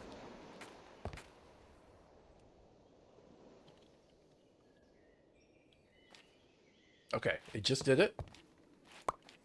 Alright. Let's leave it there and see if it, like, accumulates.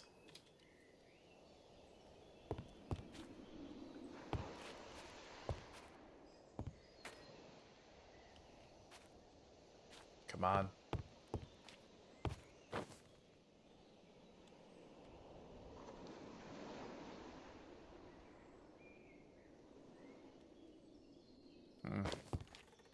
It's not doing it. I don't see anything happening. Oh, there we go. Okay, we just saw it happen. Let's take it. Let's get away from it. And we now have... Wait. Wasn't it 380? Now it's at 320. Wait, hold on. Hold on. What?